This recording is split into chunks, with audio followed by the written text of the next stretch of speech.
Lein looked at the ant monster in front of him with anticipation. He had seen many strange monsters in various shapes after numerous battles. However, the monster in front of him was somewhat different because, if he focused on the ant monster, he could see a glowing object inside its chest.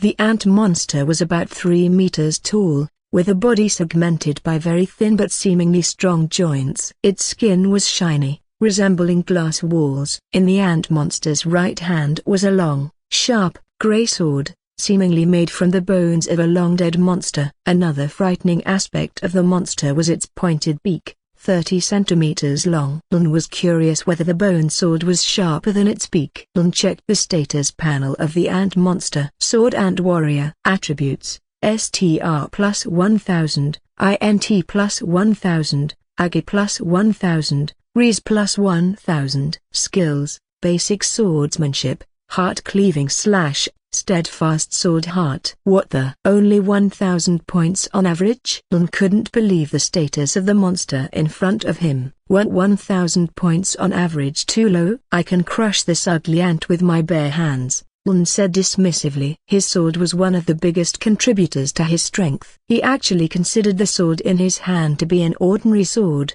but it turned out to be very powerful. The sword alone contributed 1,600 points to Lein's status. Now, looking at the monster in front of him, even without the holy sword, he could slice it into 100 pieces. Let's go! Lein shouted in his mind. With just one leap, he reached the side of the ant monster. Slash, thud. Thud. The ant monster was easily and quickly sliced in half before it could react. The top part of the monster lay lifeless on the grassy ground. Successfully killed. Sword Ant Warrior, obtained core altar. Soon, the monster's entire body shattered into pieces of white light and vanished. However, a box-shaped object appeared where the ant monster's body had disappeared. Lein picked it up and opened the information panel. Core altar. Soul Altar Fragment X1. It seems this is used to form the core, Lein muttered. SSH. Someone's coming, Lein said in his mind, his instincts alerting him to approaching danger. Sure enough, another ant monster appeared, moving very quickly. But its movements were a bit slow. This time, it wasn't just one ant monster, there were 10 of them. Sword Ant Warrior. Attributes: STR plus 1100. INT plus 1100, AG plus 1100, Res plus 1100. Skills: Basic Swordsmanship, Heart Cleaving Slash, Steadfast Sword Heart. Increasing by 100 points. Huh? Alright, come here. Lein was slightly surprised to see the monster's points had increased by 100 each. But he wasn't afraid. He approached the monsters coming toward him. Clang. Zing. Lein's holy sword clashed with the ant monster's bone sword. Slice. Thud. Successfully killed. Sword Ant Warrior, obtained core altar. So strong. Lein saw the bone sword in the ant monster's hand break, split in two. Arg. The ant monsters behind didn't stay idle. They attacked and approached Lein with hostile gazes. Lein moved forward again, targeting the right group of monsters. First, he slashed horizontally in front of him. Then his sword shadow followed, slicing the 3 frontmost monsters. Next, Lein ducked his head and slashed upward from below, cutting down the remaining ant monsters. Slash. Slash. Lein's slashes were like a sword cutting through water, effortlessly and silently. The ant monsters appeared panicked and fearful, but they could do nothing. The person before them seemed intent on their deaths. Slash. Slash. Successfully killed. Sword Ant Warrior, obtained core altar. Successfully killed. Sword Ant Warrior, obtained core altar. In just a few simple moves, Lein wiped out the 10 ant monsters effortlessly. As usual, Lein collected the core altars that he had dropped from the 10 monsters. He deliberately didn't duplicate them now because he wanted to observe the entire trial process. Besides avoiding the emergence of important items, his main goal was to give his sister, Nita, an idea of the cow formation trial. Not long after the 10 ant monsters died, another wave of ant monsters appeared, more than 100 of them. Their average attribute points increased to 1,200. Arg. 100 ant monster soldiers came as if going to war, appearing very coordinated and more intelligent. Some had already activated their main skills, making their auras stronger, but in the face of Lein's absolute power, he easily destroyed each group of approaching monsters. Lein didn't even use any skills, only relying on his swordsmanship. Successfully killed. Sword and Warrior, obtained Core Altar. Successfully killed. Sword and Warrior, obtained Core Altar. 2 minutes passed, and all 100 sword and monsters were dead. After collecting the dropped Core Altars, Lein saw a different type of monster appear. Wolf-like monsters with 10 centimeters long, sharp fangs. The wolves had very white, slightly thick fur, making them look beautiful. However, their sharp red eyes made them look fierce. White Lake Wolf. Attributes: STR plus 2000, INT plus 2000, AG plus 2000, Rees plus 2000. Skills: Wolf's Fury, Death Gaze, Intermediate Swordsmanship. Jumping straight to 2000. Lein muttered softly. 100 wolf monsters with an average of 2000 attribute points, and 100 sword and monsters with an average of 1300 attribute points.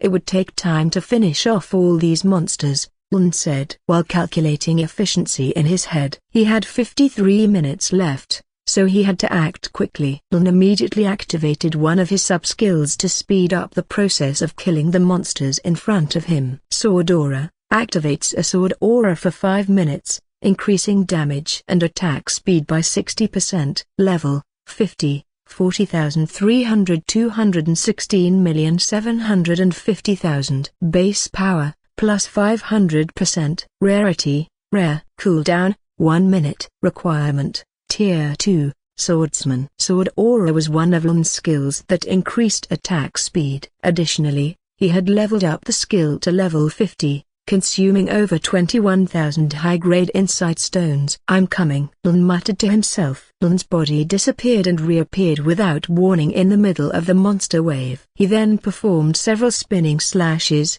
cutting down every approaching monster. Successfully killed. White Lake Wolf, obtained Altar Core. Successfully killed. White Lake Wolf, obtained Altar Core. If anyone saw the battle between Lein and the ant monsters and wolf monsters, they would feel there was no fairness in this fight. Lein appeared in one place and then disappeared, only to reappear in another place far away, slashing ferociously all around. The ant monsters and wolf monsters alike could do nothing. Even with their skills occasionally emitting red light, they couldn't touch Lein at all. 2 minutes passed, and all 200 monsters were dead, leaving behind corpses that would disappear every few seconds. The grass that was once green was now covered with monster corpses. Phew! Exhausting. Lein was a bit tired this time. The ant monsters weren't strong, but their numbers would drain anyone's energy. It seemed endless. Strange monsters with various shapes and strengths kept appearing after Lein finished off the previous waves. Alright, still got 45 minutes left. Let's go, Lein shouted with enthusiasm. 40 minutes passed, and a battle between Lein and thousands of monster troops ensued. Lein was like a small sugar cube swarmed by thousands of monsters. There were various forms of monsters among the thousands that appeared. Some were shaped like bulls with massive horns, and there were even flying monsters attacking from the sky. Sea Carrion Bird. Attribute: STR plus 3700, INT plus 3700, AG plus 3700, Rees plus 3700. Skills: Heart Poison, Killer Beak, Wind-Splitting Claw. Sword and Warrior. Attribute: STR plus 3300, INT plus 3300, AG plus 3300, Rees plus 3300. Skills: Basic Swordsmanship, Heart-Splitting Slash, Steadfast Sword Heart. Lein was also in full blast this time. Blue equipment covered his entire body, emitting an aura of terrifying power. Every few minutes he would activate his skills. Thanks to the artifact, Time Ring, every skill he had was without cooldown. Sash. Slash. Successfully killed. Sea Carrion Bird, obtained Altar Core. Successfully killed. Red-Toothed Toga, obtained Altar Core. Various types of monsters fell one by one due to Lein's ferocity. Although there were some monsters with attributes averaging almost 4,000, Lein could still hold on thanks to the healing effect from his holy sword. 4 more minutes passed, and finally, a system notification appeared on Lein's panel. Test time is over. You have 5 minutes to form the core. 4:59. 4:55. After the system warning, no more strange monsters appeared, leaving Lein alone on a grass field soaked with blood. Phew. Finally, Lein muttered wearily. He then checked the number of altar cores he had obtained. Altar core, soul altar container piece. Quantity, 34,000. So many Lein shouted with satisfaction. His battles had paid off. But how do I use them? Lein was now worried again as the time continued to count down. Huff. Lein refocused on the sword image in his chest. Starting absorption, altar core, progress 1%. Starting absorption, altar core, progress 2%. Lein watched the progress panel of the sword image increase rapidly, even reaching 10 in 17 seconds. He also felt that all the altar cores in his storage ring were drastically reduced. Starting absorption, altar core, progress 99%. Starting absorption, altar core, progress 100%. Starting absorption, golden altar core, progress 1%. Golden tier? Lein shouted in his heart. Lein immediately exited his focus mode and checked the number of crystal cores he had. Altar core, soul altar container piece. Quantity, 24,000. 10,000 regular altar cores. Then for the golden one. Could it be 10,000 as well? Lein thought hard. Duplicate, altar core, x 10,000 times. Confirm? Yes. Immediately, Lein's altar core quantity increased back to 34,000. He quickly entered focus mode again to absorb all the altar cores. Starting absorption, golden altar core, progress 100%. Starting absorption, royal altar core, progress 1%. Lein saw the change in the golden sword image, which now turned white. The light from the sword emitted a majestic aura that made Lein's heart tremble. Royal tier altar core? Lein said excitedly. He was very curious about the good things that would come from the royal tier altar core. Starting absorption, royal altar core, progress 100%. Starting absorption, universe altar core, progress 1%. Insane. Universe tier? Isn't this too terrifying? Lein's heart shook as he saw the universe tier. He had indeed worked very hard for this trial, lucky that the time ring artifact helped him so that all his skills could be active continuously. Starting absorption, universe altar core, progress 100%. Congratulations, cow formation 100% completed. Gaining 100% of current sovereign attributes. Congratulations, sovereign gained plus 12,173 free attributes. Congratulations, sovereign gained, soul altar, universe, trial time over. Sovereign will be transferred in 3, 2, 1. A vast sports field with fresh green grass. A young man in a blue robe appeared at the edge of the field. The young man seemed to be thinking for a moment, but then a broad smile appeared on his face.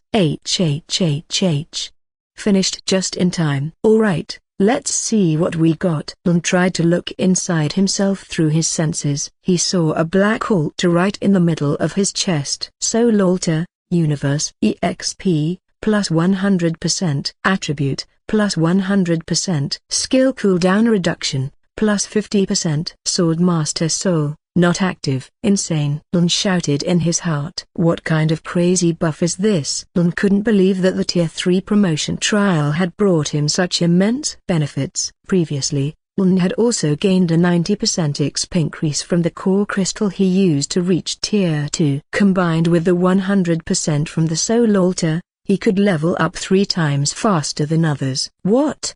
Exclamation mark. Shock reappeared on Lein's face as he looked at his duplicate talent skill. Infinity Duplicate, version 2. Cooldown, 30 minutes. Lein took a long deep breath. The joy on his face couldn't be hidden. Seeing the 30-minute cooldown meant he could duplicate twice as much as before. Ha ha ha. Amazing. A broad smile appeared on Lein's face. What's with the island owner? He's smiling to himself. Hey, the island owner can hear you. Get back to work. Two janitors observed Lein from afar and talked about his exaggerated condition. It was unusual for them to see the island owner like this. Huffed. Calm down. Calm down. Lein tried to calm himself and checked the other changes he had gained. Upon achieving 100% completion in the trial, Lein obtained over 12,000 blank attributes. However, the attributes he gained from the soul altar would activate all at once. When Lein checked the status panel, he saw the feature to advance to Tier 3. Proceed to Tier 3. Complete the trial. Cow formation. 1 million energy crystals. Level 30 monster heart. Lord rank. Lein couldn't wait to advance, so he proceeded with the promotion immediately. He already had all the required items and had completed the cow formation trial, so there was no point in delaying. Proceed to Tier 3, consuming items. Complete the trial. Cow formation. 1 million energy crystals. Level 30 monster heart. Lord rank. Yes. Immediately, the same power he felt when advancing to Tier 2 and Tier 1 surged into his body. This power flowed through every part of his body and cells. Each time the energy moved,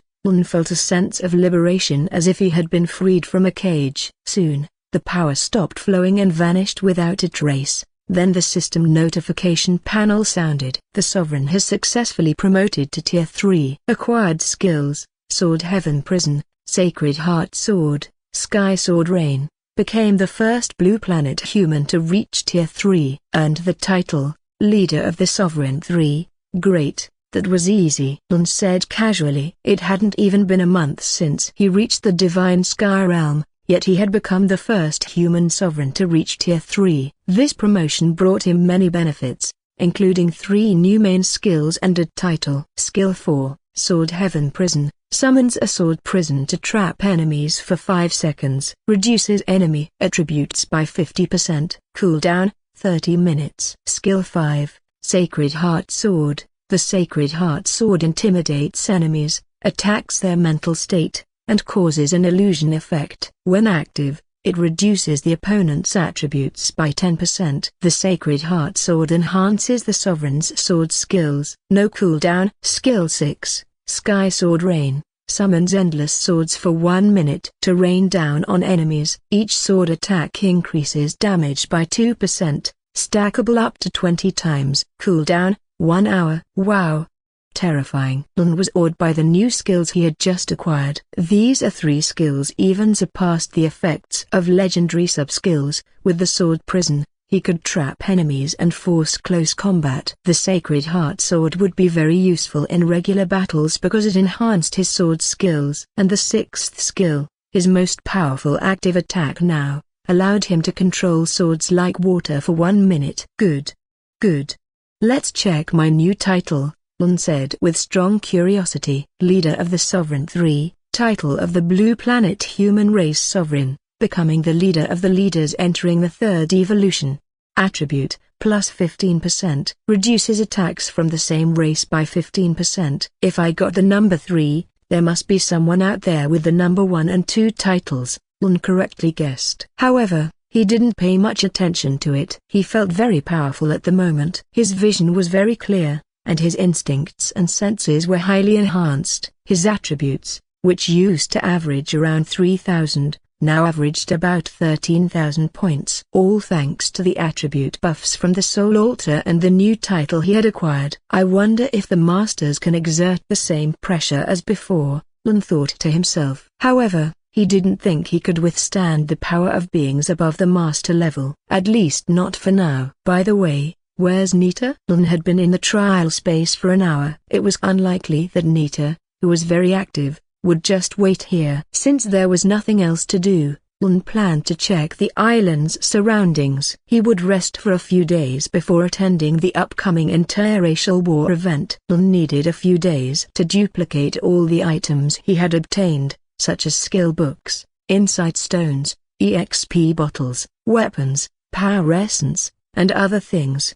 In an outdoor training arena with flat, rough stone floors surrounded by neat iron fences. At the moment, a chief instructor and several assistant instructors were in front of hundreds of students in white-blue uniforms. Listen, Today we will practice basic martial arts moves. Basic martial arts skills will help you all when facing monsters for the first time. A muscular man was leading the martial arts training for hundreds of students. The students in front of him looked to be between 15-17 years old. The number of boys and girls was almost balanced, and they all looked very serious about listening to the instructor's commands. How could they not be serious? The instructor in front of them was Dohago, a Tier 1 Level 10 Sovereign with the Swordsman class. Hey Hans, how many crystals do you have now? I got 50 crystals from my uncle as pocket money. Great.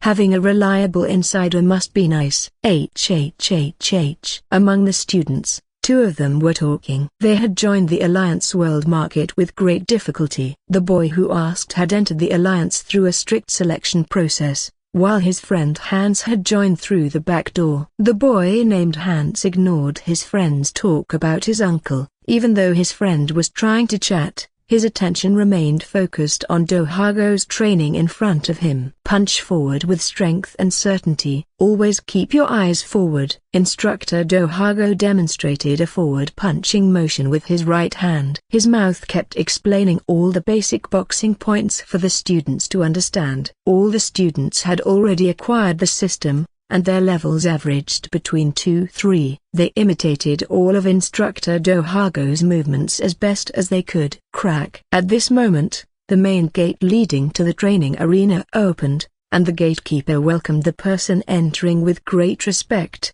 gesturing humbly with his right hand. Welcome to training arena number 6, Island Owner, the gatekeeper said respectfully. Thank you. Lein expressed his gratitude and continued walking along the side of the training arena, observing the training activities of the students and instructors. At that moment, Instructor Dohago and the students also noticed the young man who had entered. Especially Instructor Dohago, who immediately stopped his movements and approached Lein to greet him. Instructor Dohago sensed Lein's powerful aura, although it was imperceptible to ordinary people with limited combat experience. Only because he was a former professional fighter on Earth, and now, could he sense Lein's overwhelming aura. No need, continue your training. Lein raised his hand, allowing Instructor Dohago to proceed with his teaching plan. His task this time was to personally inspect and ensure the progress of the World Market Alliance. Thank you, Island Owner. If there's anything I can do, please let me know and I will get it done. Everyone, salute the island leader. Instructor Dohago shouted to all the students to salute Lein, who was watching from the sidelines. Salute to the island owner. Salute to the island owner. Seeing the greetings from hundreds of people like this gave Lein a feeling of being closer to them. The students before him were the future generation of his organization, and he was their leader at this moment. Thank you. Continue your training. Don't mind me. Lein waved his hand, feeling a bit shy inside but not showing it. This was the first time he had experienced such a feeling. Amazing. The island owner is still so young. He rarely appears in chat rooms and public spaces. Look at that sword. Guess what level that weapon is. By the way, what level is the island owner now? The island owner is very handsome. Is he married? The discussions among the hundreds of students were clearly audible to Lein, but he couldn't do anything about it. The students before him had no ill intentions. They were just in awe of him, the leader of tens of thousands of people. Only a fool wouldn't admire someone like that. Continue with your left foot. It must be strong and steady in position. Instructor Dohago's training and the other students continued. Meanwhile, Lein kept watching from a distance. In Lein's view, he noticed significant differences in several training arenas. Among the students, there were always at least one or a few with strong determination to train. The dedication and firm resolve and their eyes were clear, just like what he was witnessing now. A young man with straight black hair followed Instructor Dohago's movements with great enthusiasm, and every motion he made was precise. Lein had previously asked one of the instructors about the current system for students. The instructor had said that there were currently several levels of students. New students, official students, and main students. New students were anyone who entered the World Market Alliance through initial selection and met the initial requirements. Official students were those who had completed certain tasks and made sufficient contributions. By becoming official students, they would receive direct and tangible benefits from the Alliance. Finally, main students were those who were seriously mentored by the Alliance and had a certain level of loyalty. All main students were level 10, and there were currently about 100 of them. Such arrangements had been explained by Anita previously, so he understood them well enough. It seems I should schedule some combat events to give hard-working students a chance. Seeing the students seriously and determinedly following the instructor's movements, Lein felt a bit moved to reward their efforts. Of course,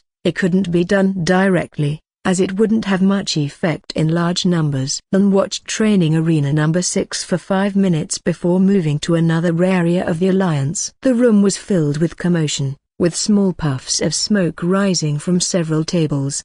The mixed aromas of fragrant and burnt substances filled the air. Each room is limited to a maximum of 20 alchemists, sir. They all have talents related to the medium at least. A woman with long curly hair, wearing a white robe, explained the situation to Lein, who was beside her. Lein was currently in the alchemist potion-making room. The potion-making room was very large, housing 20 alchemists with their respective potion cauldrons. Lein initially thought potion-making would be like in games, like constructing buildings. As long as there were enough materials, the system would make them directly. But now he saw a woman with glasses adding various strange herbs, which Lein had never seen before, into the potion cauldron. She added them with some consideration, Lein assumed. Occasionally, her face showed frustration when the potion's reaction didn't match her expectations. Plop. The last ingredient was added. The woman stirred the potion slowly with a long wooden spoon. Her stirring movements were clockwise,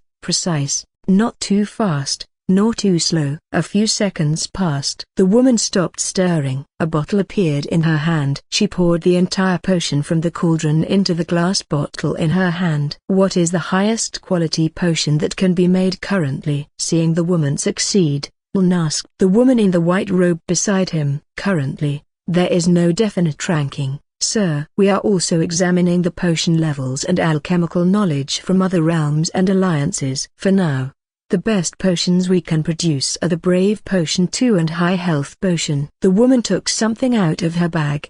Brave Potion 2 increases STR attribute by 2% for 10 seconds. High Health Potion increases HP by plus 1000 and natural healing by 5% for 1 minute. Lein observed both potions and tried them. They tasted like plain mineral water. However, he clearly felt some beneficial effects from the potions. All right. Continue. The woman continued explaining to Lein the system of making medicine from start to finish. Plants and medicinal ingredients are obtained during exploration in the wild. Some islands have medicinal plants that can be harvested. The concoctions are then examined in the hospital's medical department for direct inspection. Yes, the hospital has almost reached the level of advancement of hospitals on Earth. However, the equipment has not yet been modified to suit the divine sky realm. To create the concoctions, the alchemist's energy is needed to mix and process the energy contained in the medicinal ingredients. Generally, the hospital can still detect whether a plant is consumable or not. However, when it comes to the plant's efficacy as medicine, the hospital is unable to determine this. Lein examined the alchemy section for 10 minutes before finally moving on to the next section, which was the blacksmithing division. The blacksmithing location was quite far from alchemy, so Lein had to walk for 3 minutes before finally reaching a large building with a hammer and anvil logo. The interior was vast, much larger than the alchemy room. Welcome, sir. I am Yos, the head of blacksmithing division number 3. Lein looked at the man approaching him, a middle-aged man with a long beard. However, it was clear that the man was very strong and muscular. Sorry to bother you, Mr. Yos. I just want to take a look around. Lein was always very polite to everyone on the island. He always addressed older individuals with the honorific sir. All right, sir, all right. No need to be so formal. Yos had long heard about the island's owner, but this was the first time he saw him in person. The young man in front of him was very friendly and extremely strong. Yes, Yos could feel that the seemingly relaxed young man before him could throw him 10 meters away with a single punch. The blacksmithing division is progressing well, Sir, some blacksmiths can forge level 10 equipment with elite quality. Additionally, we have more than enough resources for forging. Several large mining islands have been discovered with various minerals. Yos explained all the details of the blacksmithing process, from obtaining raw materials to producing finished goods. Lein listened calmly and observed some people forging. Just like alchemy, when the metal is hot and slightly softened, the blacksmiths add suitable iron powder. The mixing process requires a special fire, not just any fire. Then the blacksmiths also need to extract the energy from within the stone so that it can be absorbed by the created equipment, giving it special effects. Please take a look, sir. Mr. Yos now displayed some of the weapons made by the Alliance's blacksmiths. Long iron sword. Level 8. Attributes: STR plus 12, Agi plus 4. Skill: powerful / attacks forward with great force, dealing an additional 5% damage, cooldown 5 minutes. Protective cloak. Level 10. Attributes: Reese plus 15, STR plus 6. Skill: light barrier, emits a protective barrier around the body, reducing incoming damage by 5% for 10 seconds, cooldown 5 minutes. Good. Great job, Mr. Yos. Lein casually praised. The Alliance's development was indeed very rapid. Some were already able to match the development of system items. Of course, this only applied to basic items, not artifact level or high-level items. Lein continued to observe the blacksmithing process for about 15 minutes before moving on to another division of the Alliance. A vast field with a slightly elevated front area, where hundreds of people in formal attire were lined up neatly. At the front of the field were several men and women wearing long black robes, looking like professors from Earth. In the center of the banner behind the field, the words "Establishment of New Life University" were visible. Yes, the event taking place was the opening of a university. Many students from Earth were attending the event. Although the Divine Sky Realm was very different from Earth, and the arrival of the system had brought many changes, humanity still prioritized education to progress. Only through education would human civilization continue to thrive and develop. At this moment, the event moderator was preparing to call someone from the front row. She glanced at the woman who seemed ready, then shouted loudly, "Next, to inaugurate the opening of the university. Let's welcome Princess Nita, the leader of the City of Life, to give a few words." Nita had been waiting for her name to be called. When she heard it, she stood up from her seat and walked calmly to the front of the field. Yes, she walked like a seasoned city ruler. In the eyes of ordinary people, she radiated a brilliant light. At a young age, she had already become the most important person on the large floating island they inhabited. The ruler of the City of Life and the younger sister of the island's owner. Some young people even idolized Nita, and any post related to her would become a trending topic. It was no wonder that Nita's popularity was vastly different from Lein's. Hello, good afternoon, everyone, Nita spoke at the podium. She had done this countless times before. Every time there was an inauguration of an organization, building, tourist spot, etc., she was always asked to officiate it. It was indeed exhausting, but she enjoyed the feeling. Although she wasn't a real princess, being an important figure already made Nita happy. Thank you for the opportunity given. Nita began her speech like a high-ranking official. I have eagerly anticipated the establishment of this university. After graduating from high school, I didn't continue my education due to financial constraints. I am delighted that all of you have the enthusiasm to keep learning and pursuing knowledge. I wish you all the best. As the ruler of the City of Life, I hereby declare the New Life University officially open. Clap, clap. The sound of enthusiastic applause was heard. Such inauguration ceremonies usually lasted 2-3 hours. Typically, Nita would only attend for 10-15 minutes. However, now she was thinking about going to college again. Nita attended the entire event until it was over. Yes, Nita had recently graduated from high school, and not long after she graduated, humanity's transmigration occurred.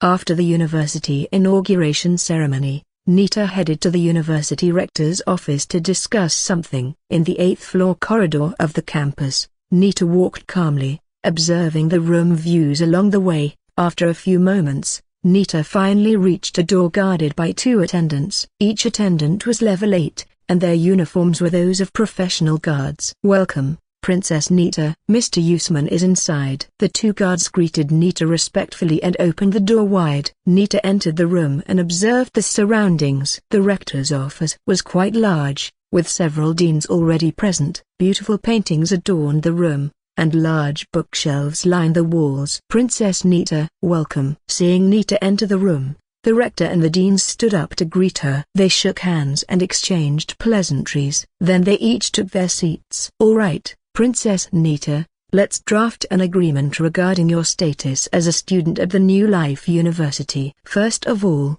Princess Nita, you don't need to pay any tuition fees. Your enrollment as a student greatly enhances the prestige of the New Life University. Additionally, Princess Nita, you are not required to attend campus activities daily. Once a week is sufficient." The rector explained several points regarding Nita's enrollment as a student at their university. Initially, he did not expect Nita to be serious, because for him, as long as Nita asked them to issue a bachelor's degree for her, who could refuse?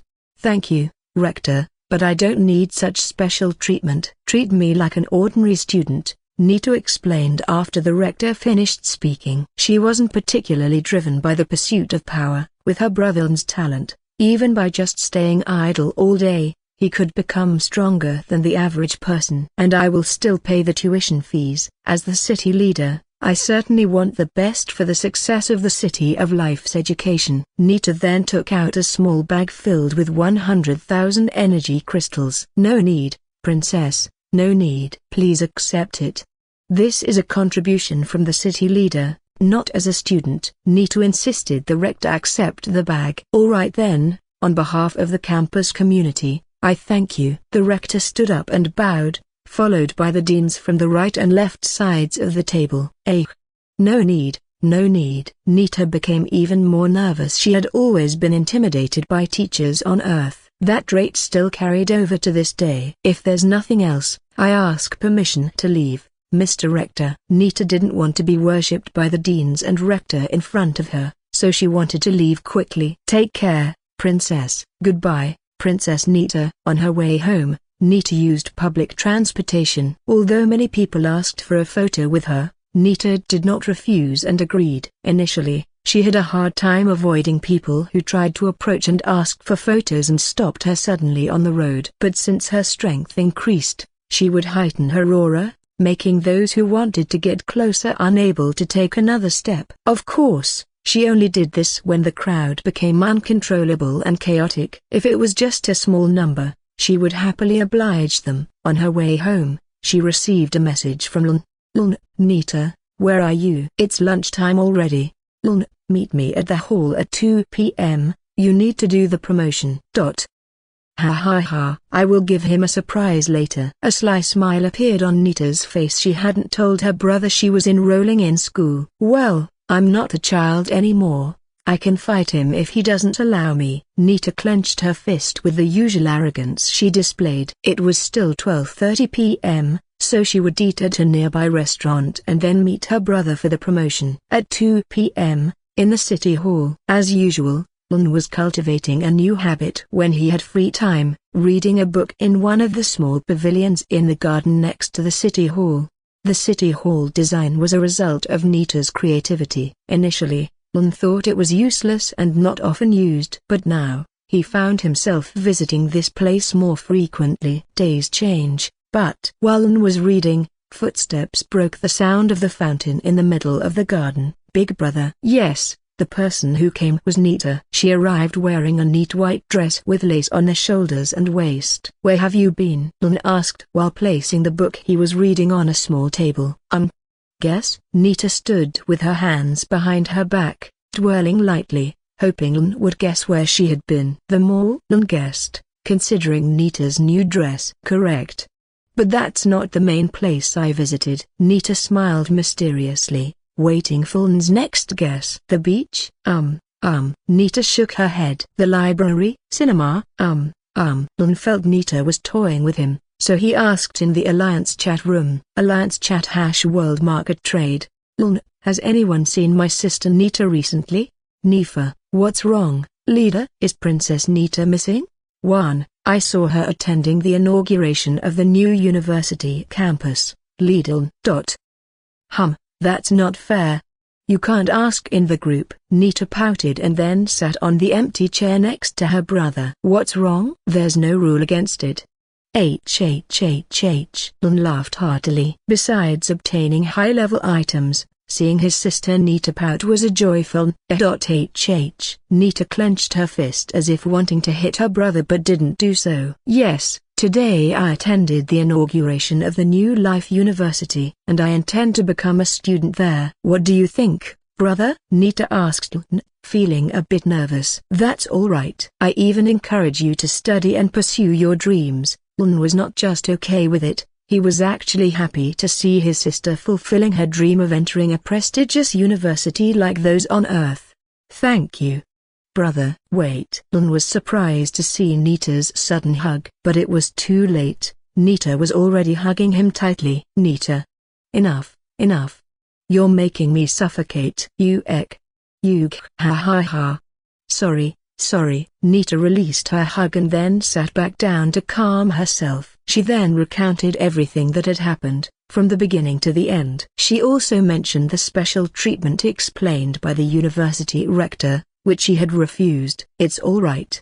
Do it as long as it makes you happy, Lein encouraged her. By the way, do the promotion now, Nita. When you enter, monsters will come continuously for 1 hour. Each monster you kill will drop altar core, useful for forming a soul altar. Collect as many as you can. Lein continued explaining all the details of the core formation trial to Nita. He also told her about the usual completion rates, regular, gold, king, and universe levels. So, do you have any questions? Lein asked Nita at the end of his explanation. No, brother. It's all clear. Nita shook her head and opened the trial panel. The Sovereign will enter the trial, cow formation. Are you sure? Yes. After Nita confirmed the trial, she disappeared without any effects, just like Lein earlier. Good luck. Lein could only hope his sister could reach the king level. He himself had only achieved the universe level completion thanks to his duplication talent. In a vast green meadow,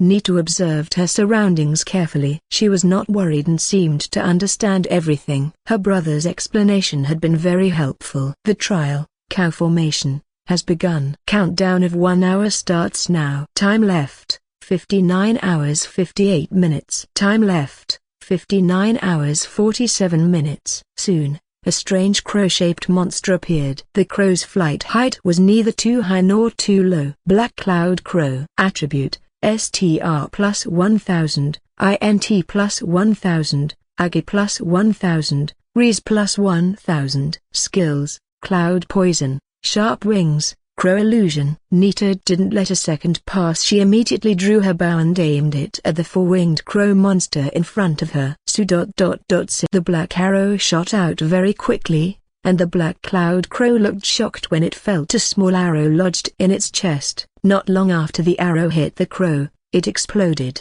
shattering the crow's body into pieces of flesh. Successfully killed. Black Cloud Crow obtained altar core. The first crow died in just 3 seconds. Shortly after, the same type of crow appeared in greater numbers. Black Cloud Crow. Attribute, STR plus 1100, INT plus 1100, AGI plus 1100, RES plus 1100. Skills, Cloud Poison, Sharp Wings, Crow Illusion. C. Everything was as her brother had explained. Nita didn't hold back and used her strongest skills to defeat the crow monsters in front of her as quickly as she could. Skill cooldowns were not a problem thanks to the time ring artifact that reduced all skill cooldowns by 80%. Successfully killed. Black Cloud Crow obtained altar core. Successfully killed. 8-legged snake obtained altar core. 30 minutes passed, and hundreds of monsters now stood before Nita. Arrows rained down continuously, showering all the monsters. Every time they tried to retaliate, they only hit empty air because Nita had moved far from her original spot. Successfully killed. Red Horned Pig obtained altar core. Successfully killed. 4-leaf Kijima, obtained altar core. Boom. Boom. Each time Nita released her bow, a wide explosion occurred, killing monsters within a 10-meter radius. Combined with her second skill, Nita almost moved every time the monsters gathered in one place. 50 minutes passed in the blink of an eye. Nita felt very exhausted. The number of monsters had increased to thousands, making the situation more intense. Some monsters already had average attributes above 3,500, becoming real threats. Nita had to be extra careful not to get hit by their skills. The trial time is over. You have 5 minutes to form the core, the system voice announced. 4:59. 4:55. Nita let go of her bow and allowed herself to fall to the ground in exhaustion, sweat soaking her body. After a few seconds, Nita sat and counted the total number of altar cores she had obtained. Altar core, container pieces for soul altar. Quantity, 33,700. Yes. Over 30,000. The king level soul altar is guaranteed. Nita didn't linger because time was running out. She sat cross-legged and tried to absorb all the altar core. Starting absorption, soul altar, progress 1%. Starting absorption, soul altar, progress 2%. After the first absorption reached 100%, the absorption rank increased to gold level. Starting absorption, soul altar, gold, progress 1%. The absorption progress reached 100% again, then changed from gold to king rank. Starting absorption, soul altar, king, progress 35%. Starting absorption, soul altar, king, progress 100%. Yay!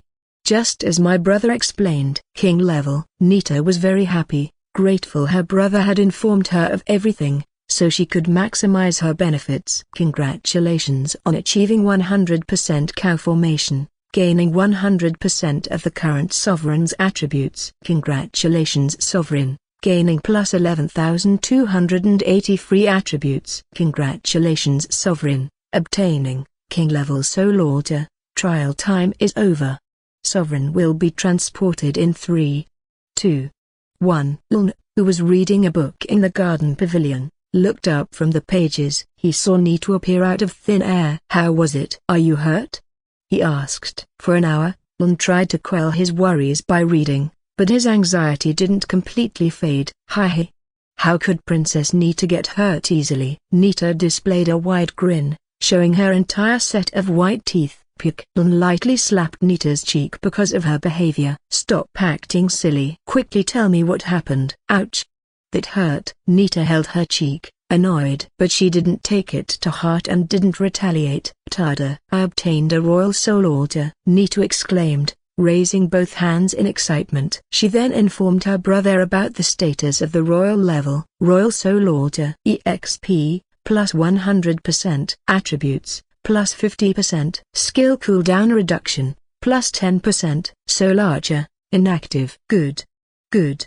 A 50% attribute boost will greatly enhance your strength, Lein praised after learning about the Royal Soul Altar. Nita, what are you waiting for? Quickly promote to Tier 3, Lein urged. Yes, brother. Nita nodded and opened the promotion panel. On her status screen, proceed to Tier 3. Complete the cow formation test. 1 million energy crystals. Level 30 monster heart, Lord rank. Yes. As soon as Nita agreed, a strange power entered her body just like what Lein had experienced. She was prepared because she had heard the explanation from her brother. Moments later, a refreshing power spread throughout Nita's body, giving her a rejuvenating feeling. The Sovereign has successfully promoted to Tier 3. Acquired skills, Killer Eye, Heavenly Archer's Heart, Falling Star Arrow. Skill 4, Killer Eye, summons a killer eye to attack the target enemy for 1 minute. Attack speed increases by 30%. Cooldown,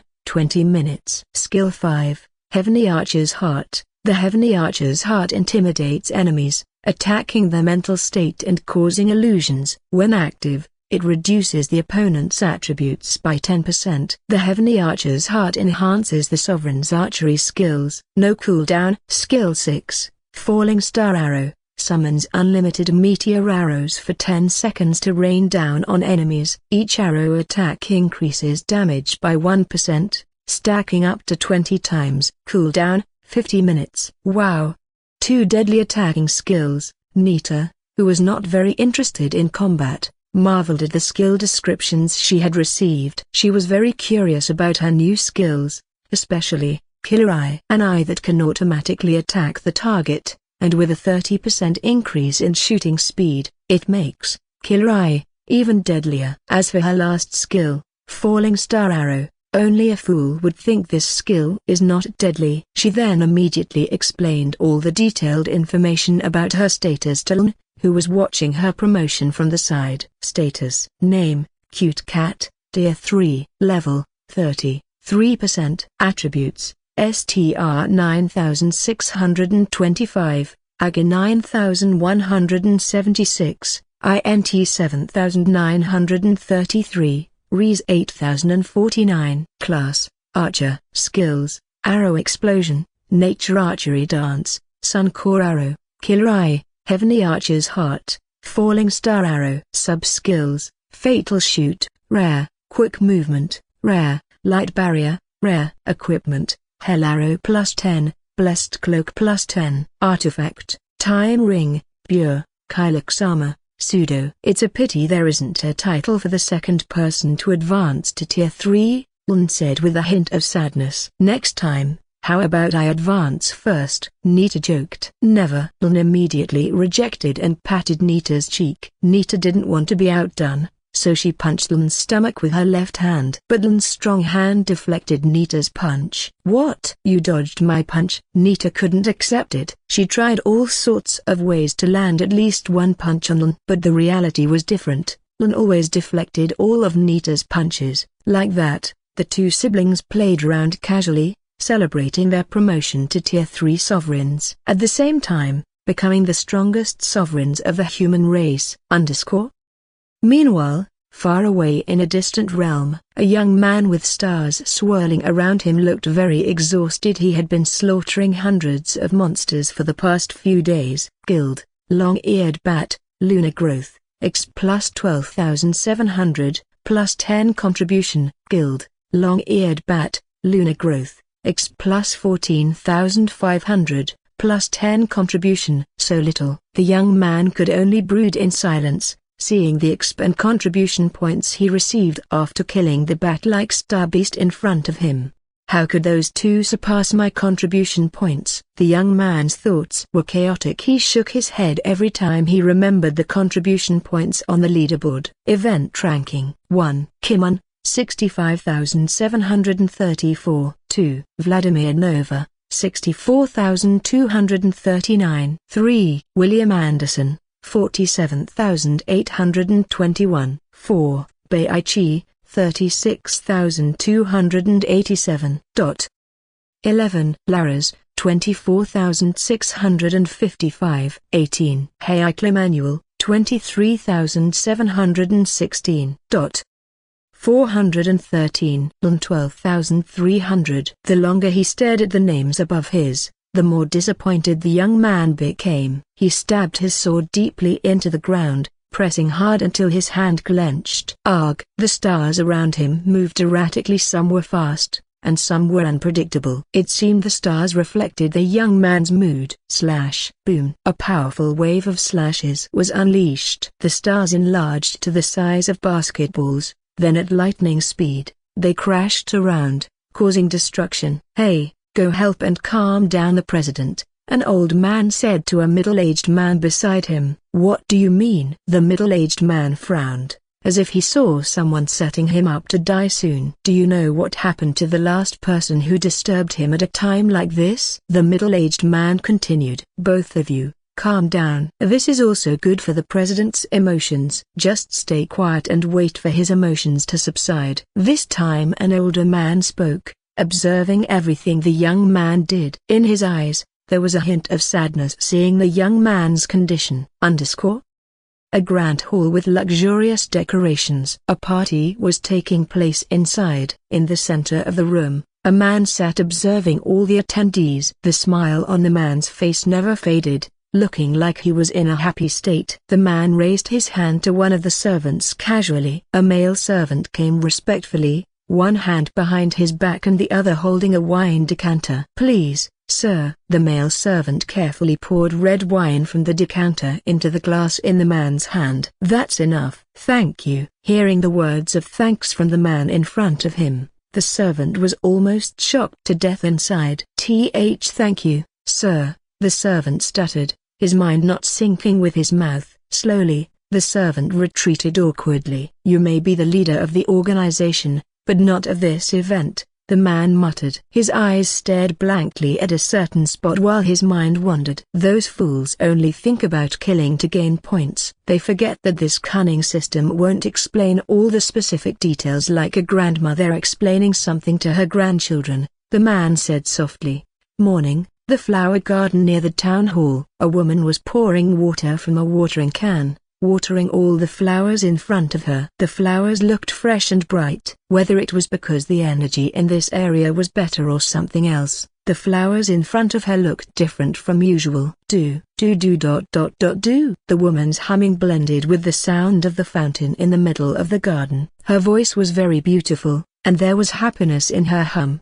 Finally, the left side is done. Next is that small bonsai tree, the woman said as she gathered all her watering tools. Just as she was about to move, another woman came hurriedly. "Miss, the young master is looking for you to have breakfast together," the woman said respectfully. Aunt Etty." "All right, aunt, tell my brother I'll be there in 3 minutes." Nita seemed to have expected the arrival of the middle-aged woman. She immediately removed all the gloves from her hands, then went to wash her hands, dirty with soil stains. "All right, miss." The middle-aged woman nodded and then turned to deliver the next message. Dining room, town hall. A large table surrounded by several chairs. The table and chairs looked luxurious with orange gold color and solid quality. But out of all the chairs, only one was occupied. A young man was sitting at the far end of the table. Yes, that young man was Lein. His face looked a little annoyed at this moment. "Just imagine. The food was already in front of you, and you couldn't eat it because you were waiting for someone." "This kid again," Lein grumbled annoyedly. "Brother, good morning." Nita came from the nearest door. With a wide smile and without feeling guilty, she greeted her brother cheerfully. Seeing the girl come, Lein's eyes narrowed, and his lips twitched in annoyance. "Sit down and eat." "You're late again this time," Lein said, gritting his teeth.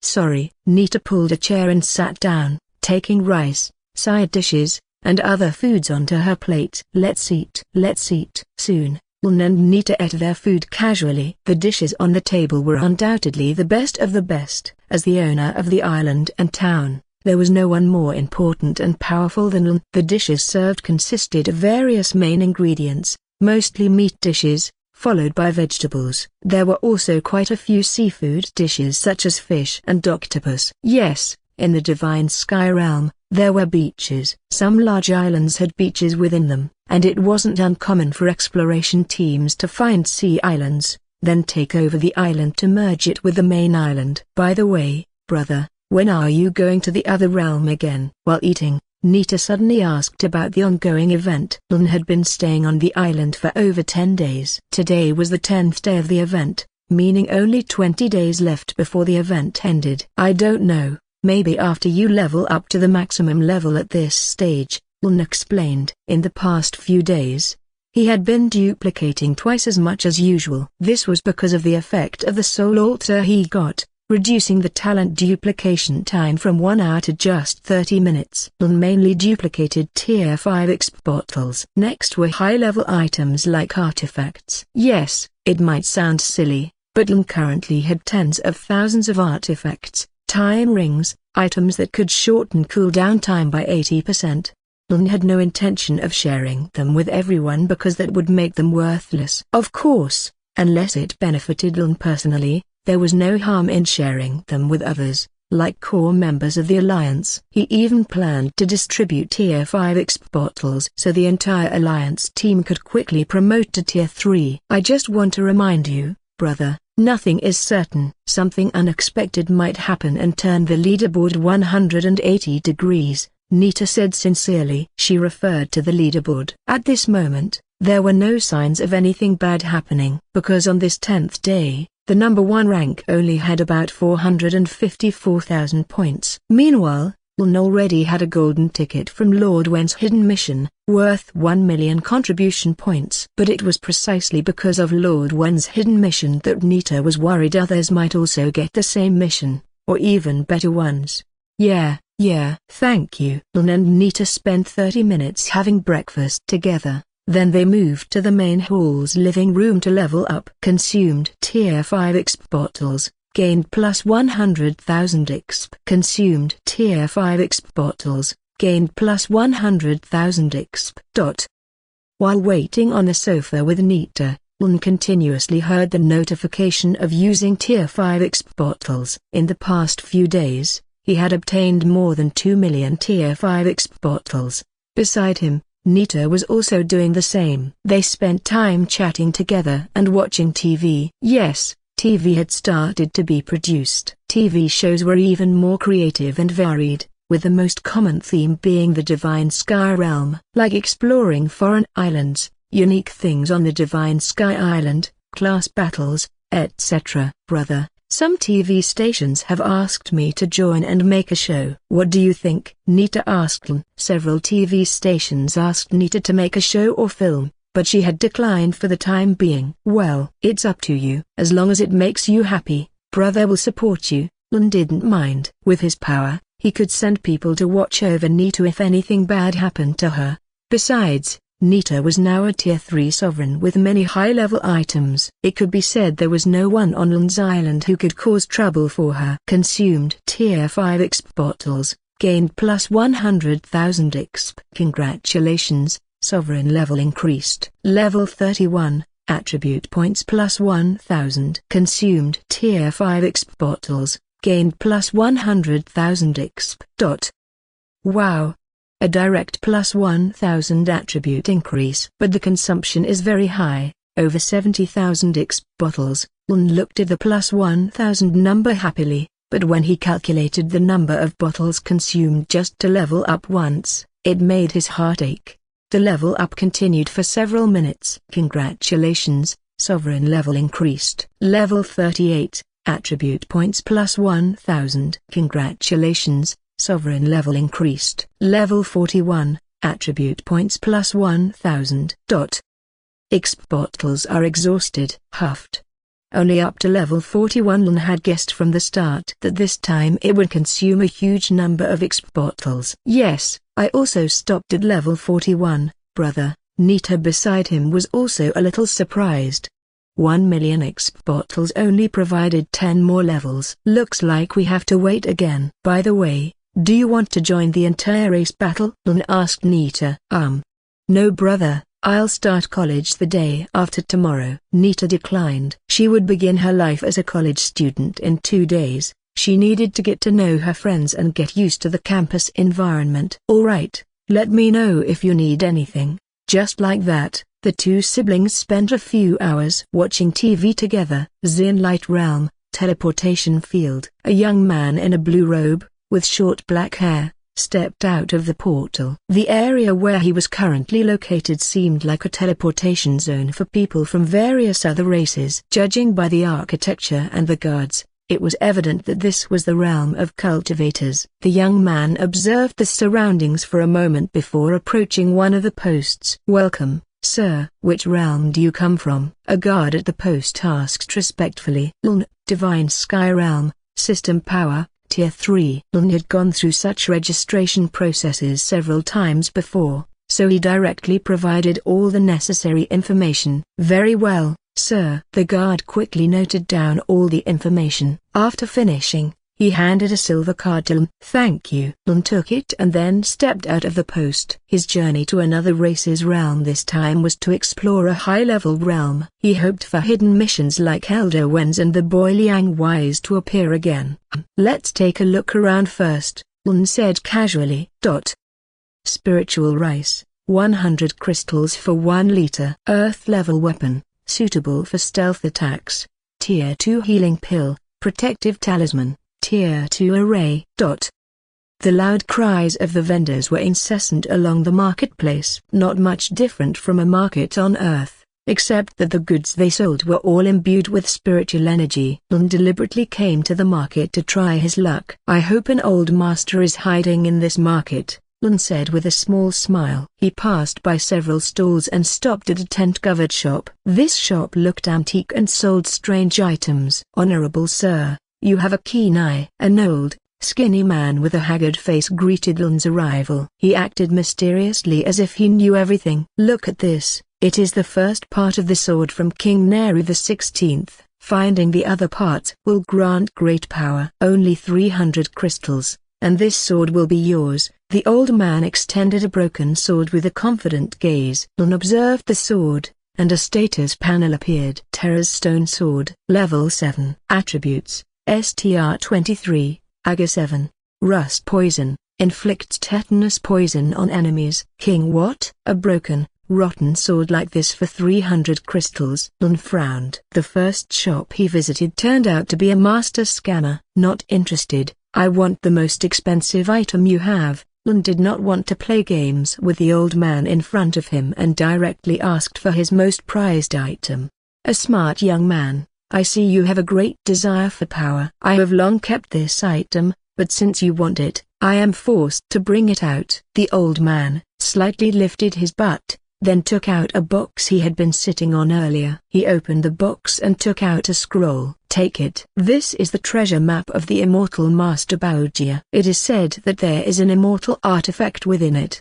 The old man spoke in a low voice, whispering when he mentioned words he considered taboo. Lein calmly observed the old man in front of him, ignoring all his nonsense. He only cared about the scroll in the old man's hand and examined it. Baojia's treasure map. Fake. A map leading to the treasure chest of the immortal Baojia. Baojia is the most famous immortal during the reign of King Kaya. He protected the Tongwa realm for hundreds of thousands of years. Baojia's treasure chest. Note: Baojia's map is very famous. So many fake maps are circulating. Be careful not to get one. This old man. Lein cursed in his heart. The map given by the old man was a fake map. "Old man, stop playing games, or I will leave." Lein intended to stand and leave the old fox's shop in front of him. "Wait." 10 crystals, for a water talisman. The old man took out a blue talisman. But before he could take it out, Lein had already left. One accurate thing about the novels told on Earth might be the scammers like this old man. Lein continued to wander around the city market for several hours. He sometimes stopped to look at the goods in a shop. However,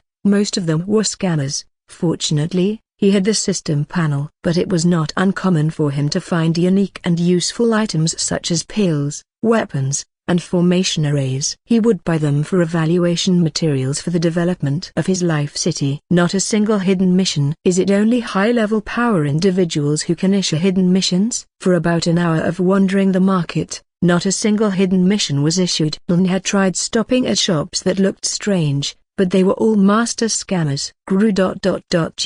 Even my stomach is exhausted right now. Let's find some food first, Lein said in his heart. Lein left the market area and then looked for a nearby restaurant for lunch. The city's main street was very crowded, not losing to the market. However, the people passing by on the street were better off financially and in terms of power level. Every few people who passed by, someone with the foundation building cultivation level could be seen. While in the Life City, there were no more than 20 people with Tier 2 level, except Lein's people, of course. It didn't take long for Lein to find a roadside eatery. The place's decoration was very simple, with wooden seats and a ceiling blackened by smoke from long exposure to fire. "Welcome to Yemen's Eatery, sir. What would you like to order?" a woman asked from behind the cooking counter. Lein raised his hand and said, "Phu Ai fish soup." He didn't know what Phu Ai fish was like, but since it was on the lost menu, he wanted to try it. 5 minutes passed and the shop owner came with a tray holding a bowl of soup. "Here you go, sir." "Thank you." Lein looked at the soup. It was quite substantial, with various additions such as vegetables,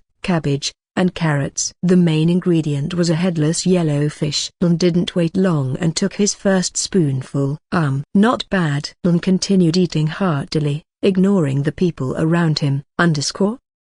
High in the sky, a 30-meter-long flying ship sliced through the air. The ship looked quite formidable with several cannons visible on its sides. On top of the flying ship stood a young man in blue robes, staring ahead in silence. "It seems my luck isn't good in this realm," sighed the young man. Yes, Lein was currently heading to the front lines. He had been wandering around the city for several hours but hadn't achieved anything. He had gone to the pavilion, but it seemed the pavilion he visited was rather poor. Visiting the city lord's mansion, he didn't have a reason for a meeting. So Lein decided to try his luck with a battle mission at the front lines. With his tier 3 strength, he should be able to earn significant contribution points. Lein's gaze swept over the scenery below his flying ship. Dense forests filled his view as far as the eye could see. Some trees were as tall as 50 meters. Small hills with various animals were visible, engaging in their activities, looking for food, drinking water from the river, and hunting other animals. With his current strength, his field of vision had greatly increased. He could even clearly see the ground beneath his ship. In an area below the forest, Lein saw several people running non-stop, quickly moving through the dense forest. "Quick, chase her!" In the depths of the dense forest, a chase was taking place involving 3 people. They were all wearing the same uniform. One of them was a woman. "Hurry! Stop that woman for me!" shouted the curly-haired woman. In the group of pursuers. "Yes, ma'am." "Understood, ma'am." The 2 guards quickened their pace. From one tree to another, they were very skilled at it. Uck. A woman with long black hair was running for her life. She was very exhausted, her right hand clutching her left side, seemingly injured. Her green clothes were stained with her own blood. It was unclear how long she had been running before. "Am I going to die here?" "Mother, forgive me." Hicks. While continuing to run, the woman cried, "Su Yiling, give up. Hand over the sword and leave safely." A slash with a powerful sword wave was unleashed. The injured woman saw the sword wave coming. She had to stop and draw her sword. Ting. The 2 sword waves collided, producing a loud explosion. "Ha! Stop resisting. You will die soon." Another guard arrived and drew his sword. "Why are you doing this?" "Do you know the punishment for killing a fellow sect member?" said the injured woman. She knew saying that wouldn't change anything, but she still did it to buy some time. "Punishment? Don't joke. The dead have no right to talk about the law," one of the guards said. Then he rushed forward. Lightning slash. The guard's movements were very skillful. When he got close to the injured woman, he spun his body for a full slash. Tang. Slash. The injured woman didn't remain idle. Using one hand she defended herself. "I'm coming." Another guard joined in and they fought the injured woman together. Although injured, the woman appeared very skilled. But if observed more closely, it was her sword that was helping her. Every strike she made had a significant impact on the 2 guards. TCH. 2 idiots. So unreliable. The curly-haired woman finally caught up. She observed the injured woman with a murderous look. Immediately she waved her hand, and the area within a 10-meter radius was surrounded by red light. "Not again." "Demon red illusion," muttered the injured woman. Her previously precise movements were now uncontrolled,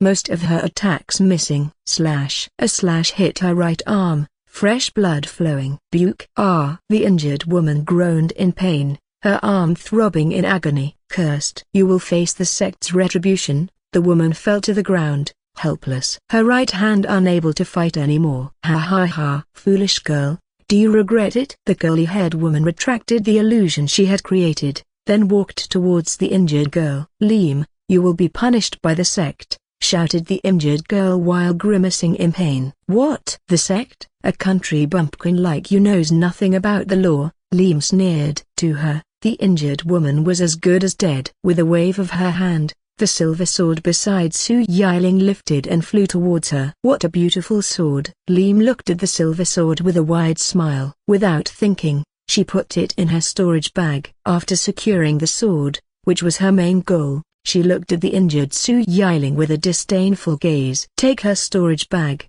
then kill her and burn the body. Leave no evidence behind," Lein ordered and then turned to leave. "Yes, ma'am." "Leave it to us, ma'am." The remaining guards exchanged glances and smiled broadly. They then directed their gaze towards Su Yiling on the ground. "Hey, let's heal the wounds first," and then ha ha ha, I go first. Their lecherous looks and voices made Su Yiling's heart race faster. Bastards, she muttered with a bitter voice. She lifted her head and saw the two guards approaching her. What are you doing? Go away! Su Yiling screamed. She deeply regretted not bringing her suicide poison. At least she wouldn't have to face these two bastards. Pretty girl, wait a moment. The first guard approached, ready to remove his lower clothing. Sing. Both guards' heads fell to the ground. Who? Su Yiling saw clearly the heads of the people in front of her fall to the ground with a loud thud. But who did it? She turned her head around before her gaze fell on a young man in blue robes. The young man didn't hesitate for a second. After beheading the two guards, he immediately jumped and ran in the direction Lein had previously gone. Thank you. Su Yiling could only mutter those words in a low voice. She watched as Lein slowly disappeared from her sight. Lein wasn't trying to be a hero, but he felt that the item they were fighting over must be something valuable, and that's what he wanted.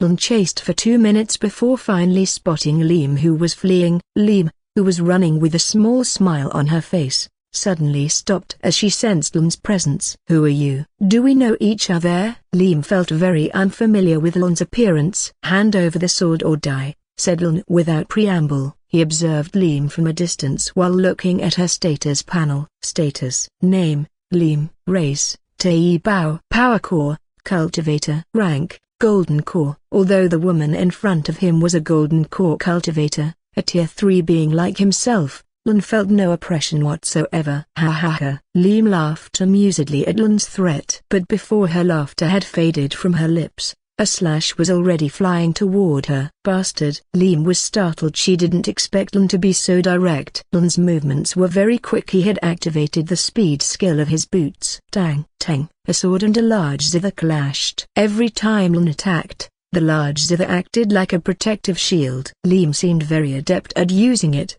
spinning around and lifting the zither in her hands with both hands, smashing it towards Lein. Puff! Lein blocked with his sword, and he was thrown 10 meters back. Not stopping there, Lein immediately activated her zither's ability. The zither strings, like snakes, extended and quickly shot toward Lein like needles.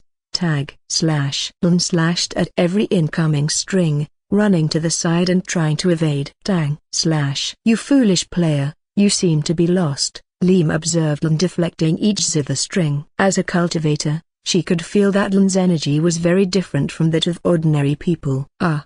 It seems my swordsmanship has really improved, Lein muttered calmly. He hadn't used any attack skills before because he wanted to test his new skill, Sacred Heart Sword. Indeed, his swordsmanship had greatly improved. Lein heard Lein's words from a distance and smiled disdainfully. She wanted to say something when suddenly Lein was already beside her. SHHTTT. Lein's sword pierced Lein's heart without resistance. You talk too much, miss. Lein pulled out his sword and let Lein's lifeless body fall to the ground. He then searched Lein's body for her spatial storage. Guild, Lein, Cultivator, X plus 97,300. Got it. Lein held a silver ring in his hand. Space ring. Owner, Lein. Slot, 1,000 square meters. Ordinary rings didn't have soul protection, so Lein easily checked the ring's contents with his mind. The ring's contents mostly consisted of weapons and some energy crystals, a few books, clothes, and some medicinal herbs. The most notable item was the sword in the corner of the space. Lein took the glowing sword and looked at its status panel. Lein sword. Level, 27. Attribute, STR plus 287, Agi plus 104. Skill, Lin Yang's Tomb Key, can open the immortal tomb of Lin Yang. Whoa. Finally, Lein smiled contentedly as he saw the sword's skill section. The immortal tomb, he said. But where is Lin Yang's immortal cave? Lein pondered hard this time. It was pointless to have the key but not know the location to open. After thinking for a while, his slightly slow mind finally lit up. Wasn't the previous girl the owner of the sword? Just ask her, Lein said happily. He then stood up and slashed Lein's corpse into ashes. Immediately, he jumped and ran back in the direction he had come from. It had taken him about 5 minutes to chase Lein earlier. Hopefully that woman hasn't gone too far, Lein thought to himself. At the sight of Leim's guards' corpses, Su Yiling, still injured, was sitting weakly, leaning against a large tree behind her. She had bandaged her wounded stomach and arm with cloth by now. Her left hand skillfully tied a knot on the bandage of her right arm. Luckily, that young man came. At least my life is saved this time, Su Yiling said in a low voice. She then took out some healing bottles from her space ring to heal the major wounds on her body. Damn Bago, traitor! Curses came from Su Yiling's mouth. Her gaze was empty, as if she were thinking about a very hated event from before. Glug, glug. Su Yiling drank all the healing bottles she had. After that, she wiped the remnants from her lips. Silence. She was now sitting in silence, contemplating the moments when she had formed a team to explore the treasure tomb she had found. Foolishly, she had trusted an old friend, a traitor. Su Yiling's face was very ugly when she kept thinking about it. Her ugly expression didn't last long because this time she imagined how lucky she was that the young man in blue robes had arrived just in time and saved her. Her left hand now touched the crystal necklace around her neck. This necklace was a gift from her mother when she left home to become a disciple of the Tantai sect. She felt her mother's prayers always with her. Su Yiling's weak eyes suddenly widened when she saw the young man who had saved her earlier standing right in front of her. Hello. Sorry to startle you. Lein approached Su Yiling. He then squatted in front of her and took out a few high-level healing bottles. Here. Take this. Your wounds will heal quickly, Lein said warmly. The person in front of him was the key to the treasure for him. Disposing of small items like these was not a loss. Thank you, sir, but who are you? Su Yiling was confused by Lein's sudden kindness. She didn't think they had met before, so did this person have certain intentions? But whatever it was, the person in front of her had saved her, so she had to be polite. I'm Lein. Before we talk further, quickly use this medicine so your strength can recover, Lein said, not intending to explain further. After 30 minutes, Su Yiling's wounds were much better and almost healed. Thank you, sir, you saved my life. Su Yiling expressed her gratitude properly this time. She was able to stand up. Ahaha. You're welcome. As fellow humans, we must help each other, Lein said warmly. He then took out the sword he had obtained earlier. By the way, do you know the origin of this sword? Lein asked casually. He didn't try to hide anything. Su Yiling wasn't surprised when she heard Lein's question. She felt it was very natural given the power he possessed. Yes, sir, I found it a few years ago when I was searching for medicinal plants in the Hojuan Mountains. Su Yiling explained the origin of the Lein sword to Lein.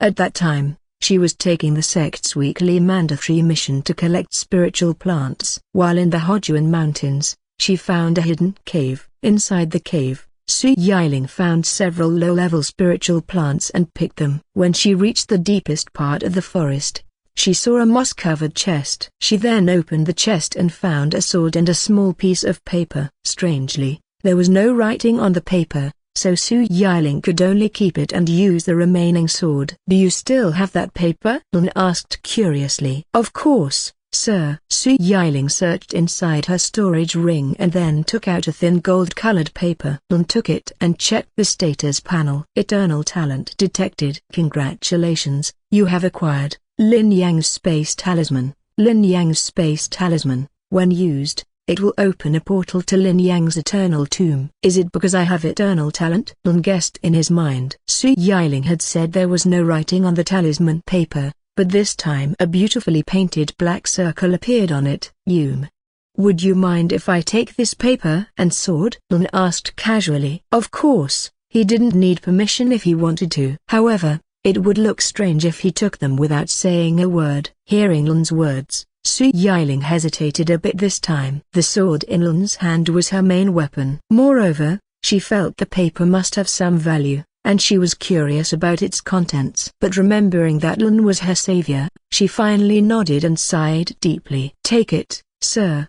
Consider it repayment for saving my life, Su Yiling said reluctantly. Then, thank you. Lein immediately stored Lin Yang's space talisman and Lein sword into his storage ring. Lein felt there was nothing else he needed to do and wanted to leave. But before he left, He looked at Su Yiling, who was not far from him. He could feel that the girl in front of him seemed to have lost all hope. "What's wrong with you?" Lein asked. Silence. Su Yiling was silent. She seemed to be thinking about something. "Arg, forget it. Where is your family?" Lein turned around and approached Su Yiling this time. "They are in Futa village, not far from the southern area of the city." Su Yiling answered with hope. "All right, let's go," Lein said. He waved his hand, and the airship that had been hovering above them descended slightly. "Thank you, sir." Soon they both jumped and boarded the airship heading towards Futa village. Lein was forced to bring Su Yiling with him because he knew what would happen after he left. Someone stronger behind Lein would come and seek revenge for Lein. Although Su Yiling was not the main culprit, she would definitely die because she was involved. Lein wasn't so ungrateful as to get an item that enabled him to obtain an immortal's artifact without giving appropriate repayment.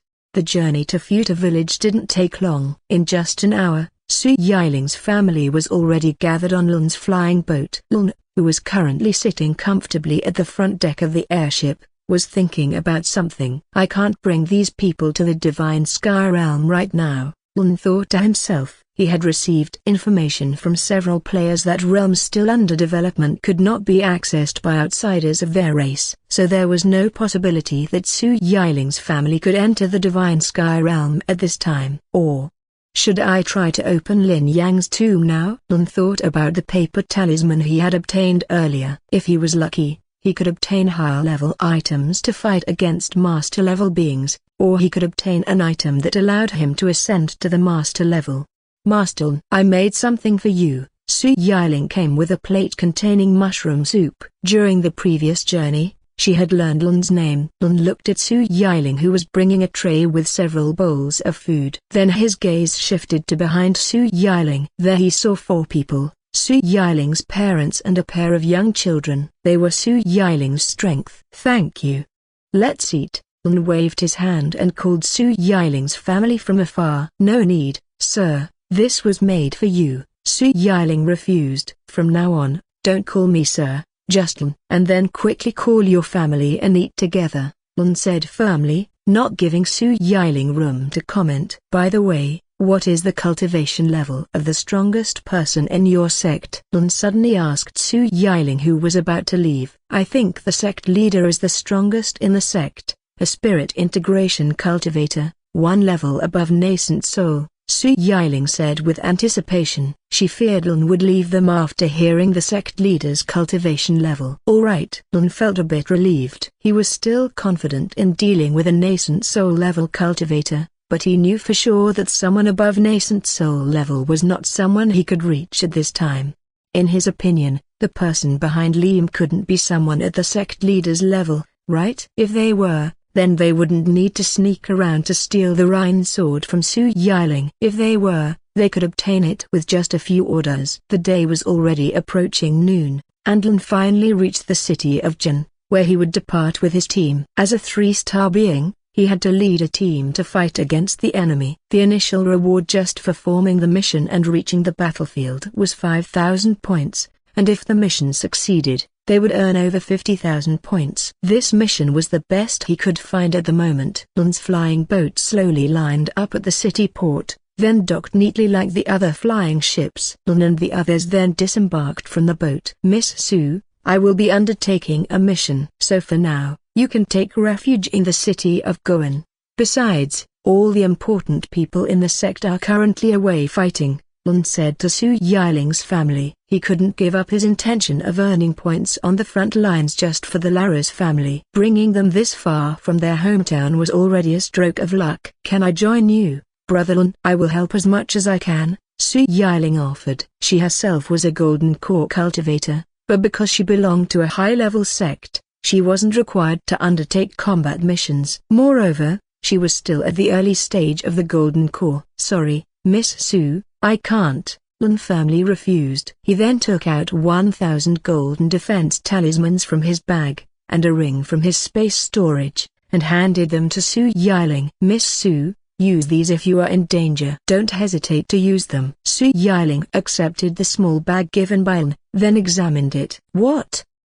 Su Yiling screamed inwardly. Her eyes widened, and she looked at Lein with disbelief. She then said, "But brother, this is too valuable." Lein knew Su Yiling would react this way. Besides the golden defense talismans, he had also given her the time ring artifact. Lein didn't respond to Su Yiling's words. He just waved his hand casually. "Oh, I almost forgot one more thing." Lein took out a small pouch containing thousands of regular and mid-level energy crystals. "Goodbye.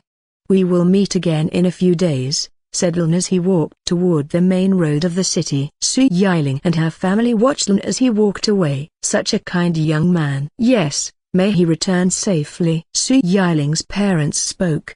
They looked at Su Yiling, who was staring silently where Lein had gone. "Yiling, now is not the time to be sad." Su Yiling's mother approached and hugged her. As parents, they somewhat understood their daughter's feelings. I'm not sad, Mum. I'm just praying that brother gets the best results on his mission." Soon Su Yiling and her family went to find a nearby inn to stay. Kian Race War Building. Lein was currently in front of the reception desk. He handed his war card to one of the receptionists on duty. "Thank you, Mr. Lein, your data has been verified. The team and ship are ready at the port. Warship number 8. The female receptionist behind the desk returned Lein's war card and also a silver token. War leader token, a token used by the commander to lead a combat force during wartime. Soldiers, 50 Tier 2, 200 Tier 1. Ships, 1 main ship, 2 support ships. Domain, Kian Race. The war leader token was made of iron and had fine tassels at the end. Lein nodded and stored the token. He immediately hurried to the port to meet his team. It didn't take long for Lein to spot warship number 8. The ship was made of black iron, had 7 floors, with a length of 50 meters and a width of 10 meters. It was relatively small, but its combat equipment and design were indeed made for quick combat and maneuvering. Behind warship number 8, there were 2 other larger ships. These ships were made of wood with several defense cannons. There were already many people on the ships. The entire team was divided into 2 groups occupying the 2 ships at the back, while the main warship number 8 had a few people on board. Lein came and boarded warship number 8. The ship's design looked more spacious than it appeared. "Hey, there he is. It looks like our leader this time is a player. Is he strong?" Many discussions were happening among some of the people on the ship. Lein observed them all calmly. Most were cultivators, followed by beast masters, and a few were star beasts. Lein was somewhat curious about beings with the star beast power type. From some information he had heard, they were actually sacred animal beings. Their cultivation method depended on how well their bloodline was. "Hello. My name is Lein. I am your leader for this mission. Our destination this time is battlefield number 44. Lein announced to them all casually. He saw some people with skeptical faces doubting his abilities. But he didn't care. As long as he wasn't disturbed, it didn't matter to him. "You there? Steer the ship." Lein pointed to a young man with cat ears at the front of the line. There was no particular reason for choosing him. He just pointed randomly. "Yes, sir," the young man said firmly. He then went to the helm to steer the ship. Of course, steering the ship didn't have to be done from the control room. But because they wanted to get there quickly, someone had to steer the ship. The main ship soon flew and turned towards the void, followed by the 2 other ships behind. Lein's combat team journey began. Wang Kai, surrender and join the Lou race. An old man with a long white beard was talking to a bald old man. The bald old man was currently radiating golden light, and behind him, a 30-meter-tall Buddha statue image floated majestically. "Ha ha ha! What nonsense are you talking about? Come if you dare!" Wang Kai provoked. He wasn't afraid at all of the old man with the white beard. "My task is merely to keep you from helping those low-level beings." HHHH.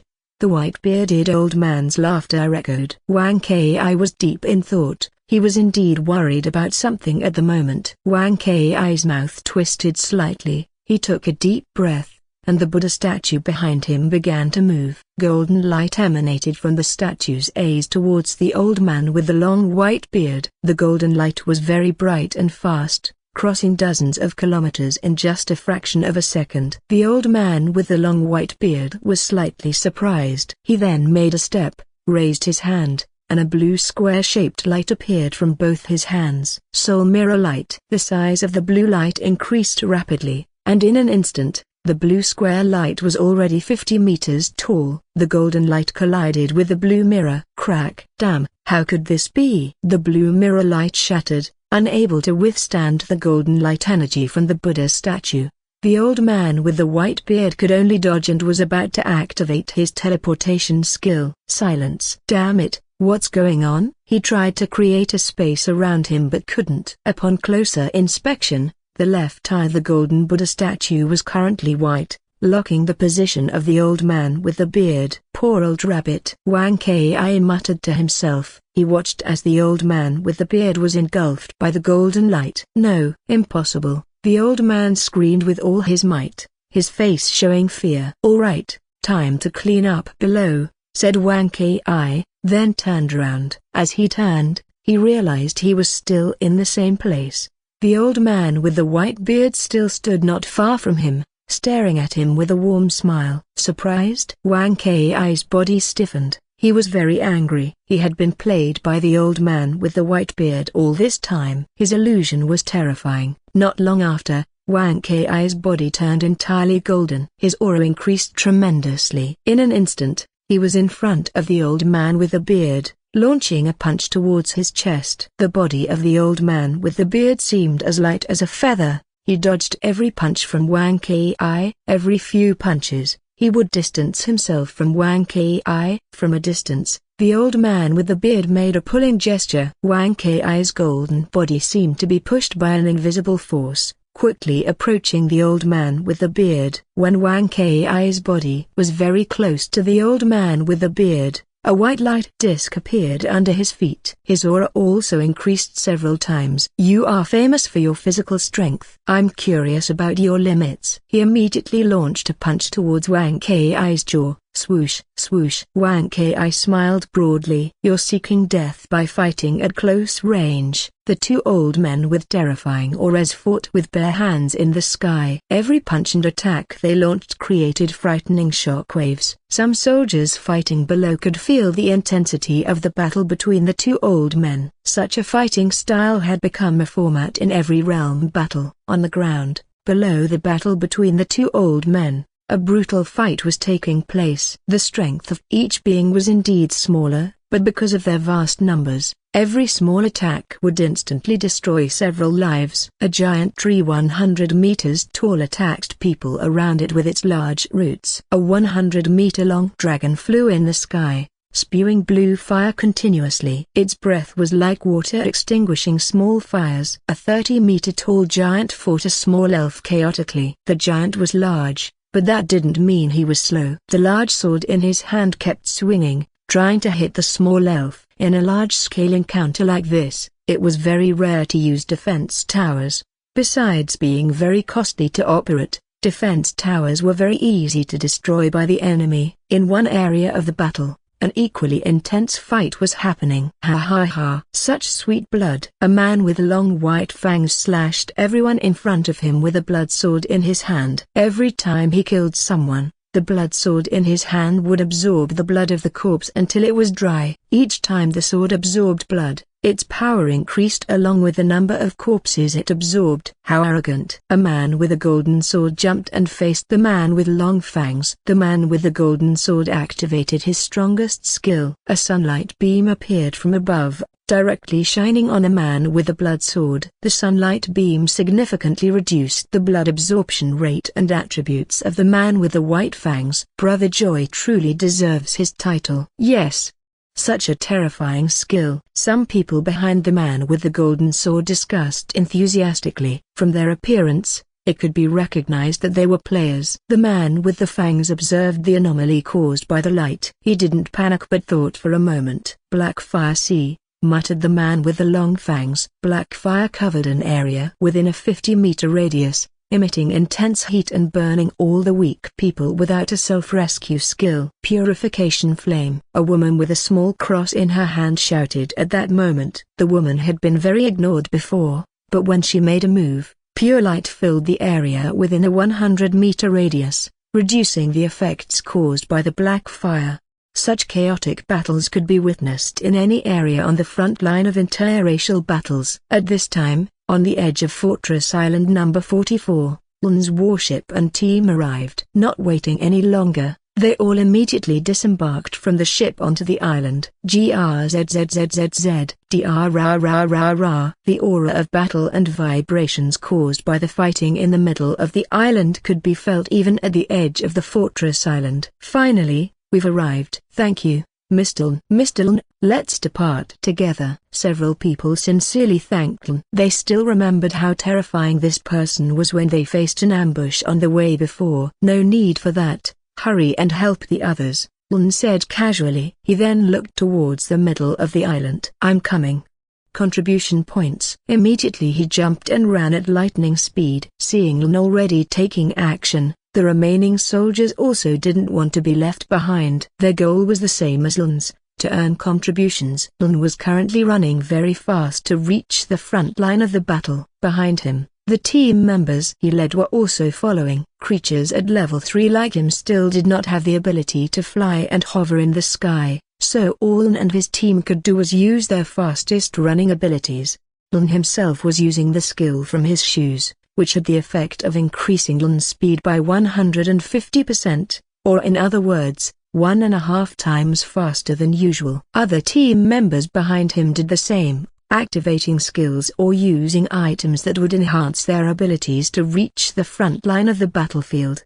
For example, a woman with a white swan totem suddenly shining in her right hand. Then, a 10-meter-long swan appeared, and the woman mounted it, moving quickly. Additionally, there was an old man with a long beard whose wrinkled skin turned into brown feathers. The transformation continued until he became a 3-meter-tall giant eagle. He flapped his wings and flew high. Yes, this old man with a beard was a star beast with eagle bloodline. Luckily, Nita didn't come this time, Lein thought to himself. Seeing how strange the powers displayed by his own team, he was very worried about the safety of Nita, who was not so experienced in combat, especially since she had no intention of fighting.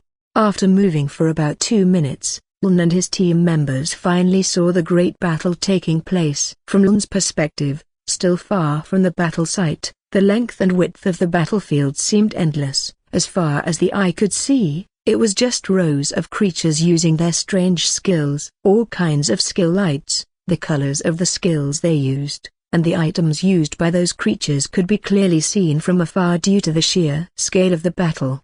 Everyone, scatter. Anyone who survives until the end of the mission will get a reward from me, Lein shouted to all his team members. Lein deliberately gave them hope and hoped they would do their best. The more team members earned points and stayed alive, the more additional contribution points he would get from the Kian race. What's the reward, leader? A middle-aged man with a flying robot asked from afar. The reward? Said someone with a childlike body, running very fast. The top 3 will get a silver space ring, a full set of level 20 equipment, and 1,000 high-tier crystals. The rest who survive will get a full set of level 20 equipment and 100 high-tier crystals. Lein shouted to all of them. What's a silver space ring? High-tier crystals. I'm in, leader, said a man with a long sword excitedly. Count me in. Ha ha ha, our leader is very generous. Hearing how enthusiastic they were, Lein thought of something for a moment. It would be good if I gave them additional protection, Lein said to himself. He then threw each team member 2 items, 1 golden teleportation talisman and 1 golden defense talisman that could withstand the full power of a level 4 creature. Initially, some team members didn't pay much attention to the 2 items Lein threw, but when they observed them longer, their faces showed surprise. Leader, you're very generous. Thank you, leader. Awesome. Teleportation and level 4 defense talismans. As Lein had hoped, all the team members became more enthusiastic. However, some of them looked at Lein with eyes burning with the desire to rob Lein directly and get all the wealth he mentioned. But this time, they immediately gave up their intention because Lein's aura increased several times, his body filled with holy light. Such a strong aura. I can't breathe, said a man in a black hood. He felt the air he inhaled being pulled towards Lein, who was currently filled with holy light. Lein and his team had now reached the front line of the battlefield, and several combat groups naturally formed. Since they came from the Kian race's line, the number of enemies in the area was naturally fewer. Lein didn't care. Without further ado, he activated all his powers. The more he defeated, the more points he would get. Wasting time was a very foolish thing to do on such a chaotic battlefield. Sky Sword Rain. For some reason, Lein had become accustomed to mentioning the names of his skills when using them. Besides, the skill names sounded cool, so mentioning them brought a certain comfort. As soon as he said the name of his skill, several golden swords appeared around Lein from thin air. In no time, the number of golden swords increased to hundreds, then thousands, filling the area around Lein like mosquitoes. Yes, the golden swords floated according to Lein's will. Ha ha ha.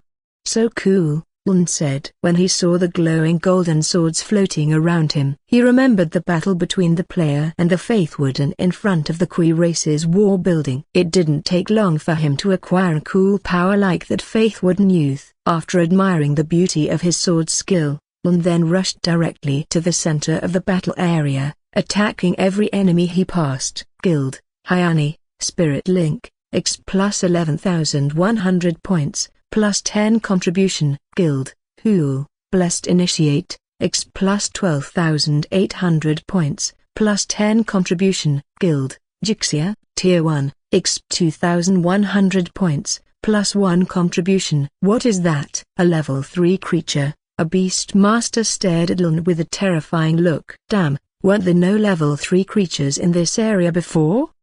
He screamed in his heart. Run quickly, a middle-aged man ordered his friends to turn around and run away from Lein. But what could they do? Lein's sword was very fast and pierced his heart without significant resistance. Someone call Elder Yanku. A man in a sect cultivator uniform shouted desperately as he saw the golden sword rushing towards him fiercely. Creatures on the low race's side were filled with fear and horror at the skills displayed by Lein. The golden sword could easily take their lives. Each golden sword could kill dozens of creatures and even hundreds of nearby level 1 and level 2 creatures. The golden sword blades were like thousands of mosquitoes absorbing a glass of blood in just a few seconds. Several attacks also came towards Lein, but were deflected directly by the countless swords around him. He was like a walking killing machine, with deadly attacks and very strong defenses. A very strong player. It seems I've found an evenly matched dual opponent this time. Not far from Lein's location,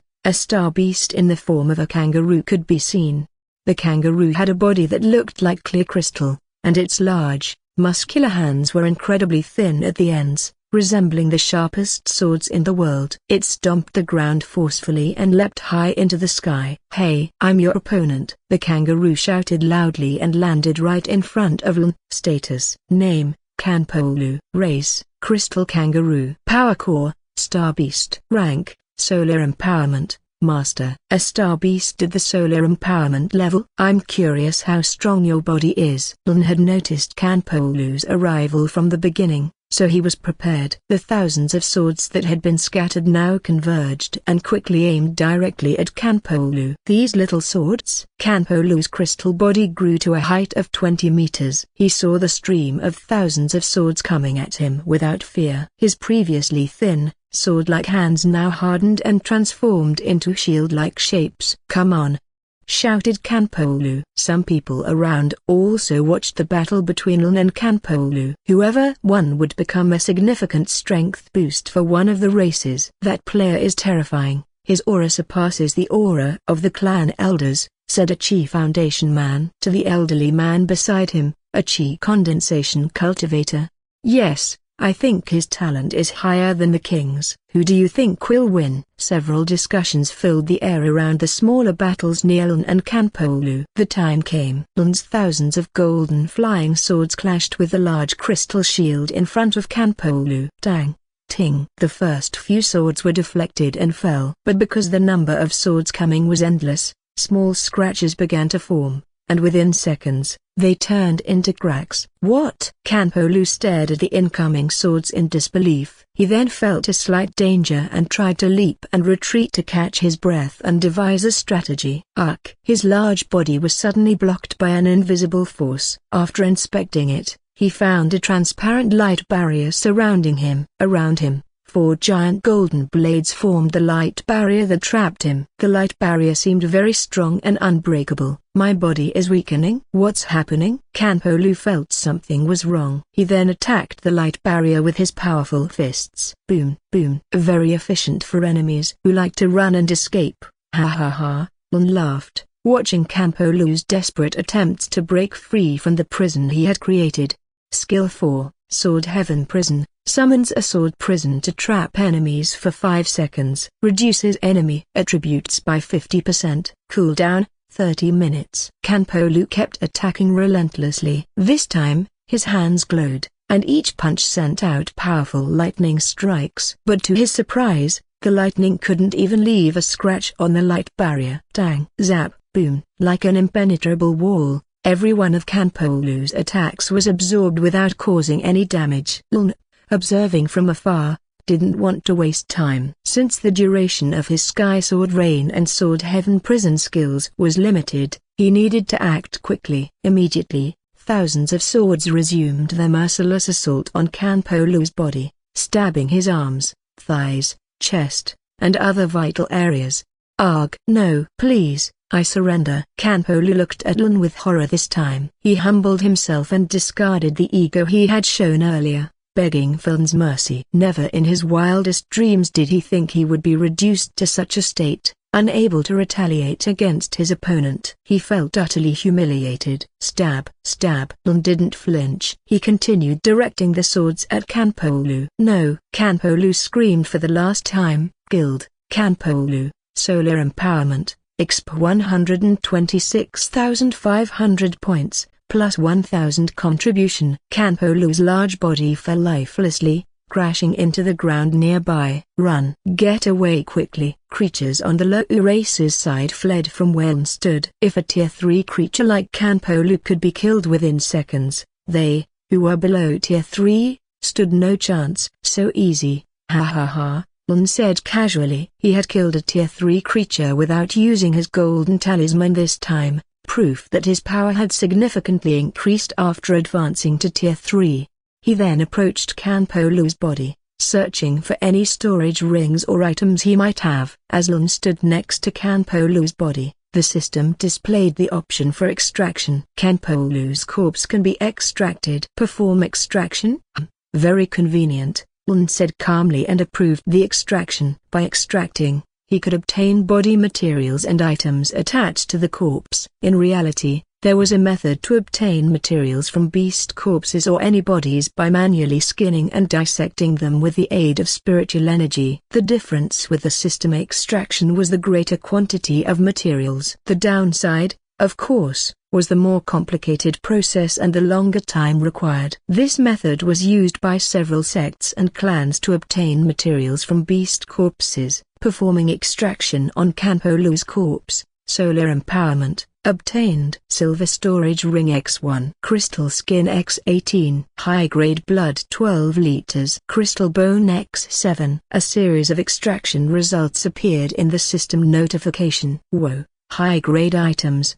Making potions and advanced weapons will be much easier. Lein saw several materials for alchemy and items useful for blacksmithing. He planned to collect and multiply them before giving them to the blacksmith and alchemist divisions in the city for further development. Why is it so quiet? Lein said, seemingly unconcerned as he observed the now empty surroundings. Lein noticed that there was no one within a 1-kilometer radius of him. All the low race's low-level creatures had moved closer to their tier 3 creatures for protection. Well, I guess it's understandable. Ha ha. My body feels warm, light, and radiant, Lein said with a hint of pride in his voice. Lein looked at his body with a wide smile, admiring the full power he had unleashed. Okay, enough resting.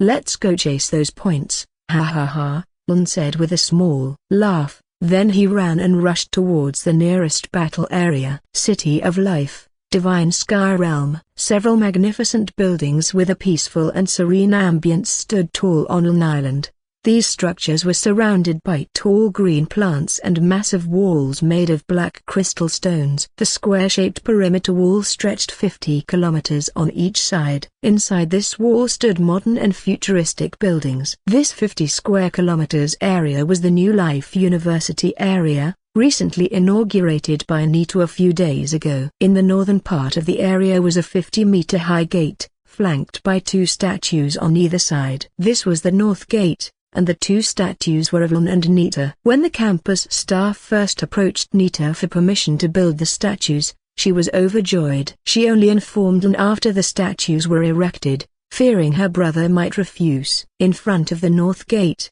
hundreds of vehicles and thousands of people had gathered. They were all new students and their families. Since it was the opening of the first campus, their families came to celebrate as well. Even the locals near the university area came to have a look. Entering through the gate, visitors were greeted by the main campus building, the Knowledge Building. This building had 40 floors and was 300 meters wide. Its design was very modern and futuristic, with clear glass walls that did not reflect sunlight. A floating elevator helped transport people from one floor to another, and the building was constructed from mesmerizing blue crystal, adding unparalleled beauty and luxury.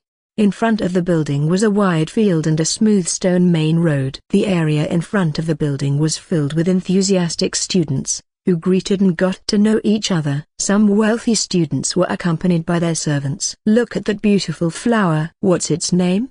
asked a curly-haired girl to her friends. "Yes, this campus is amazing, even those cool statues," another student added. "The air here is very refreshing," commented another. Along the right and left sides of the main road were beautiful gardens and charming relaxation areas. Various flowers of different shapes, sizes, and colors adorned these areas, creating a colorful and captivating scenery. Artistic statues depicting microorganisms, fauna, and flora were scattered throughout the garden, adding an artistic touch and natural wonder to the relaxation areas.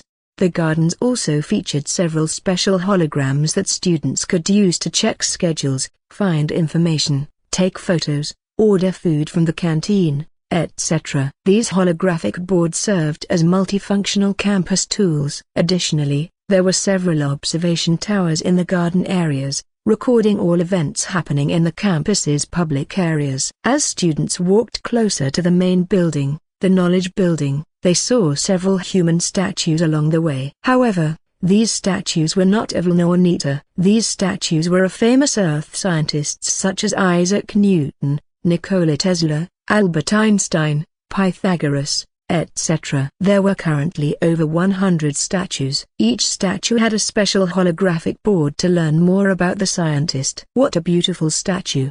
The details are very realistic," remarked a student. "Pythagoras is a person's name?" "I thought it was just a theorem," said a man to his friend. "How did you graduate high school with such a low IQ?" His friend mocked instead of confirming. "Thank you, Sir Isaac," said a woman with round glasses, looking at the Isaac Newton statue with admiration. She had learned more about his life journey from reading and watching the information displayed on the hologram. The creation of these scientist statues was a testament to the importance and greatness of knowledge for a nation, race, and living beings. The concepts and formulas put forth by these scientists remain beneficial to this day, helping to calculate areas, think critically, understand how the body works, etc. The hope was that the previous scientists would not be forgotten by the new generation, thus the statues were created. When the students reached the entrance of the Knowledge Building, they saw 8 national flags fluttering beautifully beside the entrance. "Look, there's a Japanese flag." "Does that mean there are Japanese students too?" asked a man with a meaningful look to his friend. "Fix your mindset before looking for a girl, otherwise, you'll only scare them away," his friend advised. "You talk as if you've already got one."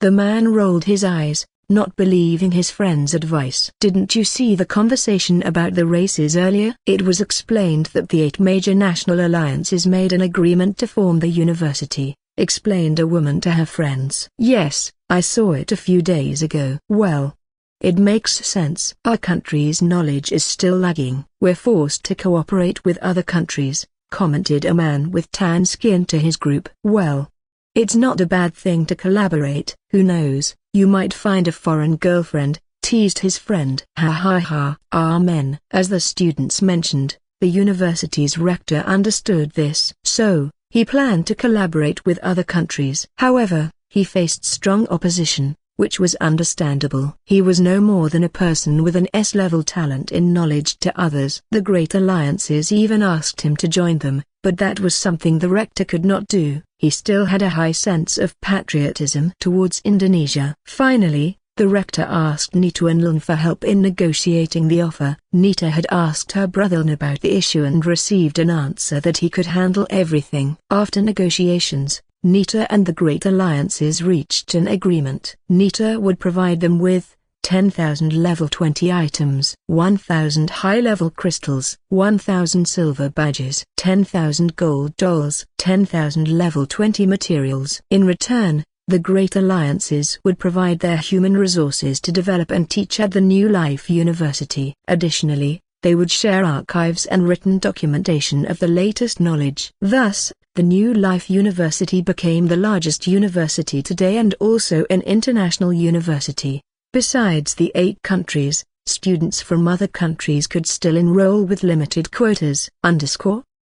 Parking area, New Life University. At this moment, a girl about 155 centimeters tall with long black hair stepped out of the car. After her, another girl with shoulder-length hair also exited from the side of the car. Yes, the 2 girls who got out of the car were Nita and Naila. Naila is Nita's personal assistant. She takes care of all Nita's daily personal needs. So far, Naila has worked behind the scenes and hasn't appeared in public. However, since Nita is starting her university life, Naila is also compelled to attend university. As Nita's personal assistant, Naila, of course, shares some similarities with Nita, such as their age, both being 18 years old. Therefore, it's not a problem for Naila to attend university. She's even excited and enthusiastic about it. Princess, it's so crowded here, said Naila, looking around at the many people, even in the parking area. Yes. Considering this is an international university, it's no surprise it's crowded, Nita replied. Nita's current attire was casual green clothing that looked comfortable yet stylish. The green blouse had fringes on the sleeves and collar, adding an elegant touch to her appearance. A long skirt with a wavy bottom also enhanced Nita's graceful look. Nita's outfit today was the result of careful consideration by her assistant Naila. She chose this style of clothing by considering Nita's graceful and relaxed personality. Come on, let's not be late, Nita said as she grabbed Naila's hand and hurried out of the parking area. They walked for several minutes, turning around a few parking blocks, and finally arrived at the north gate of the campus. The north gate area was less crowded than it was at the opening at 6 a.m. So beautiful, Naila said, admiring Nita's statue to the left of the north gate. Quiet. Although Naila's tone was not mocking, Nita still felt embarrassed when someone who knew her like Naila said such things. Princess Nita, are you really going to university? A girl was shocked when she saw Nita and Naila arriving. Wow, Princess Nita is so beautiful. Princess. Autograph. Please. A girl with wavy hair hurriedly approached Nita, holding out a book and pen. Nita had expected this to happen, so she was prepared. She then signed several books and items the girls brought. Not only girls, but there were also boys among them asking for Nita's autograph. That's enough. Class time is near, Naila, feeling quite overwhelmed by the crowd pushing and shoving, intervened. Seeing the situation getting out of control, Nita released a bit of her aura. Ugh, scary. I can't breathe. Step back. You're making Princess Nita angry. Indeed, these people could only be controlled this way. Phew, I almost fainted, said Naila, feeling very heated at this point. Everyone. Sorry, but I have to go, Nita said, not wanting to stay outside the gate any longer, and hurried into the campus with Naila. After Nita and Naila walked in, they didn't realize that someone was watching them closely from a distance. Who is that?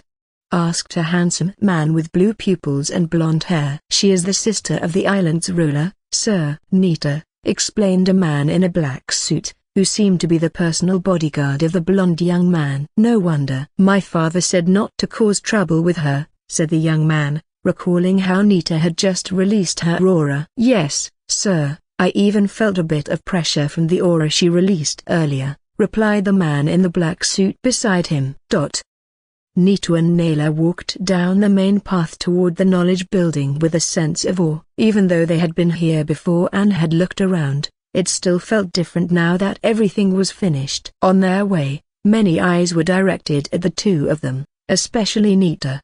Besides Nita's cute beauty, she often appeared on national and international TV. Even when discussing cooperation for establishing New Life University, they felt this girl was the before. For students with high social status, their close ones had warned them not to cause trouble with this girl. How great is she? Isn't she just the sister of the island's owner? Far above on the 18th floor, a girl looked down at the square inches front of the knowledge building, focusing her gaze on Nita. "Princess Emma, lower your voice," the girl beside her gestured with a finger in front of her lips. Emma looked at the girl beside her with a slightly annoyed expression. Emma continued to watch Nita and Naylor until they were out of sight.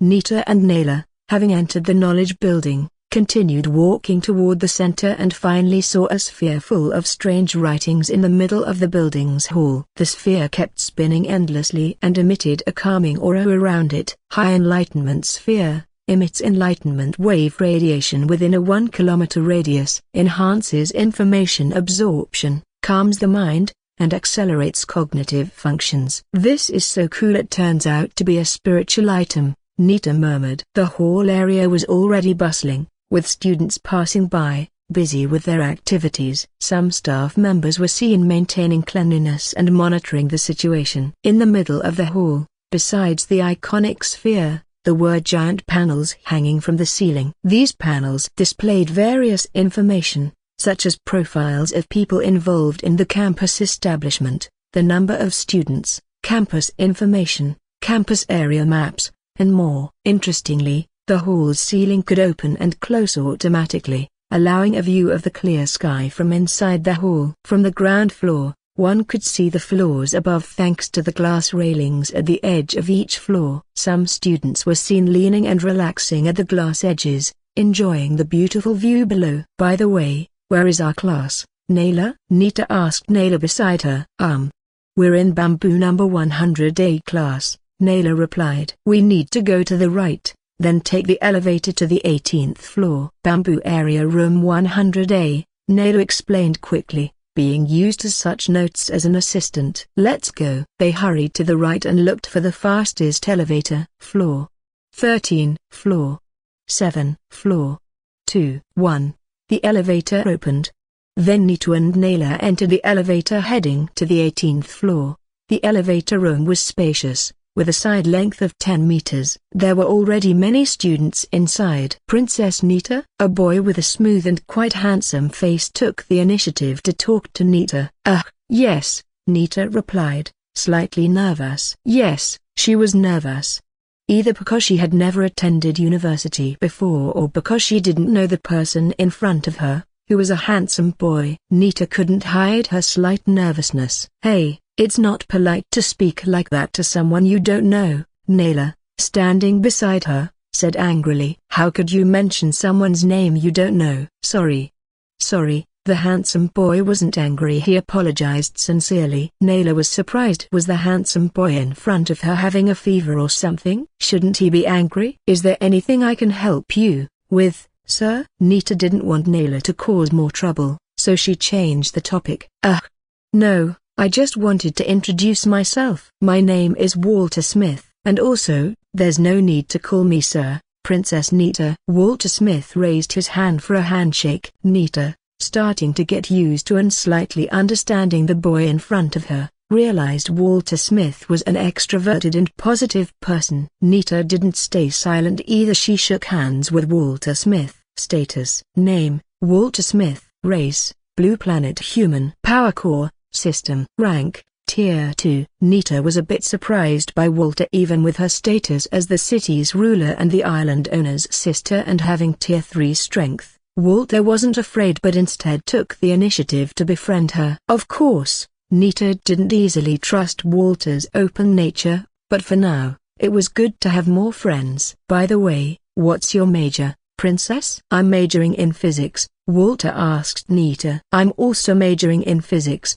Nita replied casually. Wow, cool, we're the same. By the way, are you also in bamboo number 100A class? Yes. During the elevator ride, Walter chatted a lot with Nita and Naila. Walter was the son of the city's ruler on the American Alliance Island. His talent in combat was quite good, but his father wanted him to have an education so he wouldn't lose to the nobles' children. So Walter had to attend university while actively participating in combat. Soon, the elevator reached the 18th floor, and then Walter, Nita, and Naila exited the elevator and headed to bamboo number 100A room. During their journey to the bamboo room, they encountered many students. Not only from Indonesia, but also quite a few foreign students, most of them children of important people, so there were always assistants by their side. Room 87A, Naila murmured as she scanned the rooms they passed by. Room 93A. Room 100A. We're here, Naila said cheerfully. Nita and Walter observed the classroom from the outside. They saw many students already inside the classroom. The layout of the classroom wasn't much different from renowned campuses on Earth, but the equipment inside was more sophisticated and modern. A spherical object in the middle of the class was projecting a life of microorganisms and how they survive. Some students were watching the projection curiously. The class hadn't officially started, but the projection remained active to acclimate the new students. Nita, Naila, and Walter then entered the classroom. Hello, everyone. Walter's shout was very loud. He shouted while spreading his arms as if he was about to hug someone. What's with that guy? Is he crazy? A boy in the top right corner of the seats said. The boy had black eyes and bright red hair. Idiot. You embarrass the American Alliance. Emma and her friend felt slightly ashamed of Walter's behavior. If it weren't in the classroom, Emma would have kicked him at least once in the face. Wow. That guy is very handsome. A girl with slanted eyes and shoulder-length hair was fascinated by Walter, who had caught the class's attention. Naila. Let's find a seat. Nita ignored Walter's foolish behavior, then pulled Naila's hand beside her and looked for a seat in the front right side. Walter, realizing he had overreacted, felt a bit embarrassed and scratched his head. Sorry. Excuse me, he said, while glancing back but couldn't find Nita and Naila. He soon spotted them in the front right side and walked toward them. 2 seats away. Otherwise, your stupidity might infect us. Naila blocked Walter's seating area 2 seats beside them. Princess Nita. Please. Walter looked at Nita and tried to ask for help, but all he received was Nita's indifference. She was actively discussing in the Alliance chat. Alliance chat, World Market, cute cat, first day of school smile, Dion, started already? So fast. I also want to go to school, but, Hana, wow. Congratulations, Princess Nita, study hard. Alright. Remember, don't cause trouble at school, follow your teacher's orders. Laras. Congratulations, Nita, don't forget to show your sister around the campus when the time comes. Hey Emmanuel, great. I believe Princess Nita will become a professor someday. Nita's brief message invited many reactions and responses from various Alliance members. Of course, with Nita's current position, it was a good opportunity to catch her attention. Just a few words from her could improve the quality of life for ordinary people. Lein was currently in a fierce battle when he replied to Nita's short message. In front of him, a golden dragon stared at him intensely. A young man with golden eyes looked at him in silence. You have a sacred bloodline. Where did you get it? The person on the dragon spoke in a strange but understandable language. You don't need to know. Hurry up if you still have any tricks, Lein said. While watching the cooldown bar on his system panel. Provoked by Lein's words, the young man on the golden dragon frowned slightly at Lein's arrogant attitude. Watch the Dragon Knight in action. Who'll fall and fly this time? Yeah, I think the guy with the divine light will win again. He's already killed 12 tier 3 creatures before, and this one isn't a big deal for him. Yes, that's right. He's waiting for his heaven-splitting sword skill. Most of the discussion was on Lein's side, proving how fierce Lein's skills and power were at the moment. In just one day, his contribution points had exceeded 150,000 and were still increasing. Area of light, 00:1:19. Area of light, 00:1:13. Lein's divine area skill was still in cooldown, so he had to stay on the defensive for now. He had to rely on his golden talisman if something dangerous appeared. Golden lava. The hovering dragon immediately moved towards Lein and spewed golden lava from its mouth. Anything the golden lava passed would freeze and crumble within seconds. Why do you always run? Where is your heaven-splitting sword skill from before? The golden-eyed youth mocked. Alright, I'll end this. The golden-eyed youth looked deeply at Lein. Then he blinked. Lein's heart trembled, feeling like his heart would explode, his blood flow chaotic. What's this? A mental attack? Without thinking longer, he used the teleportation talisman. But before the talisman could activate, the golden dragon was already behind him, stomping him into the ground. Crack! The sound of the protective skill from Lein's armor activated, the barrier skill he wore activated, the skill from the Kylux armor artifact also activated within a fraction of a second, holding off the dragon's foot attack for 1 second. Lein used that 1 second to activate the teleportation talisman. Lein immediately appeared 1 kilometer away from the golden-eyed youth. He saw the system warning panel. You have been hit by a mental attack, Golden Heart of the Dragon, reducing attributes by 30% temporarily for 1 minute. Damn. 30% attribute reduction. No wonder his body reacted as it did before. Now, Lein was quite worried about the negative status he was experiencing. He tried drinking a low-level mental potion, but it had no effect. Healing potions also didn't impact anything. Blessing potion. Lein thought about the blessing potion. A potion that even made Elder when issue a hidden mission. Blessing potion. Attribute plus 100, random. Note, can only be taken 5 times. Consume, blessing potion. Are you sure? Yes. Lein immediately felt the potion's fluid flowing down his throat. You consumed the blessing potion. The usage limit of 5 times has been reached. Removing negative effects from your body. Awesome. Lein shouted in his heart. Sure enough, the 30% attribute reduction had disappeared. His strength returned to normal. The golden-eyed youth observed Lein, who had moved 1 kilometer away. This human has many tricks, he murmured. I need to act fast before the negative effect ends. The golden-eyed youth immediately directed his dragon towards Lein's location. Lein stood firm, waiting for the golden-eyed youth's arrival. His skill cooldown was over. He would take his revenge. Come. I'm curious about the material of that dragon's body, Lein murmured to himself. Arg! G-R-R-R. The golden dragon roared and attacked Lein very quickly, the golden fire from its mouth terrifying people watching from afar. Even from a distance, they could feel the heat of the golden fire. Wait. Come back. The golden-eyed youth sensed something. He immediately wanted to activate the teleportation talisman. But it was too late. Lein had already activated Sword Heaven Prison, trapping the dragon and the golden-eyed youth within 4 golden sword pillars. Damn, this strange skill is very troublesome, the youth panicked, then activated a strange talisman from his storage ring. Father, save me. The talisman shattered and disappeared in a gust of wind. Lein did not know that the youth had already sent a message to his father with the message talisman. Lein immediately activated the area of light skill. The area within a 100-meter radius was filled with divine light, giving negative effects to creatures with dark attribute power, and doubling Lein's attributes directly, making Lein's status 26,000 on average.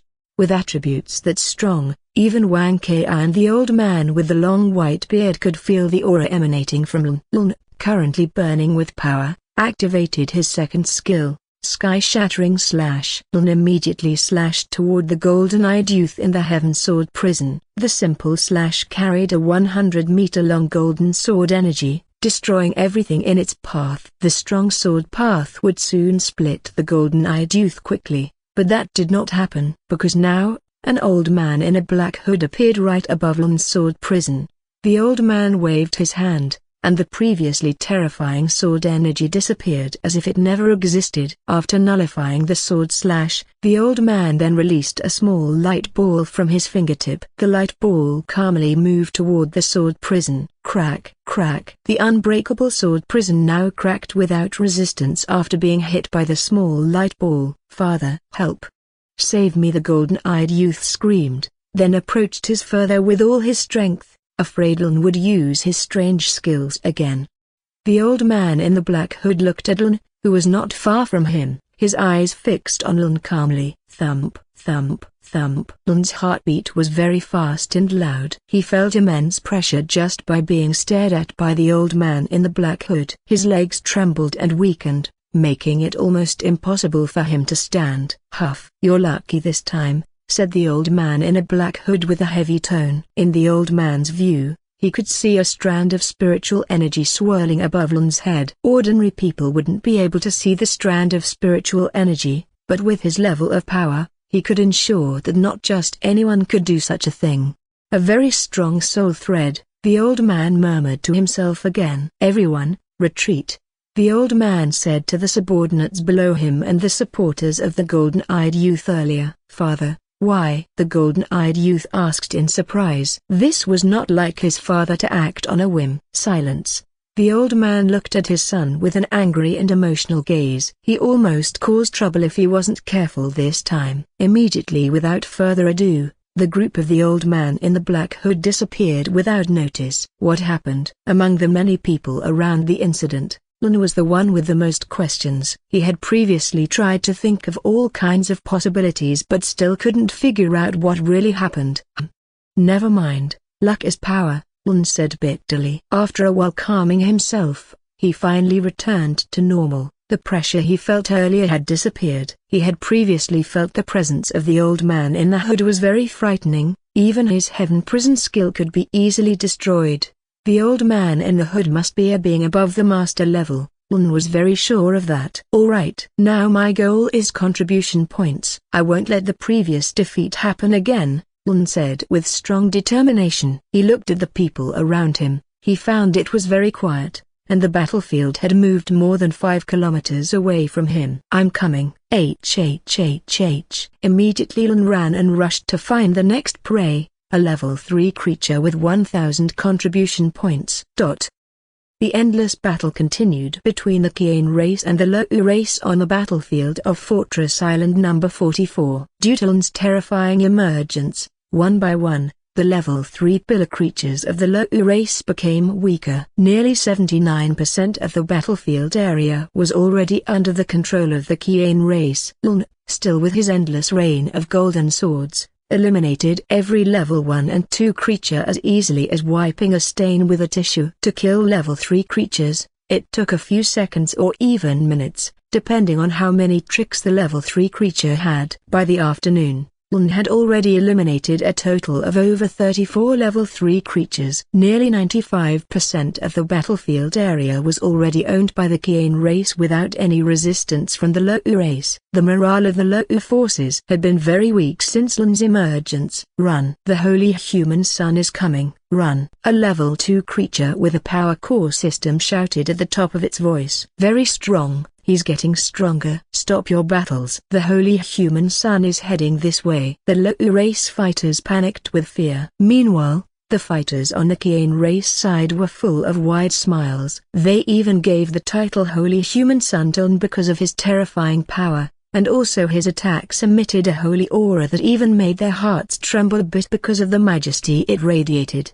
"Little friend, would you like to help this old man?" A deep and powerful voice was heard in Lein's ear. He stopped and then said yes. He didn't know how the communication effect like this happened. He just spoke softly and watched what would happen next. Sure enough, the voice was heard again. "Good. I will bring this person down in a moment. Be careful of the illusions and surprise attacks from this person. As soon as I bring this person down, help me to lock and restrain his movements with your sword prison." Lein seemed to realize from whom this voice came. His guess was that this voice came from a high-ranking fighter of the Kian race who was fighting with a high-ranking fighter of the Lo'u race.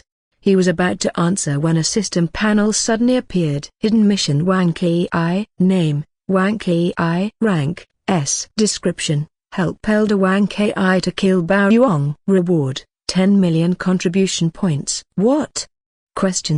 Crazy. Lein shouted in his heart. He felt the number of points had a writing error, but the number didn't change after a while. Lein was certainly very happy. Even after fighting all day until the afternoon, he had only gained over 670,000 contribution points. A lot even for him at this time. Most of the points were usually gained from killing level 2 creatures of the low race. But now, compared to the mission he just got, the contribution points he had just gained today were nothing more than nonsense. Lein was no longer looking for level 3 enemies. He kept all his skills ready if the high-level creature came. Lein waited on the ground full of blood and ashes. His condition now was like a soldier who had fought for days on the battlefield. His face was slightly dull, and he couldn't hide his fatigue. The surrounding condition was even more terrible. Corpses and bones that had turned to ashes were scattered everywhere. The ground was no longer green or brown, but had turned black liquid due to the blood that had burned and turned to scorched ashes. The air Lein breathed also felt heavy, worse than the pollution on Earth that he had ever felt. Lein's eyes, which were standing still, observed the battle from afar. Only a few points and areas were still fighting. This signaled the battle would end soon. Boom, boom. An old bald man with a golden body fell from the sky and hit the ground hard. Fresh blood came out of his mouth. Thumb. Yuck. The bald old man wiped the remaining blood from his mouth. He stood up and stood tall again. He looked up towards the old man with a white beard. Bao Yuang. The golden-bodied old man with a bald head shouted. He gathered golden energy from his surroundings. A Buddha image reappeared behind him. Enough Wang Ki. Soon you will die at my hands. Bao Yuang, who slowly descended from the sky, looked at Wang Ki with a disdainful look. However, his gaze was slightly distracted at the moment. He saw Lein looking at the two of them calmly. Hey little guy, what are you doing here? Bao Yuang asked casually. Lein did not reply. He just stood there without moving. Bao Yuang became angry. He then moved the white disk of light under his feet towards Lein quickly. His palm was wide open as if he wanted to choke something. Now the deep voice was heard again in Lein's ear, waking him from his still state. Sword Heaven Prison. Immediately, a large sword 10 meters tall fell from the sky and then plunged hard into the ground. 3 other large swords did the same, forming a square formation. After the 4 sword pillars fell, golden walls formed on all sides. A thin little barrier like this, Bao Yuang said amusedly. Immediately, a white light emanated from his hand, intending to slash the golden wall. Blub pong. His attack had no effect on the wall. He then stretched out his hands and quickly joined them. Immediately the light energy enlarged in front of him. Lightning thunder. The ball struck and attacked the golden barrier wall. Pong. Bloom. Damn, what kind of wall is this? Bao Yuang's face changed slightly. He immediately attacked forward, directly attacking with his bare hands wrapped in white light. Bang. Blub. Ugh. Damn. Open this shield, or I'll kill you. Bao Yuang threatened Lein and tried to intimidate him from inside the golden prison. Ha ha ha. Bao Yuang, don't joke. You can't even get out, but you threaten someone. Don't make me laugh. Ha. Wang Ki, who was rising at this moment, floated into the sky. He looked at Lein and said, good job, young man. After that, the Buddha statue behind him enlarged again to a height of 100 meters. Inner condensation. Immediately, the palms of the Buddha statue behind Wang Ki joined together, then a small white light gathered in front of its hands. The white light grew larger until it was the size of a volleyball. It didn't take long for the light to turn golden, and finally, it turned fiery red. Holy crushing palm. The Buddha's joined hands now separated. Then the right hand pushed the red ball downward towards Bao Yuang's location. No, Wang Ki, you will regret doing this, Bao Yuang shouted angrily. Bao Yuang's appearance was very pitiful this time. His white hair and long beard were disheveled. Wang Ki didn't care about Bao Yuang's threats. He watched as the palm moved quickly towards Bao Yuang. Lein was also ready. He had to open a small gap so the palm could enter. Bao Yuang this time was very terrifying, his body emitting a bright white aura, each of his attacks causing a hard vibration on the golden wall. Even a slight scratch could be seen. Lein, who was slightly panicked when he saw this, became a little calm because the Buddha's golden palm was now very close. The red ball looked terrifying, as if it would bring destruction to the world. Lein immediately opened a small gap so the palm could enter. Bao Yuang saw the gap and immediately disappeared. Fool, Wang Kai said, seeing Bao Yuang's last effort. I don't know who this little guy is, but his skills are very terrifying. The energy contained in his skills is very pure and holy, he murmured while looking at Lein beside him. Guild, Bao Yuang Nascent Soul, exp 1,129,000 points, plus 100,000 contribution points. Crazy. I also got a share of the kill. Lein was very surprised when he heard the kill notification. He did help to restrain Bao Yuang in the Heaven Sword prison, but he didn't expect that with such a small help, he could gain such a big benefit. What is that? Lein muttered. He saw a purple flame right where Bao Yuang was before, and Lein was curious, so he approached it. Upon reaching the spot where Bao Yuang died, Lein saw a gold ring, a transparent light plate, and a purple flame the size of a palm. Space ring, gold. Owner, Bao Yuang. Slot, 1 million square meters. Note: the space ring has an active soul barrier. Please break the soul barrier with soul power to change the owner. Soul essence, energy that contains the power of souls and embodies the pure strength of the universe. Formed from the absorption of natural energies, it becomes a potent force within the cosmic ecosystem, pulsating with the harmonious rhythm of the universe. Vortex plate, a transparent disc that allows the user to hover, teleport, and increase attributes while riding. Type: active artifact. Grade: Heaven. Essence: 126,900. Ability: flight, acceleration plus 300%, attribute plus 50%, teleportation within 3 kilometers. Crazy. Heaven level items. Lein shouted and cursed in his heart. His mind immediately spun and thought hard about which item he should duplicate. It was certain that none of these items would belong to him, so before the bald old man Wang Kai arrived, it was better to duplicate one item for himself. The gold ring and soul essence can be dropped by monsters. I'll choose this transparent disc, a heaven-level artifact, Lein said to himself, immediately duplicating the vortex plate.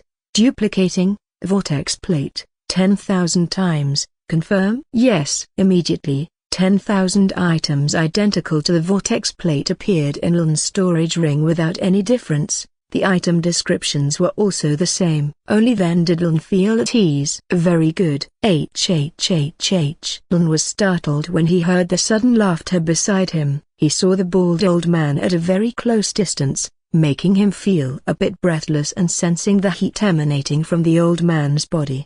Young man, Wang Kai, sincerely thank you on behalf of the Kian race. The bald old man smiled broadly. He had previously observed Lein from above the sky, and everything Lein did brought great victory to the battle on battlefield number 44. It's nothing, senior. I'm just a stranger who happened to help, Lein said humbly, afraid to offend the old man in front of him. Ha ha ha. Good, good. You are very clever. Wang Kai was very pleased with Lein's behavior. He then looked at the 3 items dropped by Bao Yuang earlier. His smile widened when he saw the 3 items, especially the gold ring and the transparent disc. What is your name? The old man asked Lein while taking the 3 items and storing them. Senior, my name is Lein, Lein replied obediently, still standing calmly behind Wang Kai. First, take this as the reward I promised earlier, Wang Kai said. Immediately, the old man took out a paper with a few words written on it. Wang Kai's message card. This card can be redeemed at any Kian race war office to obtain the corresponding contribution points. Contribution points plus 10 million. Lein received the paper with both hands and immediately stored it. He then observed the old man Wang Kai as before. Then, since you have helped me finish the battle and survived on battlefield number 44, take this. Lein saw the old man Wang Kai throw a black sword that looked very similar to his current holy sword. Infernal Blade, Part 2, Level 41, Growth. Attribute, STR plus 836, Ink plus 856, Agi plus 870, Rees plus 878. Abyssal Curse, Each attack will inflict a random negative effect on the enemy: dizzy, paralyze, sleep, silence, blind, confusion, weakness. Base attribute plus 20%, damage increased by plus 20% for 1 minute, cooldown 10 minutes. My God! Why is my luck so high this time? Lein screamed in his heart. He felt his luck had exceeded the maximum limit. Starting from being saved from a creature above the master level, obtaining a hidden mission with a reward of 10 million contribution points, getting a heaven-level artifact, and now receiving the second part of his holy sword. Thank you, Senior. This junior will remember your kindness. Lein sincerely expressed his gratitude. The old man in front of him was the person who had given him the most high-level items during his time in another realm during the inter-race war event. It's good that you know. See you again, young man. The old man said with a happy smile on his face. He had just checked the contents of Bao Yuang's gold ring, and Wang Kai's smile widened, no less than Lein's. Immediately after bidding farewell, Wang Kai disappeared from Lein's sight, leaving Lein standing still, contemplating all the events that had happened today. After a while, he looked back at the black sword he had received earlier. No matter how he looked at it, this black sword was very similar to his current holy sword. Even the attributes and skills were very similar, except for the unique effect where the holy sword would heal him with each slash, while the black sword would inflict random negative effects. As Lein looked at the black sword, he also saw new information displayed by the system. Detected that the owner has another part of Infernal Blade, Part 2, with Divine Sword, Part 1, you can perform binding. Perform binding? Lein was slightly confused about what binding meant, but since the system issued the command, it should be a good thing. So Lein agreed, yes. Immediately, the gold sword and the black sword floated in front of Lein, each sword emitting its original light. The black sword with a thick dark aura and the gold sword with a very dazzling white light. The two swords spun around Lein for several turns. After a few minutes, the two swords stopped spinning and remained floating around Lein. Wow! Lein felt a connection with both swords and could control them as he pleased. Lein could even absorb both swords into his body. I wonder if I can fly while riding them, Lein muttered, then jumped onto the black sword. Phew! Yes, the sword could carry Lein to float and fly quickly. Lein felt the strong wind blowing against his face. Refreshing, Lein muttered as he spun around in the sky on the black sword. Amazing. Are there any other effects? Lein landed back on the ground and checked the sword's status panel. Infernal Blade, Part 2, Level 41, Growth. Attribute, STR plus 1050, Ink plus 1034, Agi plus 1061, Rees plus 1078. Abyssal Curse, each attack will inflict a random negative effect on the enemy: dizzy, paralyze, sleep, silence, blind, confusion, weakness. Base attribute plus 30%, damage increased by plus 30% for 1 minute, cooldown 10 minutes. Binding skill, Echo Phantom, clone with 50% attribute, Blade Warp, teleportation to sword place, Phantom Exchange, exchange position with sword, Phantom Assault, swords passively auto-attack nearby enemies. Huffed.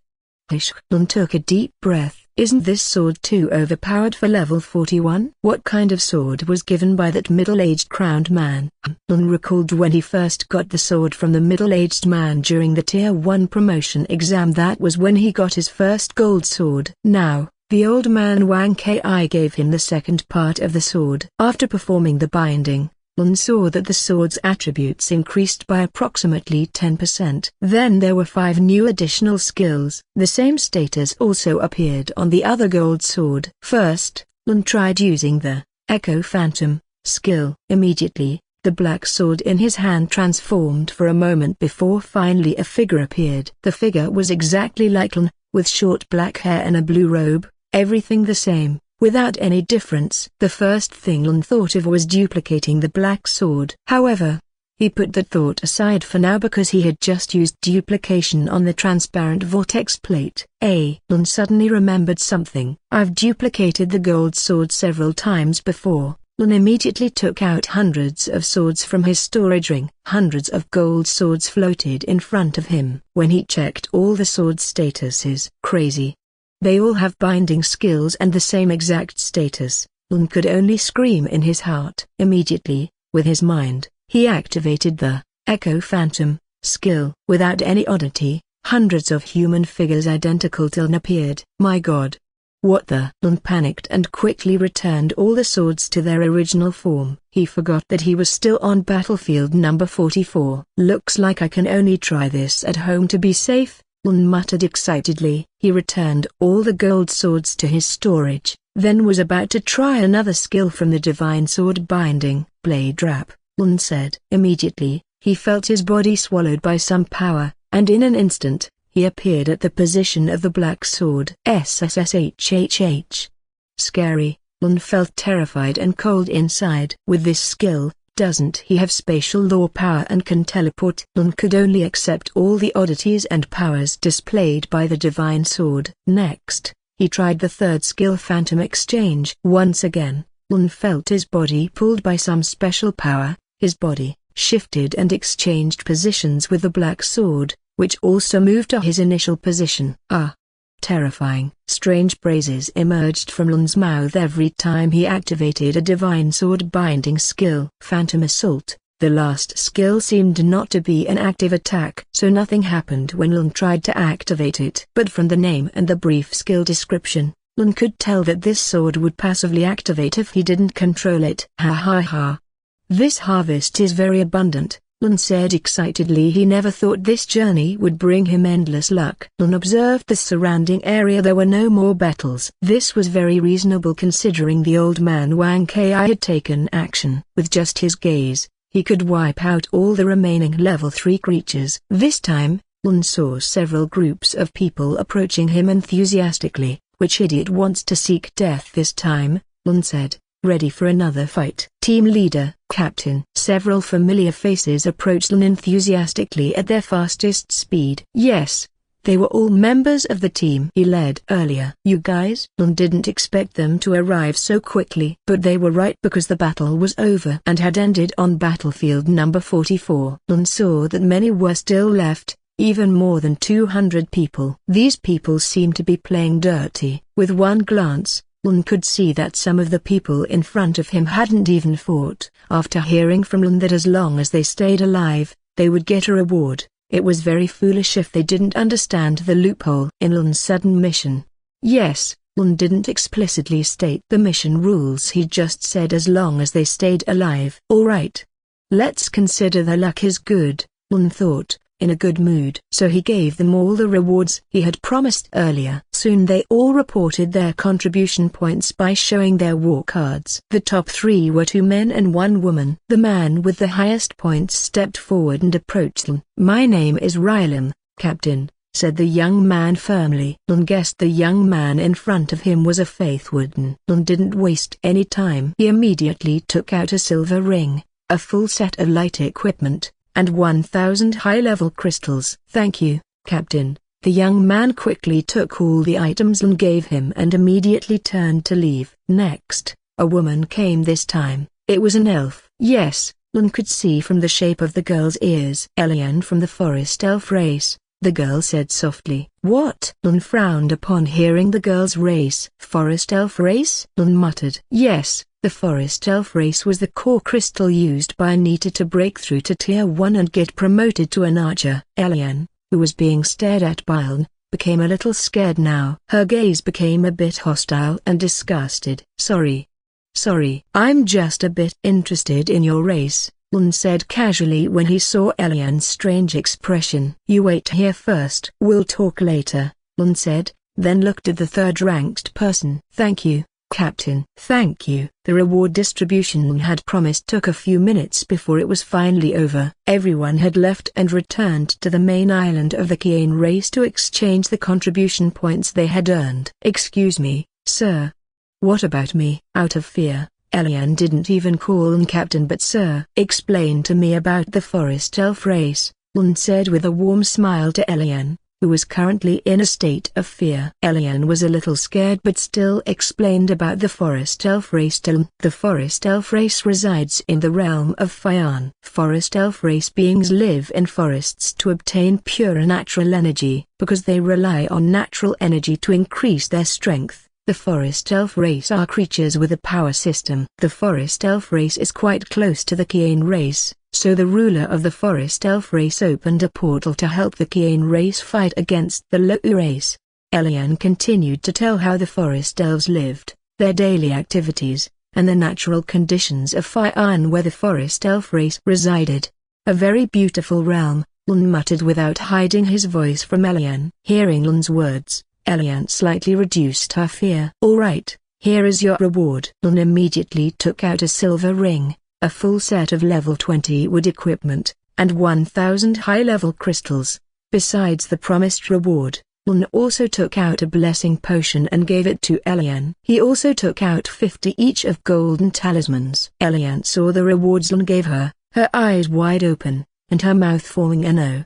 "But sir," Lein wanted to say something, but Lein had already disappeared. Yes, Lein had teleported using the golden talisman. Afraid the girl wouldn't accept the reward he gave, he deliberately gave the blessing potion to try to attract the attention of strong individuals from the forest elf race realm. Even if it didn't attract the attention of powerful beings, Lein would make an agenda to enter the Faian realm someday. Lein didn't linger any longer on Fortress Island number 44. He then took out his warship and returned to the main island of the Kian race to exchange the contribution points he had earned.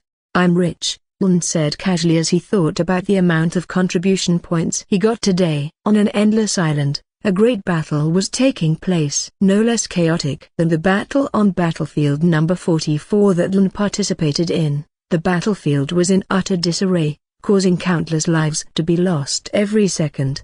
"Run. That giant will turn you into meat paste with his feet," said a man with a panicked expression on his face. "Run, this crazy giant will stomp on you," said a young man, running for his life. "Damn, how can this giant run so fast?" said a man with a hologram of a python snake on his hand. Yes, he was a beast master and was facing a giant race in front of him. The giant was nearly 20 meters tall, with a muscular red body and a fiery hammer in his right hand. The man with the blue hologram in his hand was slightly overwhelmed, continuously summoning his great beasts. Gluttonous fire lion, red-eyed bull. Immediately, the blue hologram in his hand spun and stopped at the image of a lion, and secondly, on the image of a bull. A 10-meter-tall lion emerged, followed by a golden-furred bull with red eyes. Roar. Arg! The two beasts summoned by the beast master showed no fear and immediately charged at the giant with a fiery hammer. "Ha ha ha, what can these little beasts do? You will be my next meal." The giant with the fiery hammer stared at the beast master in the distance. They had been fighting for a long time, and he knew the beast master's summoning energy would soon run out. "Destructive hammer," the giant shouted. He immediately ran and jumped high into the air, both hands swinging back and holding the fiery hammer tightly. Crash! Land! Boom! Doom! The massive hammer strike caused a shocking shockwave, the ground beneath their feet cracking and shattering within a 100-meter radius. Crazy! Run! Where is Captain Zircon? Lower-level creatures could only scream for themselves, running away and seeking a quieter battle area. "Ha ha ha! Where do you think you're running to?" The giant's loud laughter could be heard for over 100 meters. He felt no need to fear anyone. He could do as he pleased and destroy anyone around him. Swoosh! Ugh! What? Who? The giant's previously arrogant and fierce face was now replaced by a pained and confused expression. White chains from four sides pierced his heart without warning. He was locked in place and couldn't do anything, his strength gradually decreasing at an uncertain rate. "Look, the goddess of light has come. We're saved," a woman shouted excitedly. She saw a woman in a white robe floating on a transparent disc. "Wow, so beautiful. Is she a deity race? But why doesn't she have a halo of luck?" Many discussions occurred among the people who saw the woman. The woman was Lara's, currently exploding with full power after just obtaining a heaven-grade artifact from Lein. Vortex Plate, a transparent disc that allows the user to float, teleport, and enhance attributes while riding. Type: Active artifact. Grade, Heaven. Essence, 126,900. Ability, Fly. Acceleration plus 300%. Attribute plus 50%. Teleportation within 3 kilometers. Lein sent the vortex plate to 10 core members and Nita right after he duplicated it. He believed this high-quality artifact could help them in many ways and significantly boost their strength instantly. Lein sent the item through long-distance exchange from the system. Perhaps because the event was ongoing, they could conduct private transactions over long distances between realms. This disc is so fast. Where did the leader get it? Laras muttered with her red lips. She recalled the first time she met Lein. The young man looked ordinary. Even the first time they met, she was sure she could defeat Lein. But now it seemed Lein's improvement was beyond reason. Besides, a heaven-grade item at this stage? Not even a month yet? Laras could only hold back her thousands of questions about Lein and observe the vortex plate's status panel. In her view, all the numbers on the status panel were twice as much as usual. It was crazy indeed, but that's what she saw now. Vortex plate, a transparent disc that allows the user to float, teleport, and enhance attributes while riding. Type, active artifact. Grade, Heaven. Essence, 253,800. Ability, Fly. Acceleration plus 600%. Attribute plus 100%. Teleportation within 3 kilometers. If Lein saw the current status of the vortex plate, he would probably vomit blood. Even with its initial status, Lein was already very happy, let alone if its status was doubled. A loud rumble came from where the giant was. The giant's body was engulfed in flames, his muscles swelling. Seeing this, Laras did not remain idle.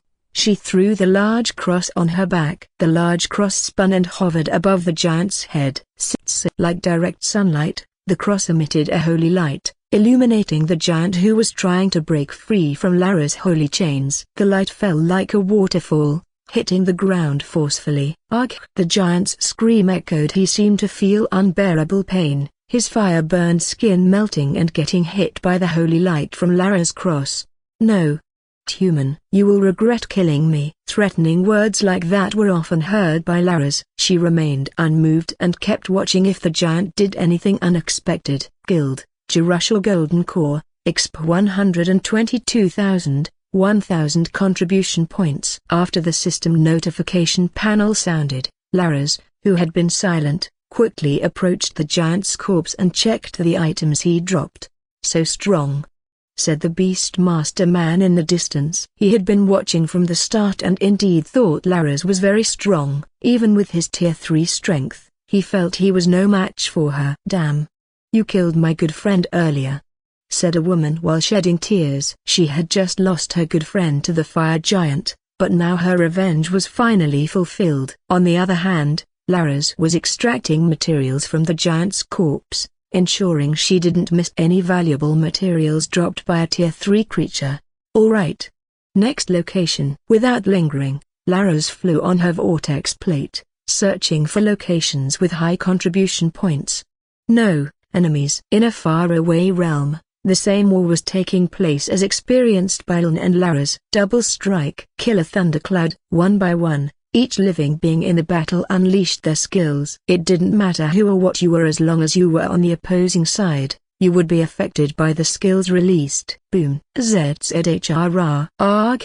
So hot. The entire area within a 50-meter radius was filled with black flames that wouldn't be extinguished by water. The fire burned all creatures within it, regardless of whether they were friend or foe. Don't go near those black flames. Run, the black mage is coming. A young man with a silver bow ran away from the area of black flames. Silver hawk, shouted a man with a glowing blue hologram, summoning a silver-feathered hawk. He quickly mounted the hawk and flew away from the black flames. Crazy. That crazy black mage again, said a handsome young man with a white halo behind his back. Holy fire, the handsome man said. Immediately, like water being poured, a bright holy light illuminated an area 40 meters from where he stood. The two elements collided. The pure holy fire clashed with the unquenchable black flames. Hey! Too weak, muttered the black mage, who was currently standing casually on a transparent disc. In front of him was a black book, split in two. Occasionally, the black book would flip its pages automatically. Yes, the old man in the black hood with the black aura book in front of him was a core member of the World Market Alliance formed by Lein, Old Man Heikel Emmanuel. The item from young Master Lein is too terrifying this time. A 50% attribute increase. HHH. Very good, said Old Man Heikel excitedly. The black book, which had been flipping back and forth between pages, now stopped on a page depicting a hooded figure with a long scythe in hand. Angel of Death. Immediately, a shadow identical to the image on the book's page emerged from the black book. Kill those ants, don't let a single one escape, ordered Old Man Heikel to the shadowy figure with the long scythe. The shadow seemed to understand Old Man Heikel's command, floating swiftly towards the low-level creatures fleeing the black flame area.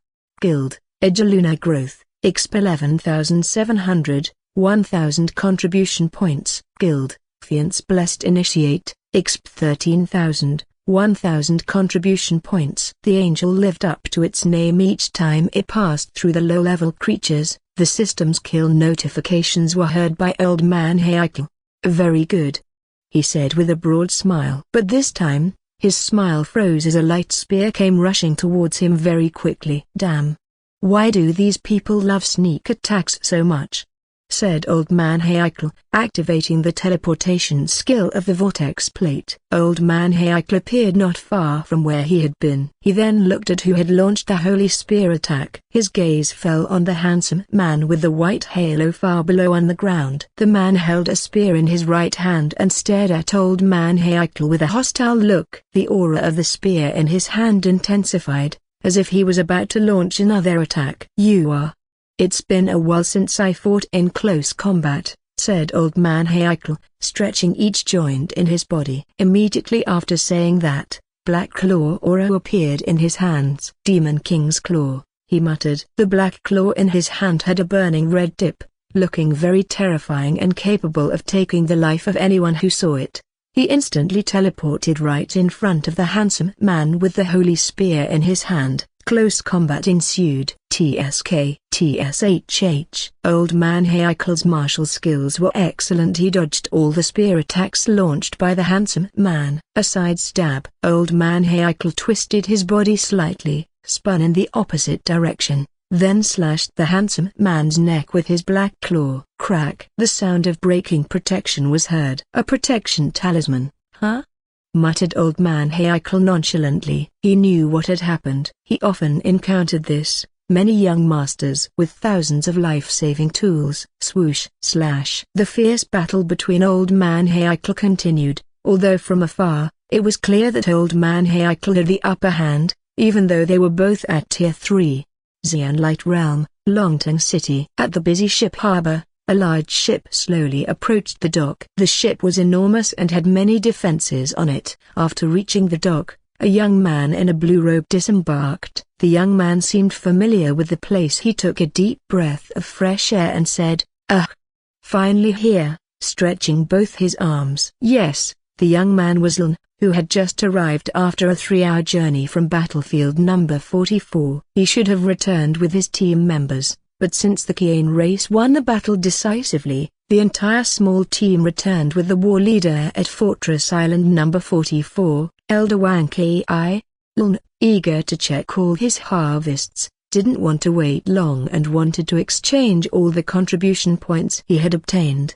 Besides, he also had further plans regarding the clone skill of the Divine Sword. He planned to return to the Divine Sky Island to spread his clones to monitor and guard the island. Even with an 80% attribute drop, with Lein's total status, it should be more than enough to handle any troublemakers. "Alright, where should we go?" Lein said softly. He then remembered that he had come to Longtang City earlier with the Su Yiling family. Reflecting on it, Lein felt it was a bit of a waste of time, but he didn't think so. Su Yiling became the bearer of a hidden mission for him, so it was only natural to make a little effort. Lein quickly walked towards the city and headed to the Kian Race War Office in Longtang City. On his way to the Kian Race War Office, Lein observed that the lives of the cultivators were quite primitive and not very modern. For instance, most people still traveled on foot and did not use vehicles like horses or beasts. Lein thought that maybe because the cultivators' bodies were strong, they preferred walking. The buildings were also somewhat old-fashioned,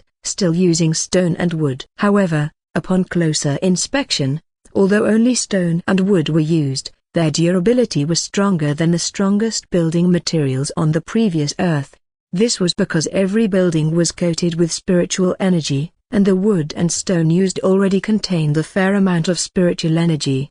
Yes, spiritual energy was the source of life energy in the cultivator's realm. Its role was as crucial as oxygen on Earth. Lein walked for a few minutes before finally reaching the Lein Race War Office building. Lein walked in and immediately approached the nearest reception desk. "Welcome, sir. How can I help you?" A male receptionist greeted Lein as he approached. "Yes, I want to exchange mission contribution points," Lein said, handing over his mission card and war token badge. "All right, sir. Let me check for a moment." The male receptionist took the card and war token badge given by Lein and performed the calculations behind the desk. It didn't take long before the male receptionist reported Lein's mission results and total contribution points. "We have finished the calculations, sir." For the battle mission at Fortress Island number 44, Lein earned a total of 720,000 contribution points. The team's excellent performance earned an additional 150,000 contribution points. Winning at Fortress number 44 earned an extra 500,000 contribution points. In total, Lein earned 1,370,000 contribution points. Hearing the calculations reported by the male receptionist, Lein was still quite surprised. With just sacrificing a few high-level crystals and a full set of level 20 equipment, he could gain an extra 150,000 contribution points bonus. Yes, it wouldn't be profitable for others. Lein felt lucky because of his duplication talent. "Thank you," Lein said calmly. He then pulled out a paper given by the old man Wang Ki, containing 10 million contribution points. "I also want to exchange contribution points from another mission," Lein said, handing the thin paper to the male receptionist. The male receptionist was initially confused, but when he saw the message on the paper, his face immediately showed shock. "Sorry, sir, we need to conduct further verification first," said the male receptionist as he walked to the room at the end of the hall. "Sigh. It seems impossible," Lein said softly. He had done the duplication earlier, planning to use the paper to get the mission. But seeing the receptionist's actions, Lein felt it was impossible to deceive the powerful people behind the Lein race. If he provided another mission paper, with a reward of 10 million contribution points, his duplication ability would be exposed. Soon, the male receptionist returned with a respectful demeanor. "Honorable Lein, the mission paper from Elder Wang Ki has been confirmed. Lein has earned 10 million contribution points. It has been added to your war badge, and also, Lein has officially become a gold-ranked warrior," the receptionist reported with a respectful smile on his face. He knew that those who received such missions from high-ranking race officials were powerful people not to be trifled with. "Ha ha ha.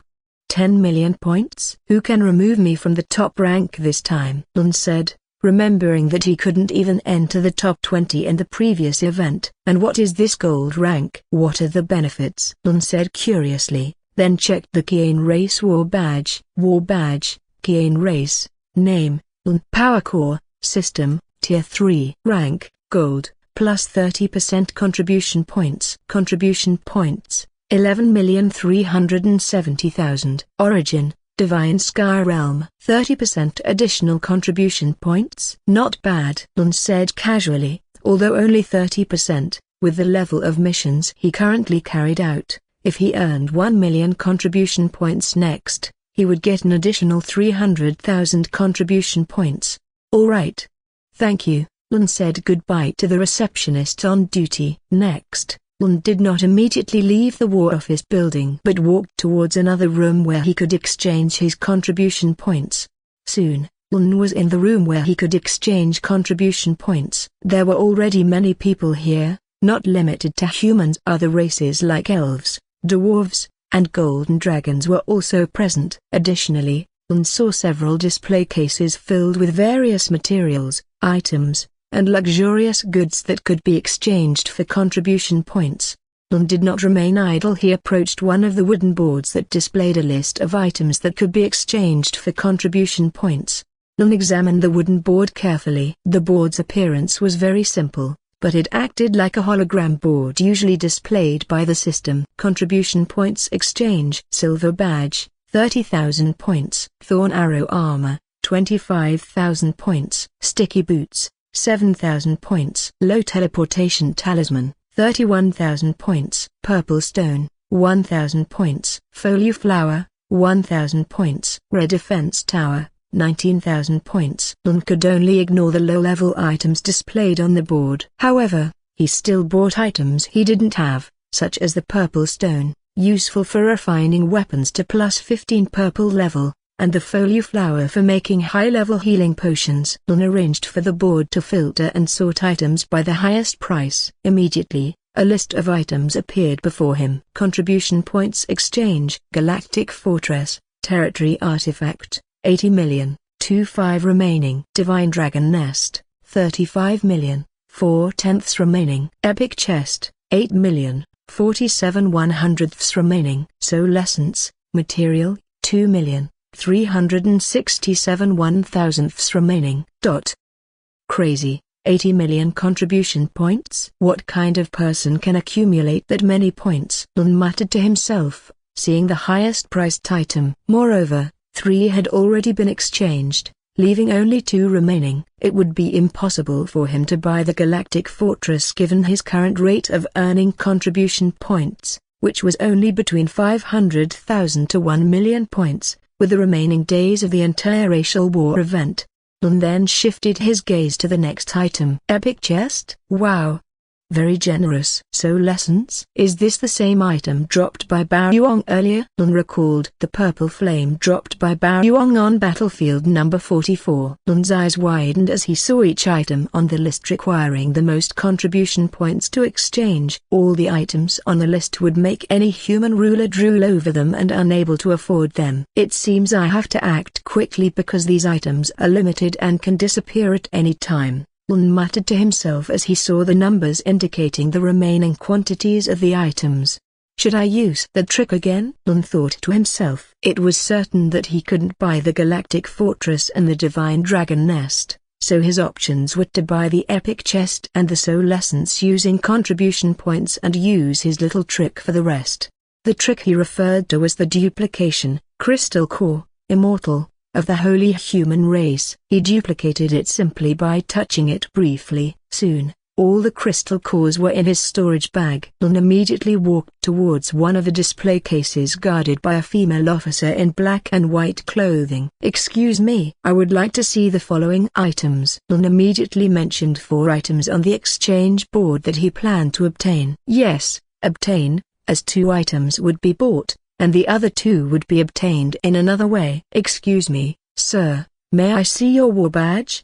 Asked the female officer with a skeptical look. Even though Lein was a tier 3 being, not just anyone could see the high-level items Lein mentioned directly. Lein promptly handed over his war badge, which had been upgraded to gold rank. The female guard was slightly surprised when she saw the gold war badge in Lein's hand. However, she still examined it, as even a warrior with a gold badge couldn't collect at least 10 million contribution points in a short time. Sorry, sir, I was impolite earlier. The female officer apologized sincerely and then walked towards the room behind her. Lein's contribution points were indeed around 11 million, but with that amount, he got the chance to view high-level items. Some people had done this before, so the female guard didn't mind. It didn't take long before the female guard returned with several items in her hands. Please, take a look, sir. Lein examined the 4 items laid out by the female guard, 1 gold chest, 1 purple chest, and 2 white papers with many strange writings surrounding them. Lein immediately checked the item status panel on the gold chest. He opened the gold chest and saw a purple flame blazing inside. Soul Essence, energy that contains the power of souls and embodies the pure strength of the universe. Formed from the absorption of natural energies, it becomes a potent force within the cosmic ecosystem, pulsating with the harmonious rhythm of the universe. Exactly the same as the description of the purple flame dropped by Bao Yuan. Lun's frustration for not obtaining the item dropped by Bao Yuan was greatly reduced this time because he could buy it. "Excuse me, can you explain to me what the function of this item is?" Lun asked the female officer. The female guard was slightly surprised when Lun asked this because she thought that someone of Lun's caliber would already know the use of soul essence. But not wanting to offend Lun, the female officer explained calmly. "This item is used to break through to the nascent soul stage. The more soul essence you use during the breakthrough, the higher the success rate of reaching the nascent soul stage," explained the female guard about the soul essence. Lun nodded in understanding, then paused for a moment to think. Then he looked at the next item, a white paper with a picture of a galactic fortress on it. The paper emitted a very strong aura, and the strange writings surrounding it made Lun feel that the galactic fortress was very intimidating. Curious, he immediately checked the description of the galactic fortress. Galactic fortress, a tower where countless stars gather, spreading star energy to all corners of the realm. Type, territory artifact. Grade, heaven. Essence, 176,900. Ability, star protection, star shot, star breath, star army. Star protection. The galactic fortress forms a strong shield with star energy protecting the Lord's Island. 100 power essence per day. Star shot. The galactic fortress launches a beam of starlight to attack enemies from a very long distance. 1000 power essence per shot. Star breath. The galactic fortress releases star energy to the island, giving all living beings an EXP gain increase of plus 20% for 1 day. 10,000 essence each activation. Star Army. The galactic fortress summons star troops to assist the Lord in battle on the Lord's Island. 100 power essence per troop. Damn. How can such a powerful thing be a war prize? Lun felt that the Kian race was too generous in giving rewards to the warriors who helped them in the war. Indeed, not all the races that came to help were low-level races like the Blue Planet humans, but there were also high-level races. To hell with that, this is good and beneficial for me. Lun didn't care about the reasoning. He continued to examine and scrutinize every detail of the galactic fortress description. Despite the high power essence consumption of the galactic fortress, Lun already possessed over 100,000 power essence, so operational usage was not a significant issue. Duplicating, galactic fortress, 10,000 times, confirm? Yes. Without any trouble, as usual. Items very similar to the galactic fortress appeared in Lun's silver spatial ring. "Excuse me. Sorry, I'd like to ask how this galactic fortress was made?" Lun asked the female attendant behind the counter. Additionally, he was very curious about the origin of this artifact item. Of course, his main goal in asking was to buy time and perform the next duplication once the cooldown of Infinity Duplicate was over. Currently, 23 minutes and counting down. The female attendant was already accustomed to Lun's demeanor, knowing that he was a player. She then explained the origin of the artifact item. "I don't know exactly how high-level artifacts are formed, sir, but from what I've heard, artifacts are formed by merging an object with law stones," explained the female attendant. Law stones? Lun muttered to himself. This was the first time he had heard of something related to laws. "Where can I get law stones, and how do I merge them?" Lun asked curiously. "Law stones can be obtained by fighting cosmic creatures in chaotic space. The appearance of cosmic creatures is unpredictable and can occur in any area of chaotic space," explained the female attendant. "As for how to merge and create artifacts, I'm sorry, I don't know, sir. Only those with a nascent soul cultivation level and above know that," said the female attendant apologetically, having explained everything she knew to Lun. "Not a big deal. Thanks," Lun replied casually, then continued asking random questions to pass the time. "What realm is closest to the Xian Light realm? Are there any items suitable for a swordsman like me? Can I take missions at night? What is the cultivation level above nascent soul? How long has the war with the Lu race been going on?" For about 20 minutes, Lun spent his time asking unrelated questions. Occasionally, Lun would walk to other displays to pass the time while keeping an eye on the 4 items. 3 minutes before the cooldown of Infinity Duplicate ended, Lun examined the last items, namely their Divine Dragon Nest, and their Epic Chest. Divine Dragon Nest, a nest for creatures with Divine Dragon bloodline, a dream place for divine dragons to grow and increase their power. Summoning, 1 dragon every 7 days. Summoning consumption, 10 high-level crystals. Daily consumption, number of dragons x 1 high-level crystal. Damn.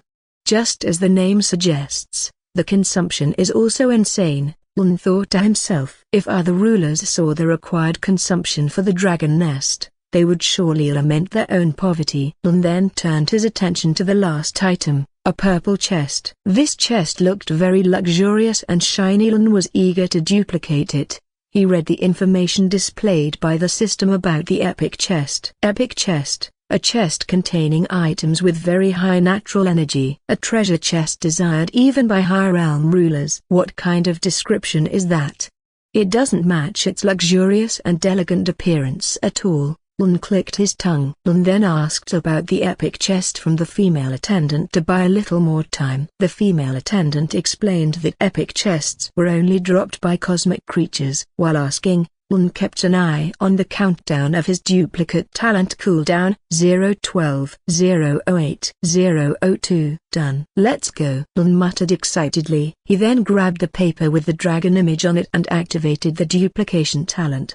Duplicating Divine Dragon Nest, 10,000 times. Confirm? Yes. Huffed. Lun let out a long breath. He turned his gaze to the female attendant, who was currently looking at him suspiciously, her eyebrows slightly furrowed. Sorry, I haven't been in the Xian Light realm for long, Lun said, giving a nonsensical excuse. Very well, sir. But my time is limited as I need to attend to other customers, said the female attendant in a tone devoid of emotion and with a forced smile. All right, I want to exchange for epic chest and soul essence, Lun said hurriedly, fearing the female attendant in front of him would run out of patience.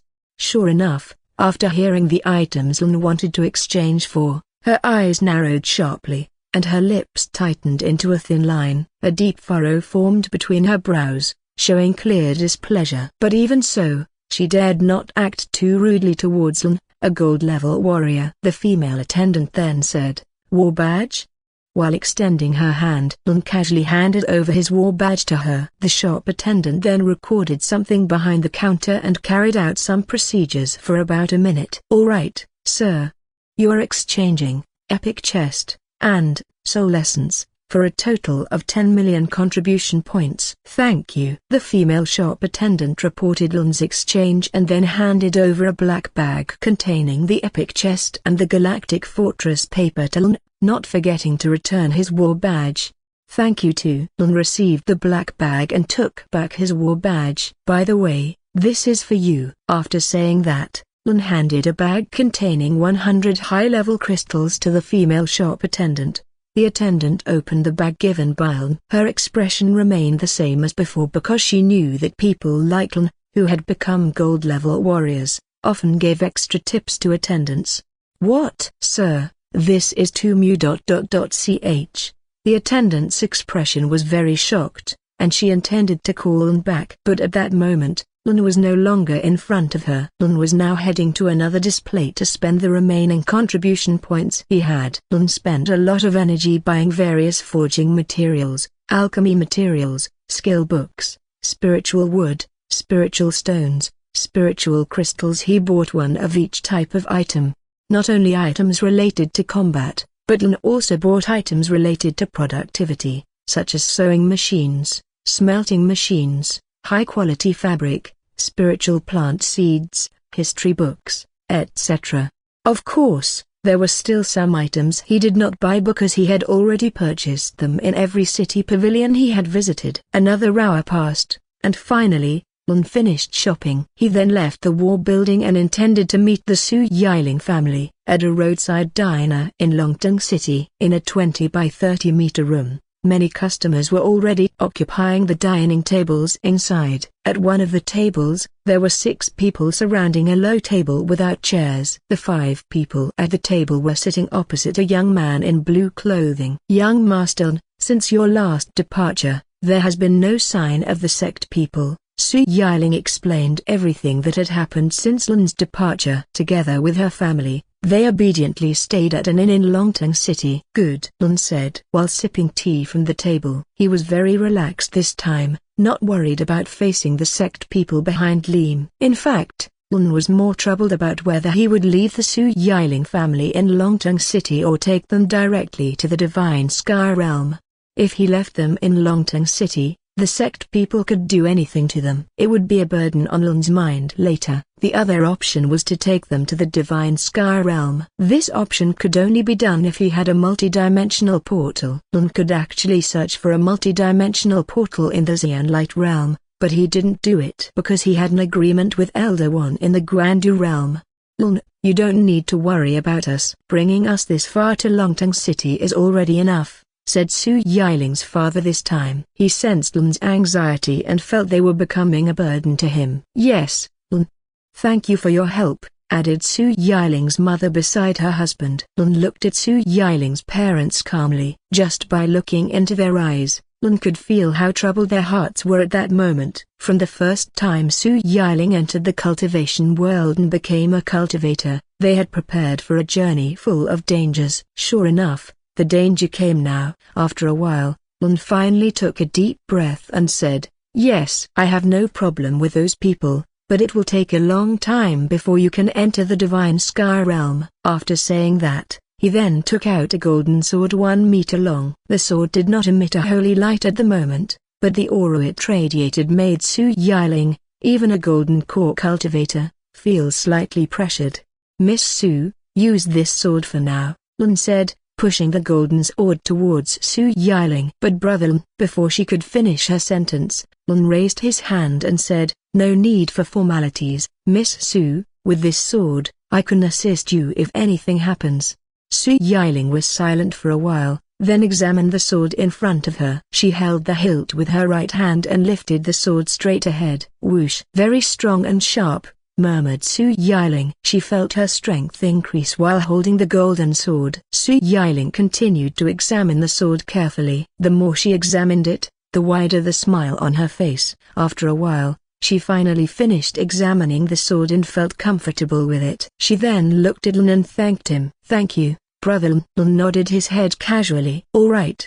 Let's continue eating," Lein said to the Su family. His main purpose for meeting the Su family was to give them the golden sword. With the golden sword in their possession, he could easily teleport directly to where they were. Of course, the premise was that the skill, Phantom Exchange position with sword, could be activated across realms. "Let's eat." "Let's eat." Thus, Su Yiling's family and Lein together. They occasionally talked about Su Yiling's sect life and the state of Futa village after Su Yiling left to become a cultivator. Lein also shared about himself, describing the daily life of humans. When Lein told interesting stories about Earth, Su Yiling's 2 younger siblings, aged 7 and 10, became very excited. "Brother Lein, I can't wait to visit where you live." "Yes, me too." The 2 children were very enthusiastic, even though their mother tried several times to quiet them down. Lein spent about an hour having dinner with Su Yiling's family. He then bid farewell to the family and headed to the teleportation portal to return to the Divine Sky Realm. He missed his sister Nita after the great battle in battlefield number 44. The area around the multidimensional teleportation portal belonging to the Qian race was still very crowded as usual. Although it was already nighttime,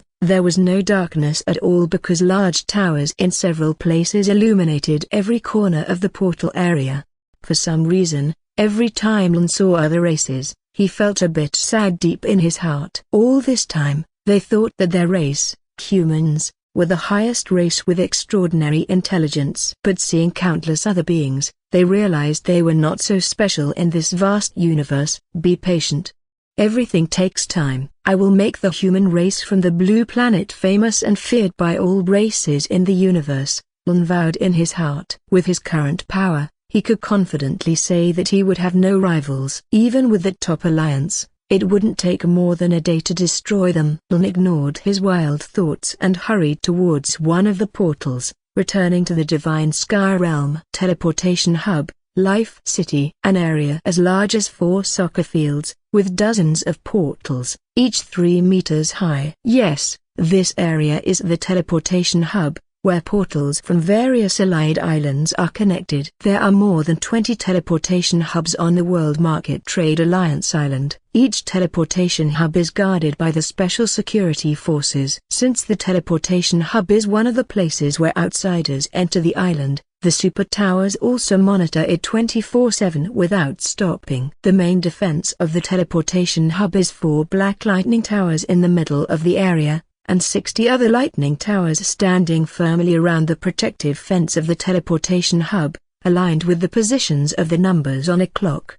Additionally, there are special army troops led by Tier 2 soldiers at the 4 main gates that serve as exits from the teleportation hub. With such tight security, only a fool would dare to cause trouble. Because it is the destination of portals connecting various allied islands, it is no wonder that the teleportation hub is always bustling and never stops operating. At one of the portals, there is a holographic board with a list of the names of allied islands connected to that portal. The text on the holographic board lists all the allied islands accessible through this portal, providing clear information to users. Portal hub destination: 1. India. 2. Nightlight. 3. America. 4. Falling Hell. Lein did not set specific requirements regarding which alliances or islands could connect to the portal on his island. According to Lein, no one knows, perhaps one of the small islands might become a pathway for unexpected items to appear. The main rule is simple: no causing trouble, as the greatest risk is an inter-alliance war. Once again, with the defenses the teleportation hub displays, no foolish alliance would ever break that rule. At this moment, the previously still portal suddenly began to show waves rippling back and forth. Slowly, a human figure started to become visible and emerged from the portal calmly. It didn't stop there, another figure followed behind and emerged slowly. From within the portal, several figures continued to appear one by one, until the 5th figure came out. The water ripples stopped, and the portal surface returned to its original calm state. Wow! This is so cool. What they said in the main chat was true. Yeah, look at that tall tower. Just seeing the lightning sparkle on its tip gives me chills. The group of people observed their surroundings in awe, appearing as if it was their first time visiting Lein's island. Their appearance was also very different from Indonesian people. They had blonde hair, white skin, and were over 1.7 meters tall. Yes, the people who had just emerged were Americans, as seen from the flag on their white and blue uniforms. "Axel, where are we going?" "We have 1 hour before the lecture starts," asked a girl with curly brown hair. Axel was a young man wearing casual black and white clothes with short blonde hair and beautiful blue eyes. He attentively observed the surroundings of the teleportation hub area. "This is my first time here, so let's head to that post over the first," Axel said, pointing to a checkpoint not far from the exit gate. "Yeah, that post looks like a checkpoint. Let's go." Axel's group then walked towards the checkpoint. Calling it a post is actually inaccurate because the checkpoint has 2 floors. It is also not small, with a width of more than 30 meters. The size of the checkpoint building is not without reason. Even with its current size, the checkpoint has 2 long queues stretching 3 meters. Not long after walking and waiting for a few minutes, Axel's group finally entered the checkpoint building. The room inside the building was filled with white lights, as bright as a mini-market room. Several service robots moved back and forth, approaching visitors entering, then displaying a large hologram in front of the visitors. When it was Axel's turn, one of the robots with a round head and a face full of a black screen displaying an animated face approached Axel. "Welcome visitor, I am Ebot number 776, here to assist you." Detected first-time visitor entering World Market Trade Alliance Island. "Please register first." Ebot number 776 then projected a holographic board from within its chest. On the holographic board, There were several fields to fill in and additional information. "This robot is even more advanced than the robots in the president's main hall," Axel muttered as he watched E-bot number 776 skillfully assist him. Name, age, island of origin, alliance, class, ...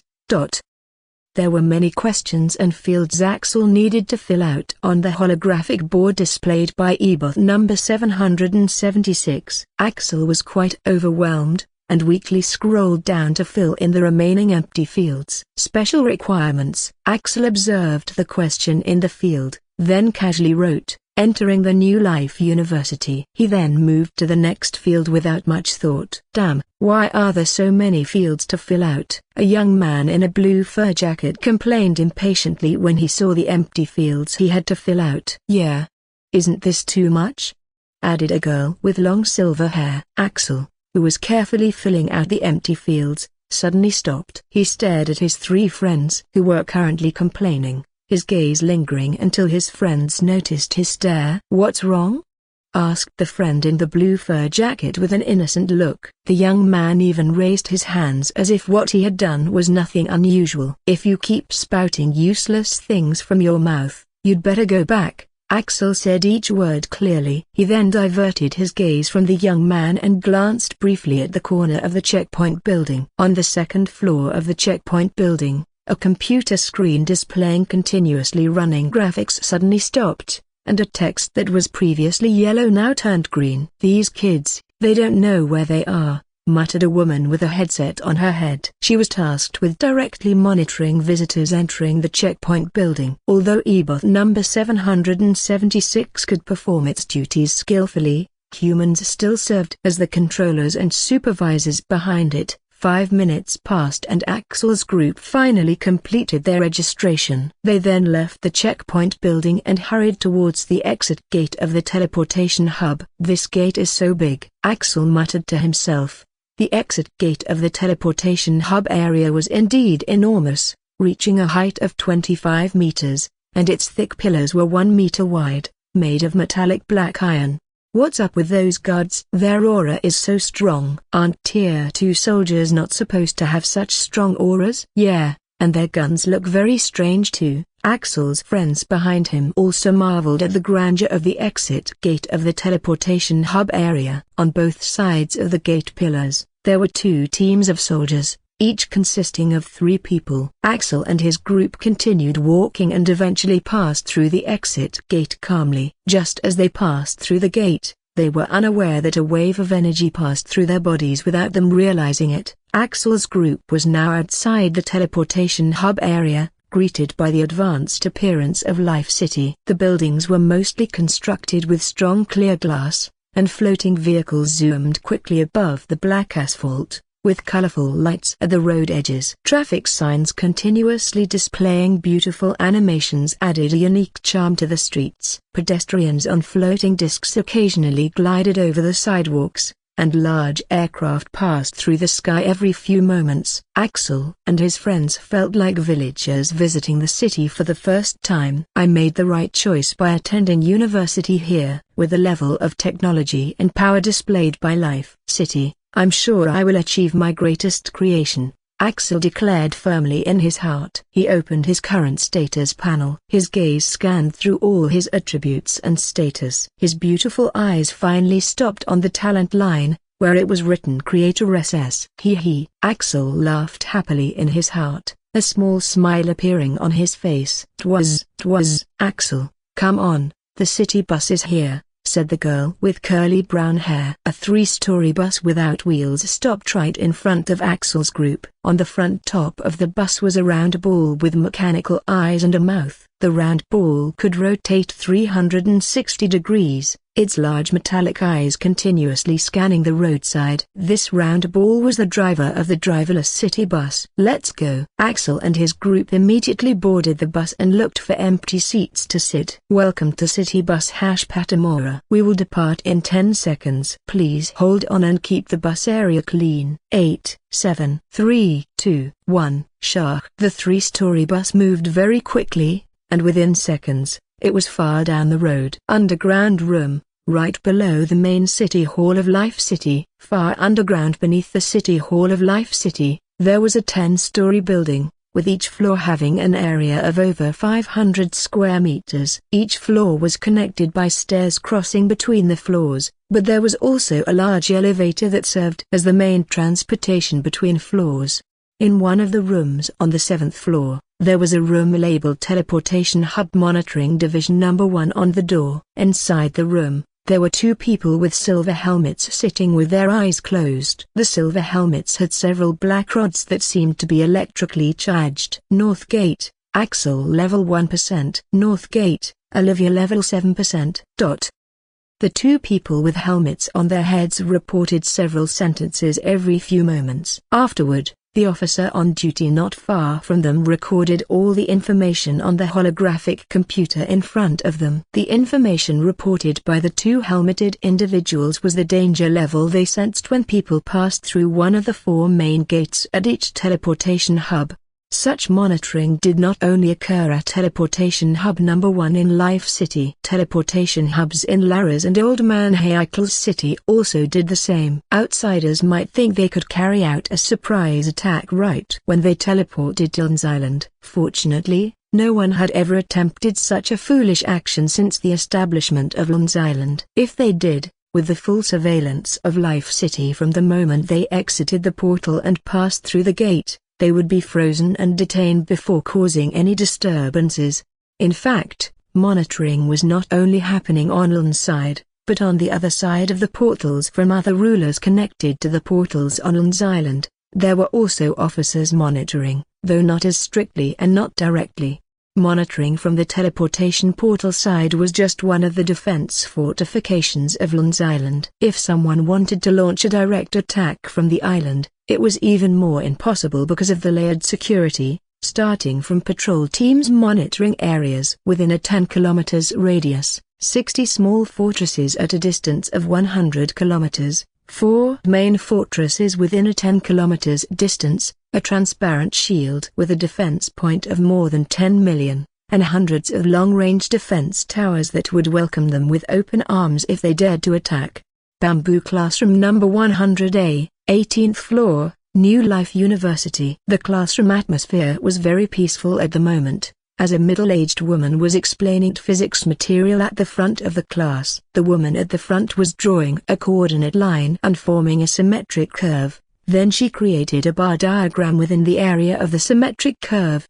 With this formula, she said with a smile, we can understand how potential energy changes in a gravitational field. The students were paying close attention, some of them taking notes in their books. A female student in the front row raised her hand. Yes, Rena. The middle-aged woman turned to the girl who had raised her hand. How does this diagram relate to the speed of a freely falling object? Rena asked. That's a good question, the middle-aged woman replied. This diagram helps us understand how potential energy is converted into kinetic energy as an object falls. When the object is at the peak of this parabola, its potential energy is at its maximum. As it falls, its potential energy decreases and is converted into kinetic energy. The middle-aged woman explained carefully to each student who asked a question. She had a strong passion for teaching. Initially, she was very worried about not having a place where she could teach and her skills being needed. But now,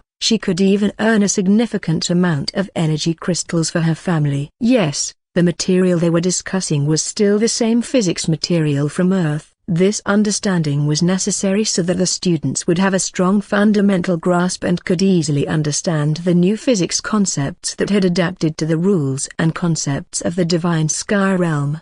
Nita, I really don't understand what the professor is explaining, Nayla quietly complained as she took notes next to Nita. In high school, Nayla didn't take her studies seriously. She only attended classes to meet graduation requirements without any serious interest in learning. As a child from a lower middle-class family, her goal in attending school was merely to get a diploma and apply for a job. Just write it down for now. We can study it again at home later, replied Nita, who was used to hearing Nayla's complaints. Nita was diligently taking notes on what the female professor was writing at the front of the class. Her handwriting and note organization showed that she was a diligent student and among the top in the school. All the points explained by the professor were written neatly and grouped by type. Additionally, her handwriting was beautiful and easy to read. Kinetic energy is, Nayla muttered, struggling to write. She seemed to be having a hard time. Sister Nayla, what's wrong with you?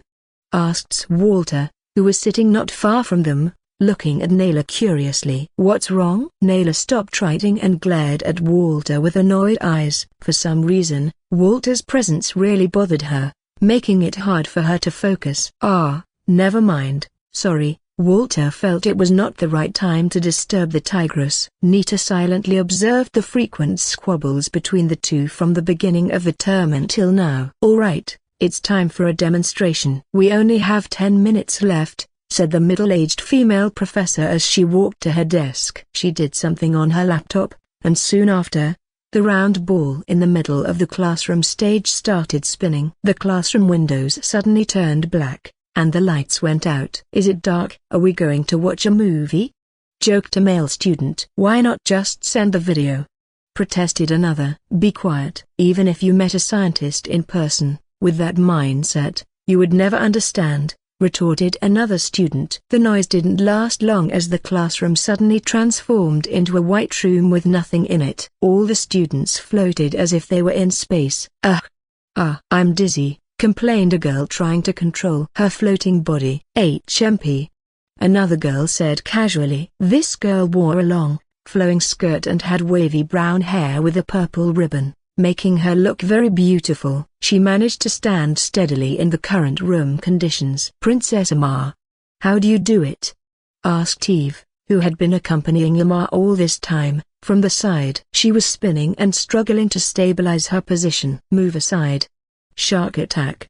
A loud shout came from a distance. The voice was getting closer. A young man was quickly swimming in the frog style. Just by hearing his silly voice, the other students knew the owner of the voice was Walter. Walter, who was moving quickly, suddenly lost control. He tried to spread his arms to slow down. Unfortunately, it was too late. He crashed into Imar from behind. Ouch! Imar was shocked and lost her balance. Idiot! Imar yelled. White light surrounded her fist. Without thinking, she threw a punch at Walter's shoulder. Boom! Ugh! Walter was sent flying more than 20 meters, floating helplessly. Take that, you deserved it. Imar smiled in satisfaction seeing Walter fly far away and in a miserable state. Walter floated helplessly, regaining his strength. The purple light surrounding his body now dimmed. Ugh! You surprised me, Princess Imar, Walter said casually. He ruffled his hair and then looked around for his friends. When he saw them, he resumed the frog-style swimming he did earlier. Yes, he was just acting. He wasn't foolish enough to take Imar's punch without protection. Haha, sorry. This room is so fun, Walter tried to explain himself. Nita and Nayla didn't pay much attention to Walter's antics. Their ancestors' proverb said that there's a cure for illness, but there's no cure for habitual behavior. Everyone, we've already used up 5 minutes. Do you want to spend the remaining 5 minutes playing around? Asked the middle-aged female professor, observing everything her students were doing. She didn't feel obligated to take harsh measures against them and didn't want to offend any of them. Sorry, Mom. We'll be quiet. Yes, let's continue, Mom. Almost all the students in the class agreed to continue and pay attention. The female professor then explained that this room was called a simulation room. This simulation room is the effect of the rector's skill that can create a space for simulations for a certain period. So, your time in the simulation room is very valuable and limited, so don't waste it, she explained, ensuring all the students understood. Alright, next we will continue with the material. Please pay close attention. The professor then extended her hands and made a motion as if pulling something from below. Immediately, a large 3D hologram of a cannon appeared from the empty space. The cannon looked simple, with a base diameter of 1 meter and a length of 1.5 meters. Watch closely, I will activate this cannon in a moment. Try to observe the projectile that comes out and the forces acting on it. said the professor. "All right, Mom." "Ready, Mom." The professor then gave the activation signal to the cannon. Boom! The cannonball quickly shot out from the muzzle, soaring upwards with great force and speed. The female professor then made a hand gesture, gathering something from the empty air and pushing it down. "Ah, we're moving." The students' bodies were suddenly lifted upwards at high speed, moving at the same speed as the cannonball. "Wow! Has time slowed down?" "Yes, it seems so, but our movements are still normal." All the students could see the slow motion of the cannonball, the wind being split by it, and the friction between the projectile and the air. They could observe all these details up close. Unlike watching a video, seeing it firsthand with their own eyes was truly amazing. You see, initially the projectile has a force of 450,000 joules. When this 10 kilograms projectile is shot upwards, it will increasingly lose its initial force due to gravity and air resistance in a certain space, explained the middle-aged female professor. Pay close attention to how much force the projectile loses every few meters. The middle-aged female professor continued to explain everything that happened to and was experienced by the cannonball as it was shot upwards. She kept explaining until the highest point the projectile could reach, where its force eventually became zero. Even as the projectile fell, the middle-aged female professor kept explaining with all her heart, ensuring that all the students understood what force, gravity, speed, etc. were. However, during her explanation, the environment suddenly shifted back to the classroom setting. All the students were still seated in their places. The previously dark classroom was now bright again, and the round ball in the center had stopped spinning and dimmed. "All right, thank you all for attending our first class. See you next week," said the middle-aged female professor while packing up her equipment. "Thank you, Mom." "Thank you." Emma, who was in the middle of the classroom seating area, stared sharply at Walter, very annoyed that he had caused all the commotion earlier. "If only this idiot hadn't acted up," said Emma, clenching her fists. "Princess, don't think about it," said Evan, trying to calm her down beside her. Meanwhile, at the front, Nita had already finished packing up her things. Naylor was also ready. "Let's go home," Nita said to Naylor, a bit hurriedly. "What? Going home already?" Naylor asked, surprised. "Yes, let's not delay any longer." They quickly passed through the rows of seats and walked out of the classroom. All the other students were also packing up their things and getting ready to leave. Walter, who was currently reading a chat panel in front of him, was no exception. "Hello man, how was your lecture, son?" "Walter, pretty good." "What's up?" "Hello man, come home immediately. The scouting team found a goblin island of 3 kilometers in size." Reading about the goblins his father mentioned, a wide smile appeared on Walter's face. "Treasure again, I hope there's a light gem," Walter said hopefully.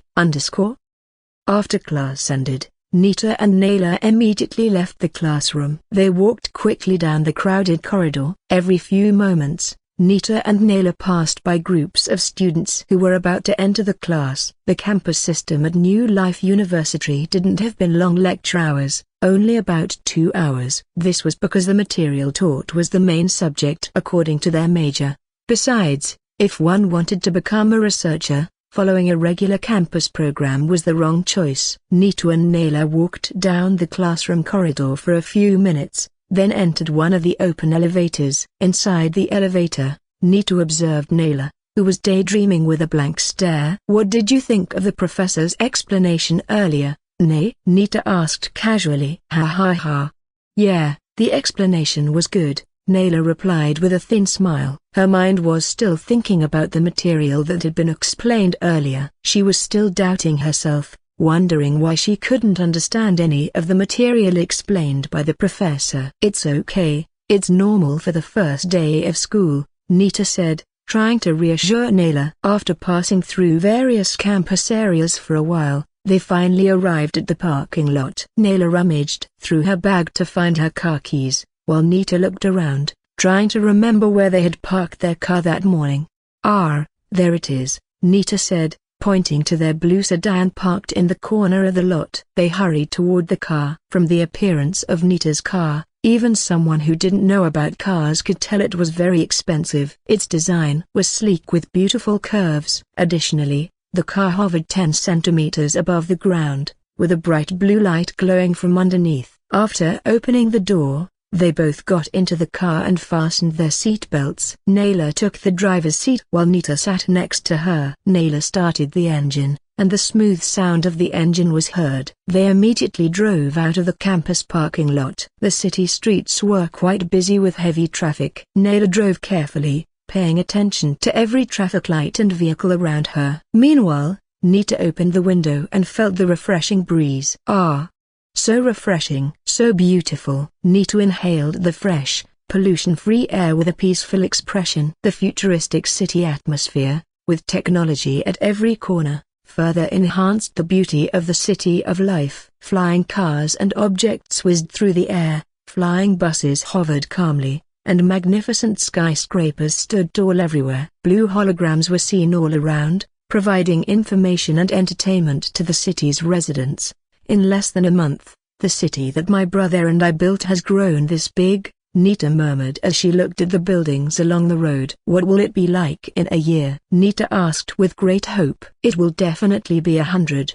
No, 1,000 times more advanced than its current state, Nit, said Naila from the driver's seat. Yeah, I hope so. With that, Nita and Naila navigated through the city to return to the main city hall. After approximately 30 minutes, Nita and Naila finally entered the City Hall area. The City Hall area is surrounded by walls covering 15 square kilometers. There is only one entrance gate, which is tightly guarded by soldiers. The walls are equipped with medium-sized laser towers that continuously monitor the surroundings. Additionally, a small transparent sphere acts as the first layer of air protection, encircling the City Hall area. The City Hall area itself is filled with important buildings such as the City Hall Building, the Alliance Building, the Government Building, and several supporting buildings like high-class residential areas, public parks, and more.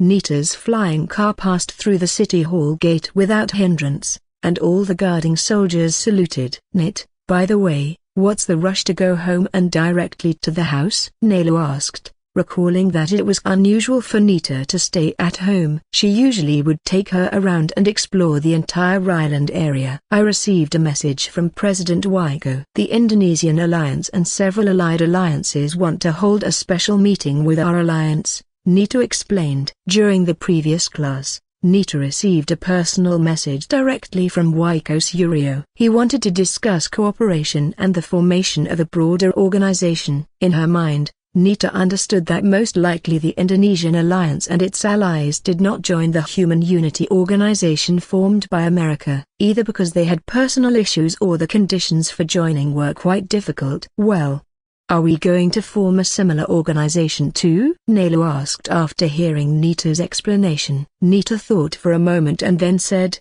most likely, we won't form an organization. Even without forming an organization, who can threaten us? Nita asked casually to Naila beside her. Naila could only smile faintly. What Nita said was indeed true. After reading several reports about the development of other major alliances, there was not even a 1% chance they could pose a threat to the World Market Trade Alliance. That's true. Our alliance has established branches in almost 80% of the major alliances, Naila said with admiration. Until now, she still felt that the development of Lein Island was too rapid. Even the high-ranking officials on Earth, with many connections and knowledge, could not maintain their number one position for several days. Nita and Naila passed through the streets of the City Hall area for a while and finally reached the government building. They parked their car and hurried towards the government building. The government building is a 12-story structure supported by 124 large pillars at the front. The building is over 1 kilometer wide. A large water statue stood firmly in the middle of the garden in front of the government building. Just like other important places, every area and point in the government building area is monitored by special soldiers. The government building itself is a place established for city officials to discuss important issues. The City of Life is currently formed by 9 districts or 9 sections. Each section is led by a city official. If there are important needs and the meetings, They will be held in the government building. Welcome, Princess Nita. Welcome, Princess Naila. The male guard at the entrance of the building greeted Nita and Naila as they arrived. The guard wore a black suit, sunglasses, and advanced earphones in his ears. Not to forget, a red badge with a black Garuda logo hung on his left chest. The guard was taller than the golden-ranked soldiers leading small teams and patrolling outside the island. Hello, good morning, Nita casually responded to the guard. Nita was known for being friendly and not overly concerned with social status, but still within reasonable limits. Soon, Nita and Naila passed through the entrance and entered the building. The grand appearance of the building welcomed them. A cube-shaped hologram was in the center of the 50-meter-wide room. The hologram displayed important information about what was happening in the city, the schedule of activities, city developments, and other administrative information. The doors of the room were adorned with aesthetic statues of mythological animals and beautiful landscape paintings. The ceiling was full of white lights illuminating the entire space. Have they responded? While walking towards the elevator, Nita asked Naila. Yes, they said they would arrive soon, Naila replied, then continued. I also received a reply from Mr. Goody. He said he would be here shortly. Nita nodded in understanding. They then entered the elevator to prepare on the 12th floor for the meeting that would take place in an hour. Indonesian Alliance Island, teleportation area. A group of people was discussing not far from the 2-meter-tall blue portal. The group consisted of 4 groups, each with at least 5 to 10 people. The most dominant group was led by a middle-aged man in a blue and gold robe. The man had black hair and an eagle on his shoulder. This man was the current leader of the Indonesian Alliance, Waiko Suryo. What's going on with Mr. Tano? Does he not take this meeting seriously? Waiko Suryo said in an annoyed tone. He did not hide his displeased face and was straightforward. Let's wait a little longer, Mr. Waiko. Mr. Tano seems to have a little problem, said a woman with red bangs. She was sitting on a floating sofa, relaxed with her right leg lifted over her left thigh, making her body as comfortable as possible. This woman had smooth and attractive facial features, and her graceful curves and hands would captivate anyone. This woman was the leader of one of the top 20 alliances, Dwi Anjani, leader of the White Dove Alliance. Although called the top 20, this was just a simple statistic based on island size, island development, the number, and the strength of the rulers within the alliance. HMP. I hope he comes within 10 minutes. If not, let it be. We'll go, Waiko Suryo said firmly. Ha ha ha. Mr. Waiko as usual, very impatient, said a young man with loud laughter, wearing black glasses. This young man was the leader of the last group, Dika Mahendra, leader of the Heavenly Voice Alliance. His alliance was not very famous among the higher ranks, but within the slightly lower scope, the Heavenly Voice Alliance was a core player. Sorry, I'm late. A voice came from within the portal. Not long after, an old man with a colorful long hat appeared. He walked out of the portal, then lifted his hat and bowed in apology. I had a little trouble earlier. I'll be here earlier next time, the old man said. The old man with the long hat was the leader of the Falling Sky Alliance, Tano. His power was not weaker than the Heavenly Voice Alliance. Stop with your antics, hurry up and get ready. Waiko's voice still sounded unpleasant as before. Soon, several others appeared from within the portal. They were followers of the old man with the long hat. After all the followers of the old man Tano came out of the portal, Waiko Suryo had a light discussion with the other 3 leaders. Then, they entered the portal together, heading to the main island of the Leon's World Market Trade Alliance. At the same time on Lein Island, in the teleportation hub area, Waiko Suryo's group emerged from within the portal located in one area of the hub. Wow! How can an island develop this fast? Waiko Suryo said in amazement. This was his first visit to Lein Island. Previously, he had only seen it from the media and the reports he read every day. He did not expect the island to be so advanced. Wow! It's very comfortable here, Dwi Anjani said, floating freely on the sofa below her. Incredible, no wonder Mr. Lein's island has become one of the largest among the rulers, said Mr. Tano while observing the entire teleportation hub area. Look at that tower, it's so tall, its status is terrifying, said Dika, looking at the black lightning tower in the middle of the teleportation hub. Divine Tower, Black Lightning. Type, Defense Tower. Attack, 1,000,000/hit. Defense, 1,000,000. Skill, Single Target, monitors the area within a 10 km radius, detects creatures designated as destroyers, and issues 5 direct attacks. Multi-target, can attack 10,000 targets simultaneously with 50% attack energy. Damn. Where did he get this tower? Wykos Yurio and the others also saw the status of the Divine Tower, Black Lightning. Wouldn't we die instantly with just one hit? Wykos Yurio muttered in horror. The followers behind them also showed faces of awe with a slight sense of dread in their hearts. They observed other people from various alliances and places who seemed very accustomed to obediently exiting the portal and heading to the inspection building near the gate. Wykos Yurio, while observing the surroundings, saw a man in a black suit approaching them. "Mr. Wyko, I am Raman, and I will guide you to the city hall," said the man in the black suit and sunglasses. Wykos Yurio scrutinized the man in front of him. Status: Name, Raman. Race, Blue Planet Human. Power Core, System. Rank, Tier 2. "Yes, we are from the Indonesian Alliance," Wykos Yurio explained with a slightly respectful tone. Not only because the man in front of him was a Tier 2 soldier, but also because the shiny white badge on his chest with the number 6 indicated his high position. Wyko explained the members of his alliance to Raman clearly. He mentioned everyone in his group so that Raman understood and did not cause any suspicion. "All right, Mr. Wyko, please follow me." Raman then turned and led Wykos Yurio's group to the inspection building. Yes, even though they were alliance leaders, there was no difference. The only difference was perhaps that they were served immediately without having to queue. Soon, Wykos Yurio's group entered the inspection building and filled out the forms as usual for first-time visitors to Lein Island. The inspection and registration took 5 minutes, and then Raman led them through the north gate. Damn.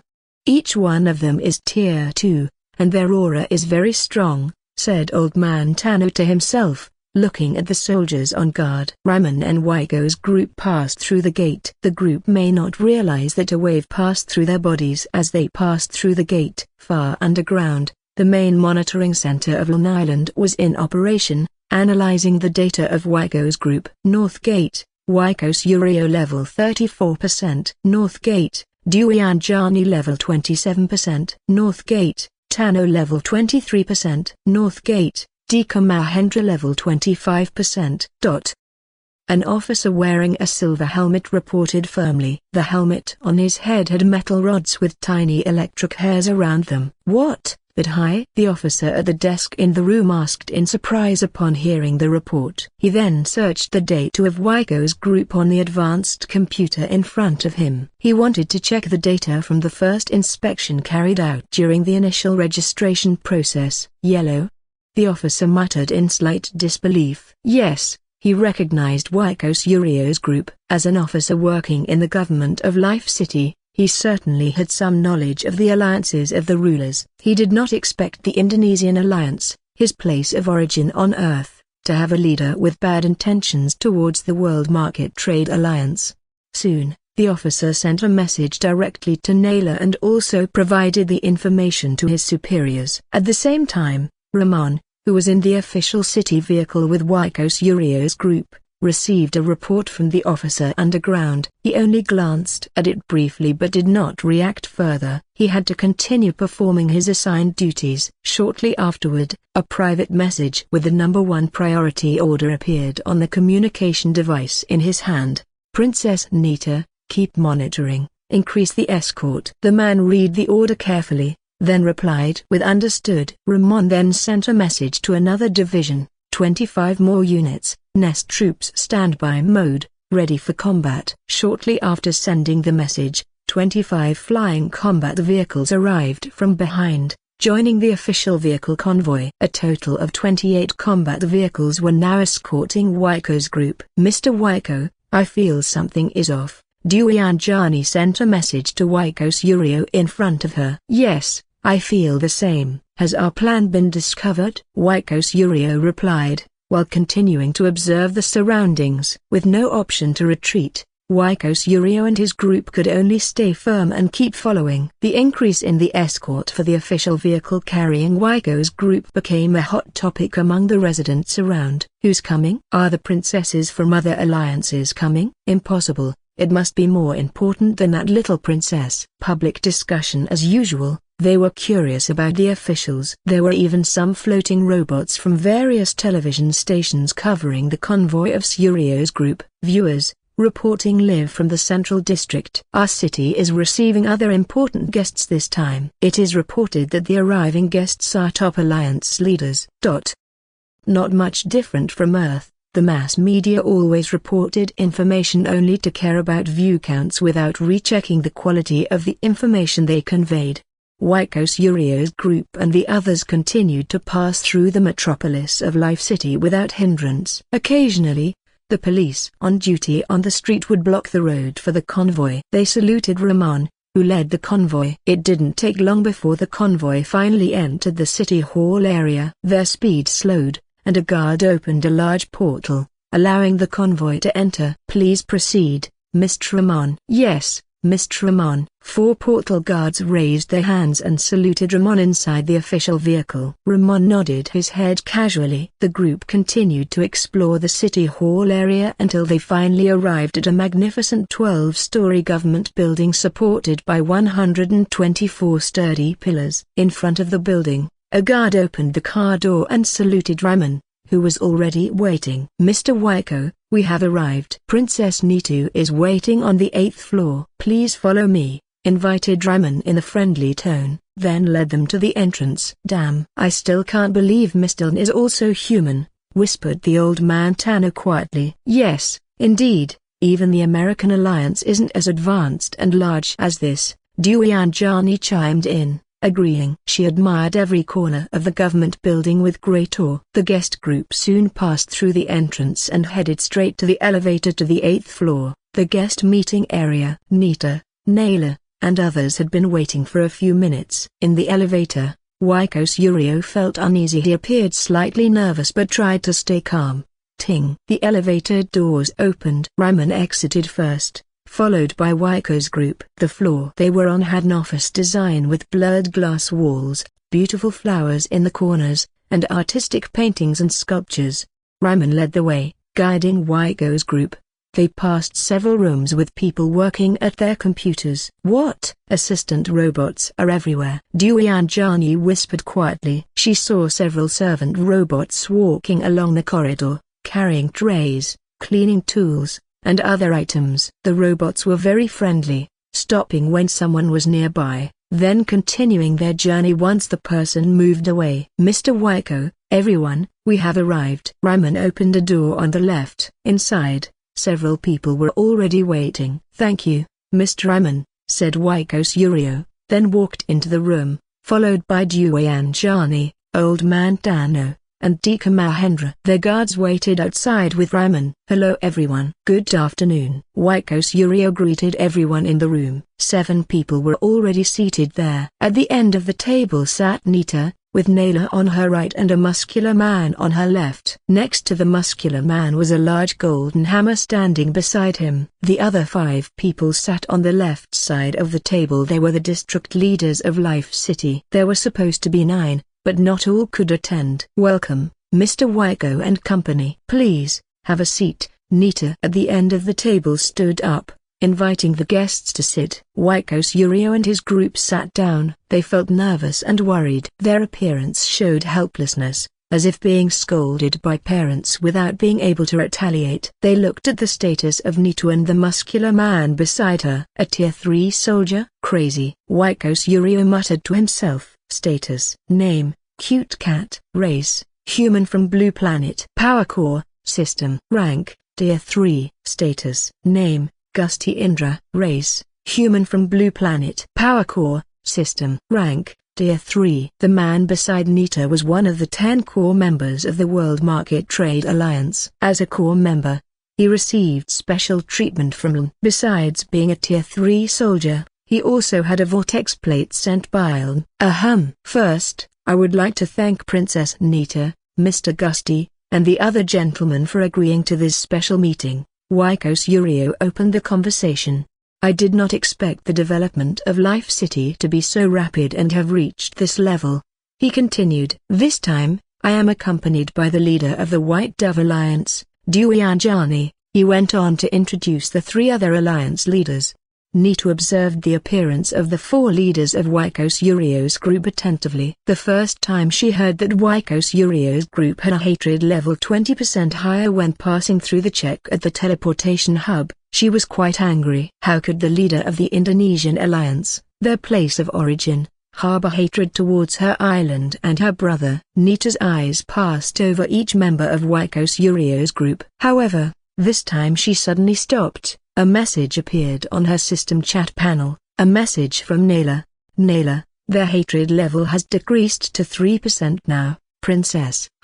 What's going on with these people? Nita muttered. She actually had a small guess why their hatred value suddenly changed. Most likely, they abandoned their bad intentions when they saw the power that Nita and Gusty displayed. However, what still puzzled Nita was, why did they hate the World Market Trade Alliance? They had made small collaborations several times, and the World Market Trade Alliance had even established more than 30 branches in the Indonesian alliance. I'll get straight to the point, Princess Nita. Our purpose here is to form a cooperation organization with you. Wykos Yurio stated their main objective directly after a few opening words. What kind of organization do you mean, Mr. Wyko? Nita asked curiously. She did not feel that the World Market Trade Alliance would benefit from forming a cooperation with the Indonesian alliance. I understand your concern, Princess. At the moment, we indeed do not have a significant effect on the World Market Trade Alliance. But we, the Indonesian alliance, have a population of more than 8 million, Wykos Yurio said with a bit of pride. As a former president on Earth, he was indeed trusted by many people, almost the majority of Indonesian society. Yes, and so what? Nita replied with curiosity. The World Market Trade Alliance currently had a population of over 50 million rulers, with 30 million of them being permanent rulers on Lein Island. As I said before, we do not have a significant impact at the moment. But has Princess Nita ever heard about the Emperor Throne contest? Wykos Yurio said with a small smile. When visiting one of the players' realms, I was fortunate to obtain information about the next event that will be released by the system, Wykos Yurio explained. From Wykos Yurio's explanation, the Emperor Throne Contest is an event where rulers compete for the position of emperor and become the ruler of a realm. The benefits of becoming an emperor are unimaginable. It is said that one can become immortal within 10 years after becoming an emperor. The Emperor Throne Contest highly values the worth of living beings of a certain race in the realm. To become an emperor, the ruler must prioritize the lives of their citizens. The more votes a ruler receives from other rulers, the higher the chances of that person becoming the emperor. Well, Princess, if we form an alliance now and start preparing, we will help Mr. Lein to become the emperor of the Divine Sky Realm, Wykos Yurio stated his goal with a broad smile. As a president elected through a democratic system, he understood well that the voice of the people is paramount. Even if you are wealthy and have abundant riches, if you cannot win the hearts of the people, no one will elect you as president when the time comes. Nita listened to all of Wykos Yurio's explanations. She had indeed heard about the Emperor Throne Contest before. A shopkeeper had told her that all races must unite, in line with what Wykos Yurio was saying. Mr. Wyko, is the information you provided valid? Gusty, who had been silent all this time, suddenly asked. Yes, of course, Mr. Gusty. The person who told me is a city lord. His words can certainly be trusted, Wykos Yurio replied confidently. Mr. Wyko, why did you not join the Human Unity Organization? A district leader asked. I did not join because the requirements were outrageous and inhumane. The district leaders and Wykos Yurio's group engaged in a light discussion for a while. As district leaders, they spent most of their time managing their areas, so they had plenty of questions. Moreover, they were more experienced in cooperation between two organizations back on Earth. Nita was quite surprised by the district leader's questions because they were so detailed. 25 minutes passed after a lengthy discussion. Mr. Waiko, we cannot form any organization. If you indeed want to help Mr. Lein become the emperor, then join the World Market Trade Alliance. Nita did not give a vague answer. She directly stated her decision. Of course, a while ago she had asked Lein, and the result was no need to form an alliance. Impossible, Waiko Suryo said softly. He had expected this answer earlier. But somehow, he felt very displeased at this moment. Waiko Suryo showed an unhappy expression, then stood up and said, "What's the matter, Princess? Does the World Market Trade Alliance not care about us lower-level alliances?" Waiko Suryo asked impatiently. "No specific reason, as I said earlier, join the World Market Trade Alliance if you want to cooperate," Nita replied calmly, standing firm in her stance. "Mr. Waiko, watch your manners. You are in the World Market Trade Alliance area now." Gusty was ready and held his golden hammer in his hand. Waiko Suryo ignored Gusty, his gaze still fixed on Nita. "Will you not reconsider?" Waiko Suryo asked with difficulty. Without waiting for Nita to reply, a large hammer was already flying towards his head. Boom! Crash! Chaos! The meeting room was destroyed, and everyone had activated their devices, all glowing purple. "Troops! Emergency! Evacuate immediately! Troops! Emergency! Evacuate immediately!" The voices of military officers were heard. The danger alarm was also sounding, signaling something dangerous, urging everyone to save themselves. Back to the situation of Nita and Waiko Suryo's group. They were no longer in the room, having all jumped out. "Ha ha! Mr. Waiko, you acted without warning." Mr. Tano's laughter was heard. The hat on his head was spinning with colorful papers. Duyanjani was currently flying quite high in the air. Meanwhile, Dika Mahendra had drawn his weapon, a large harp about 2 meters tall. "Princess Nita, you leave me no choice now," Waiko Suryo shouted fiercely. His body was no longer human, but more like a bird man with golden feathers. The golden feathers fluttered around him, the gleam indicating their sharpness. Nita in the distance showed an unpleasant expression. She brushed off the dust from her body and stood up. "Mr. Gusty, you destroyed the building," Nita shouted, looking at Mr. Gusty standing tall, raising the golden hammer in his hand arrogantly.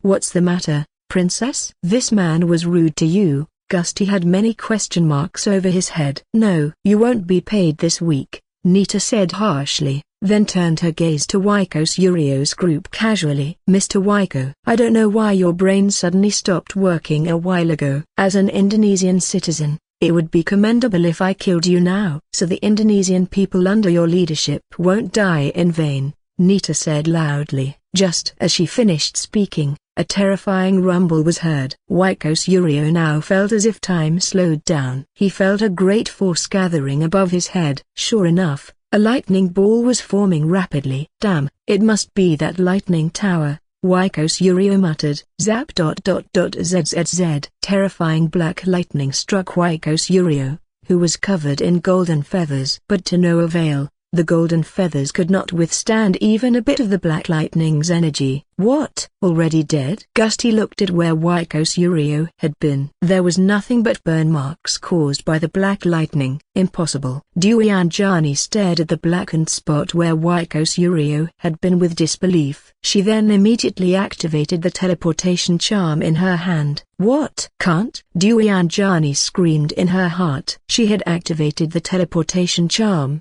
but nothing happened. "This place is sealed." Terror washed over Duyanjani. Not only Duyanjani, but Mr. Tano and Dika with the halberd also felt terror at this moment. "Stupid Waiko, we had agreed earlier that we would cancel the attack plan," Mr. Tano muttered unhappily. "You, tell me where that fool Waiko Suryo went?" Nita looked at Duyanjani and the others with a questioning look. "Sorry Princess, we don't understand what you mean," Duyanjani asked with confusion and fear. The girl in front of her was terrifying. She even took down Waiko Suryo with one full blast from the Black Tower. "Yes Princess, isn't Waiko Suryo already dead?" Dika Mahendra added. Nita saw that they did not seem to be lying. "All right, I will give you a choice," Nita said loudly. 1, Join the World Market Trade Alliance, or pay a fine of 80% of your alliance's wealth," Nita said casually. She knew that the people in front of her could not pose any threat to her. Moreover, they were just following Waikos Yurio and were not the main culprits. Instead of killing them, it was better to make them join the alliance and utilize them for the alliance's development. "We will join, Princess." Duyanjani was the first to speak,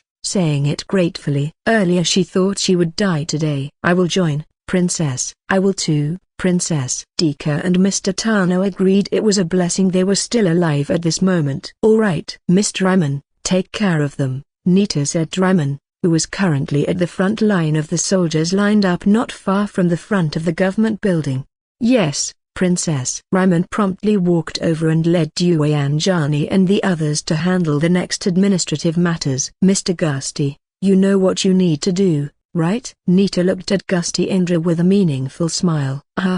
All right, Princess, I will find that fool in a few hours," Gusty said confidently. "No," Nita said angrily. "What now, Princess?" Gusty asked with a serious look, not understanding what was wrong with his answer. "Don't go alone. Go with Hana," Nita said angrily, then immediately turned around, no longer paying attention to Mr. Gusty. Gusty still stood in place, thinking hard, still not understanding why he had to go with Hana. Mr. Gusty." Nailo approached Mr. Gusty. "Excuse me, Mr. Gusty, here are your next tasks." "Good luck." Naila handed over a piece of paper with several lines of instructions on it. Gusty took it and read briefly. 1. Contact Sister Laris for a meeting. 2. Use an advanced battleship. 3. Find Waikos Yurio until found. 4. Yes, everything Gusty needed to do was listed on the paper. This was actually Naila's initiative because she often saw how unreliable Mr. Gusty was in handling complex matters. So she made a task list so Mr. Gusty could remember and not create more problems. "Thank you, Princess Naila." A guilt-free smile appeared on Gusty's face. He stored the paper and then turned towards the soldiers not far around. "Nita." "Wait." Naila ran after Nita, who was heading to the car in the parking lot. "You walk very fast, Nita," Naila said as she got into the driver's seat. "Yeah, I'm not in the mood," Nita replied lazily. She was still puzzled why Waikos Yurio acted foolishly. It was very clear he had no chance to fight. "Well, come to think of it, that person seems to have a few secrets," Naila said as she started the car and drove out of the government building's parking lot. "Where to next, Nita?" "Home, to the city hall," Nita replied, gazing out the car window, seemingly deep in thought. "Yeah, you're right. Never mind. Let's just wait for Brotherlin to take over the island of Indonesia," Naila said, playing with her phone. Their flying car soon passed through the entrance gate of the building and headed home, towards the city hall. And so, a major event occurred shortly after the grand meeting between the two alliances. The news had already spread everywhere in the media. Less than 10 minutes after the incident, the media in the City of Life, the entire island, and several other alliance islands had already spread the news about the battle between the Indonesian Alliance and the World Market Trade Alliance. Indonesia latest news. The latest news comes from another alliance. It is reported that there was a battle between the younger sibling of the owner of the World Market Trade Alliance Island and the president. The latest reports indicate that the president has fled and is hiding. India latest news. A major battle took place between Indonesia and World Market Trade. Along with 3 other alliances, Indonesian President Waikos Yurio attacked the World Market Trade Alliance. Hot news. High-level fight. Most of the news was, of course, exaggerated, causing many people to be curious about the real story. Some even came directly to the World Market Trade Alliance Island to investigate. Human race chat from Blue Planet. Harith, you know, a great battle took place in the City of Life, World Market Trade Alliance Island. I was at the Night Sky restaurant when it happened. Joko, what's wrong with the president? Is he stupid to attack a top 5 alliance? Viraj, ha ha ha. It's so funny to see the Indonesian alliance. While the interracial battle event is ongoing, you choose to fight. Gusty Indra, whoever can tell me where Waikos Yurio is will get a big reward from me. Yani, What's the reward? I have a talent for tracking someone. The human race chat was buzzing. Several major alliances participated in the conversation. Taking advantage of this moment, Gusty Indra spread a bounty to inform him of Waiko Suryo's location. In a room with the red and white flag planted on one of the walls, a middle-aged man in a brown uniform was reading the news reports on a tablet in his hand. What's wrong with the president? Does he want to destroy this country? He muttered regretfully. I feel that there have been many strange incidents lately, said another man who was smoking, sitting not far from the desk of the man in the brown uniform. You're right, Mr. Handoko. A few days ago, I received news that the government funds were delayed, even reduced by 50% without prior notice, said a woman sitting not far from them. In addition to the increasing crime rate, more than 100 people have disappeared without a known cause. The woman explained heavily. By the way, what's the response from the World Market Trade Alliance, Principal? Asked the man earlier while taking a drag on his cigarette. The principal in the brown uniform was slightly moved by the question. He then took a deep breath and looked out the room window. Outside the window was a large field where teenagers were playing. Of course, they will come within a few hours, said the principal in a low voice. There wasn't much they could do. Where would they go? With the power of a top alliance like World Market Trade, there was no place they couldn't reach, except to bury themselves alive. However, they didn't panic to the point of fleeing aimlessly. The leader of the World Market Trade Alliance had not had a bad reputation so far. In fact, he tended to do good. All branch stores of the World Market Trade Alliance always operated fairly and sold goods at low prices. So, from the public's perspective, the World Market Trade Alliance wasn't bad. If later the World Market Trade Alliance came and took over the Indonesian Alliance, they thought the people living in it would still survive. In a quiet park, a young man named Lucas Weber sat sipping tea with a calm expression. After taking a sip, he put the cup on the small table in front of him. His gaze then shifted to a middle-aged man with a weary face sitting across from him. That man was Waiko Suryo, who was rumored to be dead but was actually still alive and well. You failed, Mr. Waiko, Lucas said calmly, looking at Waiko without hope. Waiko wanted to say something but held back. With a heavy expression, he listened to Lucas continue. You couldn't even kill his sister, Lucas said emotionlessly. Sorry, Mr. Lucas, give me another chance. I guarantee success this time, Waiko replied firmly. He realized his mistake. The greatest strength of his opponent's alliance was the guard tower they possessed. All right. As before, bring me 1,000 humans. The younger, the better, Lucas said while sipping his tea. When he mentioned 1,000 humans,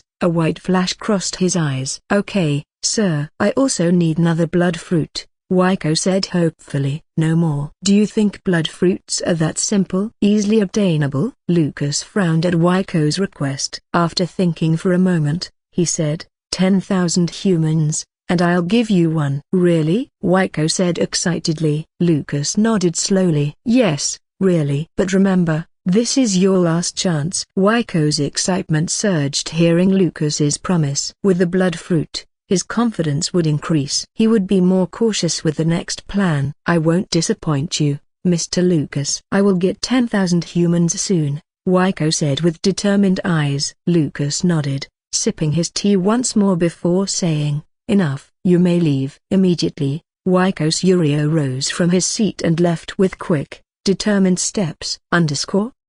Meanwhile, in the main hall of the City of Life, Lein Island, Nita and Naylor were busy handling reports related to the three other alliances that had just joined. As the highest leader after Lein, Nita was responsible for organizing the overall strategy of the World Market Trade Alliance. She was the one who determined the actions and attitudes of the alliance if something major occurred, such as the current takeover of three major alliances.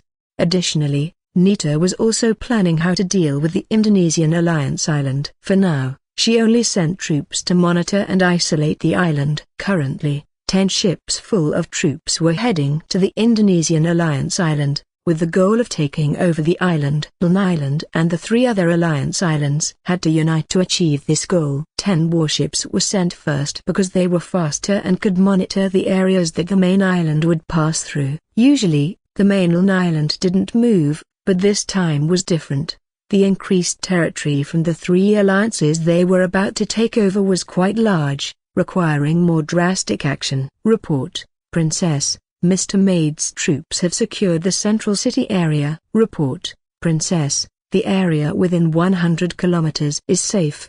No danger. Report, Princess. The public's response is quite good. No resistance. One by one, reports from her subordinates came into Nita's computer. Red notifications kept flashing every time a new message arrived. Naylor, help me check the troops section. Then tell them to wait for further instructions, Nita said to Naylor, who was not far from her desk. All right, Nit. Leave it to me. Naylor quickly came over and sat down to check the incoming reports. Nita took a deep breath and said, when will Brotherton come home? Just like that, she spent her time until nightfall dealing with alliance matters. This was Nita's first major operation, so she was quite overwhelmed. At the school grounds, Lein Island, a massive portal, 30 meters tall, suddenly opened, emitting a blinding bright light. From within, a woman emerged, carrying a large cross on her back. Her face was beautiful, with sharp black eyes that radiated authority. The woman stepped gracefully out of the portal, her beautiful white clothes fluttering softly in the wind,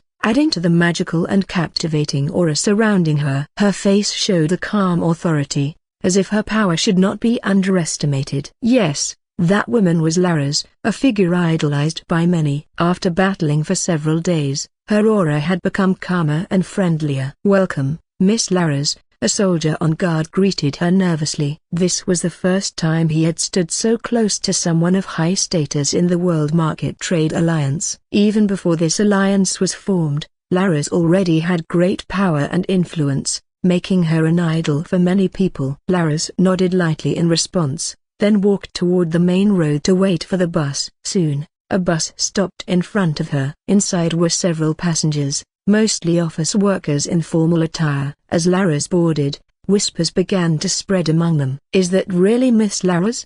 Whispered a woman sitting not far from the entrance. She is much more beautiful than she looks on the internet, murmured another. She takes the bus just like us?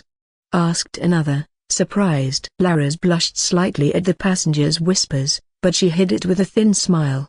She stepped into the bus calmly. Excuse me, she said, and the passengers immediately made way. Some even stood up from their seats to offer her a place to sit. No need. Please act as if I am not here, Laras said, choosing a seat at the back of the bus. The passengers continued their discussions in low voices as the bus moved forward. In her seat, Laras took out her phone and started chatting with her mother. Mom, dear, have you arrived yet?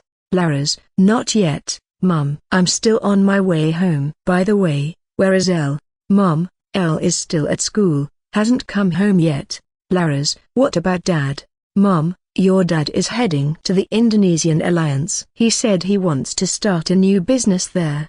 Laras, isn't Dad's business already very big? How does he manage it all? Laras frowned slightly upon hearing her father's plan to start a new business. Even before joining Lein Island, her family was very wealthy and powerful. With the help of Lein Island, their wealth had increased even more. Not wanting to think further about her father's condition, Laras shifted her gaze to the outside of the window. Laras took a deep breath, then smiled happily. It had been almost a month since they moved to the Divine Sky Realm. So beautiful, Laras murmured every time the bus passed by a stunning place, like a park, a building with unique designs, or futuristic vehicles. Everything was so unfamiliar to her, as she had spent most of her time fighting in the outer realms. By the way, how is Nita? I hope she isn't overwhelmed with her duties, Laras murmured softly while opening her contacts list on her phone, looking for Nita's name. The phone vibrated, and soon a woman's voice answered with enthusiasm. Hello, Sis Laras. Are you back? Nita asked. SHHH. Lower your voice, Nit. I'm on the bus, Laras replied, covering her mouth. All right, Nita answered softly, then continued, where are you, sis? I miss you. Hum. Her voice sounded like a child pretending to cry. I'm on my way home. After that, we can meet, okay? No, I'll go straight to your house. Let's meet there, Nita replied firmly. All right, Laras conceded. Nita was very close to her, perhaps because Nita didn't have an older sister, so she felt Laras was a special figure for her. 10 minutes later, the bus stopped in a rather busy area. Laras got off, not forgetting to scan her card on the bus payment machine. After getting off, Laras saw a large area not far from the main road. The area was surrounded by wire fencing, with several heavily armed soldiers guarding it. This area was known as Rat Point, a place where small portals connecting various regions on the World Market Trade Alliance Island were located. Using these small portals required energy crystals, so usually only important people used them. Welcome, Miss Laras, greeted two guards respectfully. Laras nodded lightly, then passed through the gate into the Rat Point area. Inside, there were 3 small portals, each 2 meters tall, and a blue hologram board explaining the destinations and the costs required to use the portals.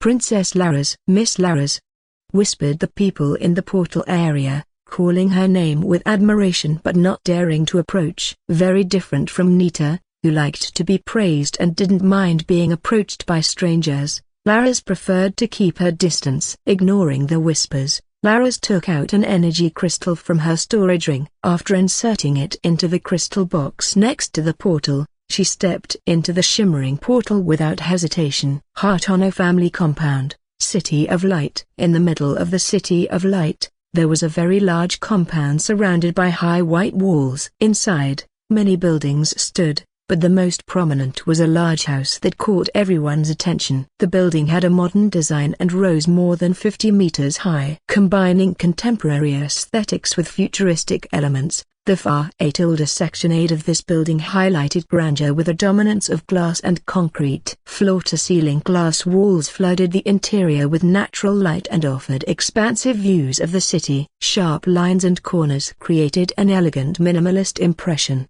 while the use of high-quality materials exuded an aura of luxury. Not far from the grand house, there was a small area, 10 meters wide, surrounded by a half-meter-high fence. Inside this area stood a 1-meter-tall portal. The surface of the previously calm portal suddenly rippled and lit up, indicating the arrival of someone. A woman emerged from within. Laras, who had previously entered the portal from the Rat Point area. As a core member of the Alliance, she had exclusive rights to connect the public portal directly to the portal in her private residence. Welcome, Miss Laras, greeted a guard on duty. Even though this was a private portal, strict supervision was maintained to ensure security and prevent misuse. Laras nodded and walked straight toward the house, leaving the teleportation area. Her gaze softened as she looked at the grand house in front of her. She had been away for several days and had just returned. The image of her mother, who surely missed her, flashed in her mind. Just as Laras approached the door of her house, it suddenly swung open without warning. "Welcome home!" exclaimed the short-haired girl standing at the entrance. Her voice echoed with enthusiasm. Behind her stood a middle-aged woman wearing a grey hijab, gazing at Laras with loving eyes. "Your home, a broken bar," she said softly. "Mother, a broken bar," Laras murmured, holding back the overwhelming longing inside her. But before she could step closer, another shout rang out, "Sister Laras, a broken bar!" Nita, who had opened the door, suddenly ran inside and hugged Laras tightly. "This girl, a broken bar," Laras whispered softly, opening her arms to embrace Nita, who was already clinging to her chest. "I'm a broken bar." "Sister Laras, a broken bar, why were you gone for so long?" Nita murmured gently, burying her head deeper into Laras's embrace. There, broken bar, what's the matter with you?"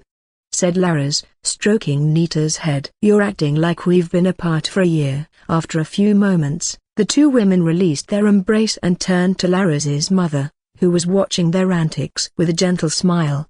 "Sorry, Auntie," said Nita with an awkward smile. Laras then approached her mother and hugged her tightly. They embraced for a moment before finally letting go. "All right, it's good to have you home safely. Come inside," her mother invited, waving her hand to usher them into the house. The 3 women walked into the house. Of the 3, Nita was the most energetic, her cheerful and spirited nature starkly contrasting with the quiet demeanor often perceived by others.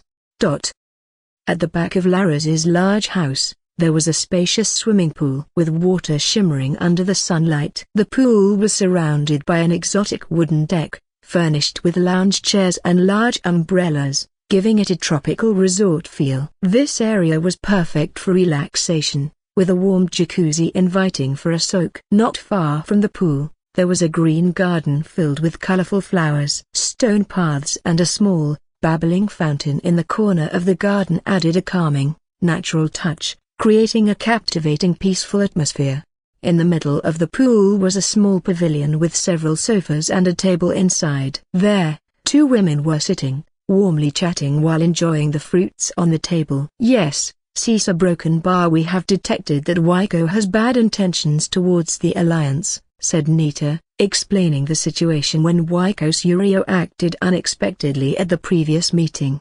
However, after the direct meeting at the government building, his animosity level dropped to 5%, she continued. Laras listened attentively to Nita's explanation. Nita often confided in her when facing problems, and this time was no different. After Nita finished her story, Laras gave her opinion. "You can't think so simply, Nita. In fact, I somewhat disagree with just staying on the island without going out occasionally." Nita listened seriously, capturing every word Laras said. "Logically, it's true that Waiko Surio acted foolishly. But with the same logic, we can assume that Waiko Surio has power equivalent to ours," Laras continued. Laras kept explaining her thoughts to Nita. According to her, Waiko Surio might be acting irrationally because he had high confidence and certain strengths that made him believe he could confront the World Market Trade Alliance. Laras suspected that Waiko Surio had allied with some powerful entity. This power likely offered something irresistible, something undoubtedly more valuable than the alliance he led, the Indonesian alliance. "Is there such a power, sis?" Nita asked, her face curious.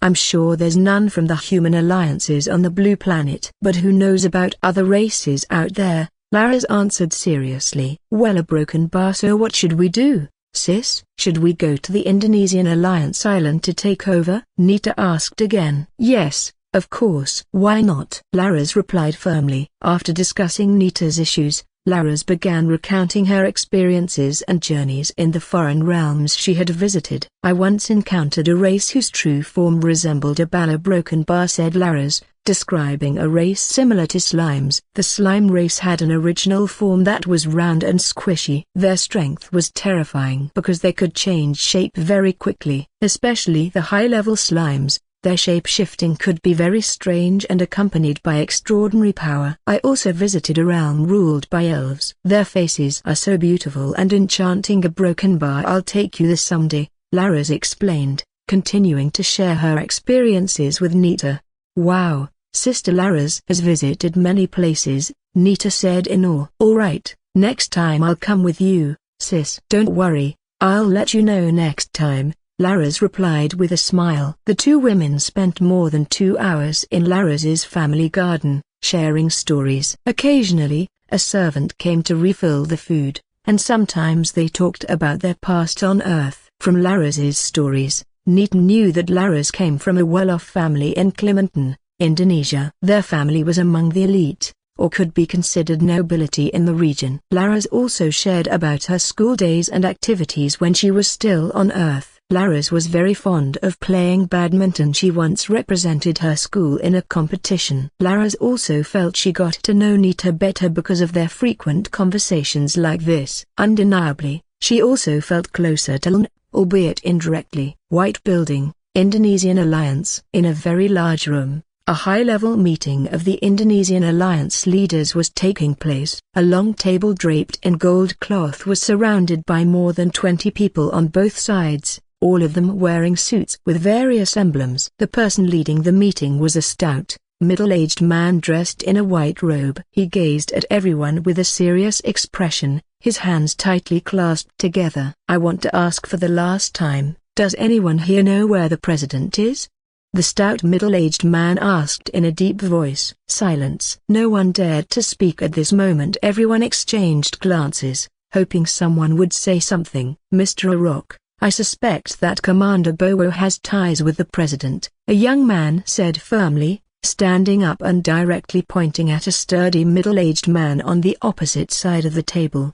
The man had a rough face with a sharp gaze. The 4-star emblem on his shoulder indicated the high military rank he held in the previous government. The man in military uniform then looked at the young man who had just accused him. "Watch your mouth, little man. You accuse someone without evidence," the man in military uniform said in a condescending tone. "Yes, Moman, you shouldn't accuse people recklessly like that." "Don't tell me you're the one with ties to the president," another person added. "Yeah, that's right." Hearing the supportive remarks for the man in military uniform, the young man named Moman became a bit angry. He glared at them all as if he had been humiliated by thousands of people for years. "Why are you accusing me?" "I have evidence here," the young man said, pulling out a folder with several sheets of paper. He opened the papers and showed them to everyone in the room. "Pay attention. Do you recognize the names on these papers?" the young man asked harshly, his voice full of anger. "All the names listed here are young soldiers who have completed their national military training," the young man explained passionately. "But after they graduated and were declared soldiers, they suddenly disappeared, their whereabouts unknown the following week." He continued, "I'm certain that if you dig deeper, you'll find that the mastermind behind all this is General Bowo." The young man threw all the papers into the air, then turned away from his seat. "Wait, Moman, you can't leave this room," Mr. Arok said calmly but with a certain dominance. Hearing Mr. Arok's voice, the young man suppressed his anger and returned to his seat. "Moman, what you said is indeed true, but why is this small matter blamed on General Bowo?" An elderly man in military uniform spoke loudly from the end of the table. "As far as I remember, the people listed on those papers were young soldiers who participated in a combat training mission outside the island a few days ago, and the person leading it was not General Bowo directly." Another person questioned Moman's claim. "I also saw the report the leader was Captain Raoul," an elderly man added. The debate continued, with almost everyone siding against Moman. "Everyone, calm down. There's no need for all this arguing." Arok, who was leading the meeting, spoke up. He then looked at everyone, waiting to see if anyone else wanted to speak. "Mr. Arok, I think Moman's words hold some truth." At this moment, an older woman spoke up. The woman had short brown hair and was wearing a white suit. The glasses on her face made her look like a researcher. "You all must be aware that there are blood races out there, and in my opinion, the recent disappearances are connected," the woman explained. "General Bowo may not have directly led the team, but who knows? With his power, what can't he do? My suggestion is that everyone in this room should drink purification water." The woman finished her explanation and waited for everyone's response. She had not spoken earlier because she wanted to assess the situation first. "That makes sense,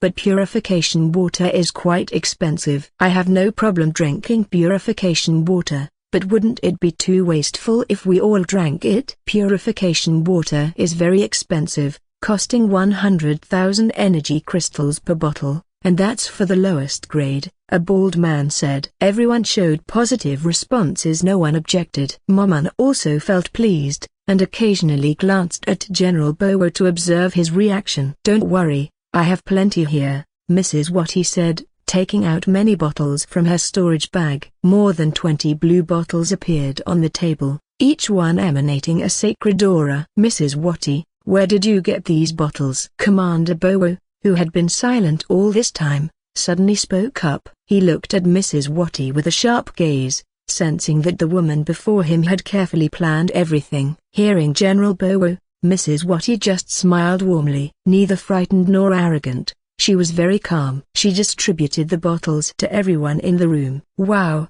It seems this is high-grade purification water. Its effects are very potent, capable of curing fatal diseases," a middle-aged man said, looking at the blue bottle in front of him with admiration. "Indeed, high-grade purification water." "Thank you, Mrs. Watty." "Thank you, Mrs. Watty." Purification water, drops of water from the sacred tree of the goddess of light, healing mental health and repairing physical body damage. Individuals with demon blood will experience fatal effects. Ha ha ha. Mrs. Watty, Are you sure you want to do this? Commander Bowo looked at the bottle in front of him with a crooked smile. Reading the last warning from the system made his face tighten even more. From the end of the table, Mr. Arok observed General Bowo's actions. He felt that the man had some issue with drinking the purification water. Boom, bang. Sure enough, a sudden loud explosion was heard. From outside the building, the area shield of the building was seen rippling. At this moment, hundreds of cannonballs were crazily bombarding the white building. It wasn't just cannon fire, black lightning also struck continuously. Help! The building is collapsing. Run! Cannon fire! Chaos quickly spread. All the buildings around the white building were destroyed one by one. People in the streets screamed in panic and ran. Some who had abilities ran quickly and managed to escape not far from the white building. Thousands of soldiers had already gathered. They all activated their blue-tier equipment, and the various weapons in their hands made them look even more fierce. They all looked like Indonesian soldiers in black and white uniforms. The only difference was their auras, which were blood red, and the veins in their eyes bulged on their faces. Blood troops immediately stormed the white building. Hush! Hoo-ha! The unity of the soldiers was unparalleled. They were terrifying just by marching and stepping. Far at the southern end of the Indonesian Alliance Island, a military building was visible. On the top floor of the building, a man was seen reading a report in front of him with a furrowed brow. From the uniform he wore, the man was a high-ranking military officer, and the area he was in was the southern defense of the Alliance Island. What madness is this? How could the blood race enter the Alliance? Weren't all those entering and leaving the portal thoroughly checked? The man asked in bewilderment. Not thinking for long, he looked at the female assistant beside him. Recall all troops from outside, immediately. Yes, sir, right away. The assistant quickly ran towards the stairs, then dashed to make the announcement in the control room. The man in the military uniform remained alone in the room, gazing out the window into the distance, his mind filled with questions and analyses known only to him. The same situation was not only happening at the Southern Military Defense Building but also in other areas. In fact, one of the military officers who received a report about the rebellion in the main city immediately transformed into a dragon and flew straight toward the main city. It was true that Indonesia would be taken over by the World Market Trade Alliance in a few days, but no one was opposed to it. They were certainly saddened when they first heard the news. However, the sadness didn't last long because the leaders of the World Market Trade Alliance would continue to manage the island while paying a certain amount of wealth to the main alliance. Considering the high status of the World Market Trade Alliance, it wasn't a disadvantage to become part of them. They were the ones who would gain more benefits. No other alliance would dare to attack their island. Back in the main city, at the White Building. What is the meaning of all this, General Bowo? Mr. Arok asked with a sharp tone, standing and looking at General Bowo. General Bowo was unfazed, ignoring Mr. Arok and remaining seated in his chair. Before Mr. Arok could finish speaking, he had already vanished from his spot. General Bowo didn't remain idle. He activated all his purple equipment, and a blood sword appeared in his hand. Clang! He slashed the empty air, the sound of collision reverberating. Ha ha ha! Do you think you're so great with that cowardly ability? General Bowo said mockingly. On the other side, Mr. Arok revealed himself. He hadn't yet activated his equipment, but in his hand, a sword with a transparent blade appeared. He looked at General Bowo with slight surprise. Earlier, he had activated one of his void race skills, yet General Bowo had still managed to block it. Everyone, this man has become a traitor. Kill him! Mr. Arok shouted to the other leaders. Even before Mr. Arok ordered them, all of them had already activated their equipment, and their most powerful weapons appeared in their hands. Moman, the young man, held an iron bow in his hand. He looked at General Bowo with a gaze full of hostility. Ha ha ha, you little kid, were any of them your friends? Their blood is so fresh. General Bowo sneered at Moman. Moman could no longer hold back. Of course, General Bowo was referring to his friends from military school. He quickly drew his bow and activated his skill. Rain of arrows. Arrows of death. The arrow in his hand glowed with a red aura, radiating a clear killing intent. "Your bow isn't bad." But General Bowo had already dashed forward, appearing beside Amoman and preparing to slash from the side. "Watch out!" Clang! Mr. Rock appeared and attacked directly toward General Bowo. His sword blocked General Bowo's strike. "Damn it, this fat man!" General Bowo cursed. It didn't take long before he saw all the other leaders directing their attacks toward him. "Sir, sorry we're late." Attack! By now, the military forces had reached the area of the White Building, and a battle was raging inside the room. "Damn it, you traitor! Traitor! Kill him!" The other leaders confronted the soldiers entering the room, unleashing their strongest skills. Arg! Oh, boom! At this moment, one of the leaders activated his skill. His body, originally 1.7 meters tall, began to grow to 2.5 meters, and it kept getting bigger. Not only did he grow taller, but his body also expanded. Yes, this man was a ruler with a core crystal of the giant race. His body swelled up to 3 times its original size. Arg! The giant crushed all the soldiers nearby. Each of his attacks obliterated the ranks of those powerful soldiers, mercilessly destroying the entire White Building in the process. All the leaders scattered, while General Bowo tried to distance himself and observe from afar. "Don't run!" Mr. Rock never took his eyes off General Bowo, even amid the chaos. Mr. Rock slashed forward with tremendous force. Nothing happened, not even the slightest breeze stirred. Mr. Rock slashed forward with tremendous force. Nothing happened and not even the slightest breeze stirred. Damn! This fat man is really annoying. Blood shadow. Immediately, General Bowo's body split into a human-shaped figure, but the entire form was made of fresh blood. It didn't last long before the blood figure shattered and sprayed in all directions. "Mr. Rock, your void slash becomes more terrifying with each passing day," said a bald official, holding a golden spear in his hand. "Ha ha ha. That arrogant brat even sacrificed his blood shadow," Mr. Rock replied casually. The two of them continued moving, chasing after General Bowo, who was running away. The chaos on the Indonesian island escalated. The blood soldiers led by General Bowo clashed with the remaining loyal Indonesian troops. News of the internal war within the Indonesian alliance spread across all the high-level alliances. They also received information about the blood race attacking the Indonesian alliance. Chat, Blue Planet Human Race, Yoming. What's happening with the Indonesian alliance? I was just planning a trip to the Indonesian island. Vanrek, I have a friend there, I hope he's okay. Jackson, I heard from my friend that the president of Indonesia disappeared after causing trouble at the World Market Trade Alliance. Bearer of blessings, yes, I saw that news too. Even though Mr. the owner of the World Market Trade Alliance, is also from Indonesia. Drizzle, only 7 days left before the event ends, but the Indonesian alliance is engaging in war. Green sky, yeah, the Indonesian alliance is going to collapse. The internal war caused the chat within the human race to become lively, with more messages being sent than ever before. Social media also featured photos and live-streamed videos of the ongoing war within the Indonesian alliance. The videos showed chaotic battles, not unlike those seen in inter-race wars. Various monster forces, summoned beasts, and skills clashed in the air, devastating the entire area of the Indonesian alliance's main city. Lightning bolts from active defense towers, fire cannons, and automatic arrows rained down randomly. Of course, the defense towers were controlled by both sides, the human rulers who followed the blood race and the rulers of the Indonesian alliance. While the war on the Indonesian alliance island captured the attention of all human rulers, a significant change occurred on the leaderboard.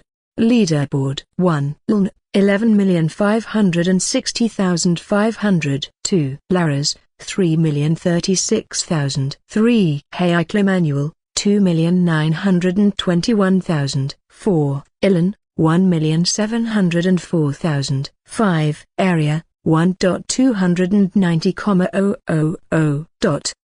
8. William Anderson, 748,000. Chat, Blue Planet Human Race, Natural Stone, crazy. What kind of score is that? Over 10 million? Is he even human? Eric, Mr. Lein, the owner of the World Market Trade Alliance. I need to move to that island. I want to develop there. Jib, 7 people from the World Market Trade Alliance are in the top 10. Isn't that amazing? Alice, ha ha ha. I knew it. That person would be number 1. His island alone is terrifying right now. No one can surpass the World Market Trade Alliance. Dono, I'm Indonesian, but I was blind not to join Mr. Lein's alliance. Jian, from now on, the World Market Trade Alliance is number 1, there's no other.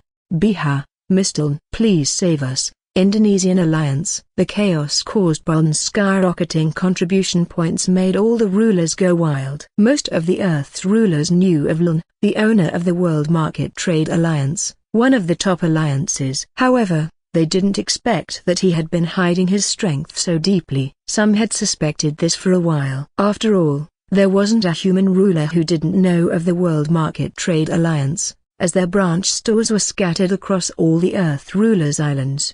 In a battlefield between races, a terrifying battle was unfolding. Round stars, each with a diameter of 1 meter, surrounded a young man. He controlled the stars at will. Sometimes they would shrink and disappear, only to reappear suddenly. The round stars had a strange power that destroyed anything in their path. Pathetic human, how dare you interfere with the starlight race's battle? A handsome man with a radiant face spoke, looking at the person surrounded by the round stars with a disdainful gaze. The man's skin was white and glowing, with a black jade embedded in his forehead, right between his eyebrows. The young man surrounded by the round stars ignored the man with the black jade between his eyebrows. He was focused on the blue panel in front of him. Damn! Is that guy the real star? The young man muttered in disbelief, doubting himself. Yes, this man was William Anderson, currently the leader of the American Alliance. He had been monitoring Lein for days. He couldn't sleep soundly, constantly thinking about it. Lein was always his greatest challenge in becoming number 1 on the leaderboard. No hope of getting the epic chest, an artifact? William said angrily, his eyes turning red, his face wrinkling even more. Arg! William screamed loudly, scattering the 7 stars around him in all directions, not caring whether they hit friend or foe. Boom! The explosions caused by the stars were massive, affecting a 100-meter radius for each star when they exploded and struck someone. Run! That guy is crazy. President! Snap out of it! A distant Earth ruler shouted, trying to bring William back to his senses. Save me! The man with the black jade in his forehead watched William's madness for a moment before a multicolored star shot toward him at great speed. The man's body faded into nothingness, becoming invisible. Moments later, tiny specks of light appeared, so numerous they were almost imperceptible unless they were gathered together. The burst of starlight quickly flew toward William, who had already devastated the surrounding area. Why? Is God not on my side? Didn't I receive an S-grade talent? I am the Star Prince. I am the strongest. William kept screaming in frustration, unable to accept the reality that someone was stronger and had far surpassed him. At that moment, William noticed the incoming specks of light. He stared at the approaching lights with his blood-red eyes. Immediately, his 7 round stars transformed, turning into small star-shaped specks, heading toward the countless incoming lights. William ran, rushing toward the specks of light with a golden sword in his hand. His body was engulfed in intense red flames. The stars clashed with the specks of light, causing massive explosions. The lights numbered in the hundreds of thousands, causing everyone on the battlefield to avoid them. The lights and stars collided relentlessly, but it wasn't long before the lights disappeared and condensed back into the figure of the man with the black jade. Take this! The man's eyes glowed, and a pair of circular discs appeared in his hands. He gripped them tightly and then ran directly toward William. Arg! Come at me! William slashed rapidly from the right, then twisted his body slightly upwards to aim for the back of the man's neck. Unfortunately, the man's movements were incredibly flexible. He bent his body, twisting his torso, and saw William's strike as he hovered above. A strike aimed directly at William's abdomen. Cling! The protective light from William's defensive gear activated when the man's disc collided. But unfortunately, The disc was so sharp that it pierced through the shield. Splurt! The sharp white disc sliced through William's abdomen with ease. Arg! William's scream of pain echoed as he jumped back to retreat. Damn it! What weapon is that in his hand? William muttered as he pulled out a healing potion from his storage space. Ha ha ha! Have you regained your sanity? The man with the black jade laughed in satisfaction, his body language clearly showing that he looked down on William. Not giving William a chance to catch his breath, the man immediately ran and charged toward William, who was crouched down to drink the healing potion. Screech! Screech! Hundreds of black bats attacked the man of light. Each bat he slashed died and exploded into fresh blood that splattered everywhere. But there was something strange about the blood. It was highly corrosive and began eroding the white aura that enveloped his body. President, how are you? At this moment, an old man with long black hair approached and helped William to stand up. I'm fine, Mr. Harrison, William replied calmly. The wound on his stomach was almost fully healed now. That person's weapon seems unusual. It even penetrated my defense with ease, William said as he observed the white disc in the hands of the light man. Indeed, President, I believe the discs in his hands are artifact items, the old man, Harrison, replied with a tone of dread. Hearing the word artifact, William's eyes gleamed with a white light. Yes. He didn't possess a single pure artifact in his hands at best. He only had pseudo-artifacts. Let's attack together, sir. My bats won't last long. Old man Harrison was already prepared. His bats were almost all dead. He looked at the light man with a frightened gaze. Let's go. William quickly moved again, the stars around him reappearing. He wouldn't foolishly engage in direct combat with that light man. And so, the fierce battle resumed. Far away in another realm, a muscular man was climbing a mountain, riding a bear. Don't be fooled by its appearance. The bear this man was riding was truly majestic, with white fur and lightning energy surrounding it. The muscular man sat comfortably on the bear's back, eating a large deer leg, with a bottle of drink in his right hand, making him quite at ease on the bear's back. Delicious. The man tore into the deer leg with his strong teeth, biting and pulling it sideways with his mouth, leaving a large chunk of meat from the deer leg. The man's tearing motion suddenly stopped as he received an emergency message. Yelena, Mr. President, you've dropped to 10th place. Lein, the leader of the World Market Trade Alliance, has 11 million points. The message was short and concise, explaining the important information happening at that moment. And from the message, it was clear that it didn't mention the war in Indonesia, proving that the muscular man prioritized ranking information over the Alliance's situation. The muscular man immediately closed the message and opened the leaderboard. The leaderboard appeared, displaying the ranks of all the rulers in the inter-race war event. The man looked at the leaderboard in silence, even forgetting to bite the deer leg in his hand as he had before. Ha ha ha. Amazing. The man wasn't angry, sad, or losing his sanity. Instead, he laughed loudly and freely. Good. It seems I should make time to meet the main player among Earth's rulers, the muscular man said casually before continuing to eat the deer leg. The silence of the forest, which had lasted a moment ago, was now shattered, and it returned to normal. The sound of biting and chewing by the muscular man echoed around the forest. At the Lara's family residence, World Market Trade Alliance Island. Sister Lara's, it seems Brother will be back soon, said Nita to Lara's, who wasn't far away. They were currently at a playground with Lara's younger sibling, Ilya. Lara's was watching the slide, where a small boy, about 8 years old, was standing on top, looking down at her. Sister, catch me. Okay? Come on, I'll catch you. Here I come. The small boy bravely slid down, lifting both hands in the air freely, shouting with joy. When he reached the bottom of the slide, Lara's caught him and lifted him up.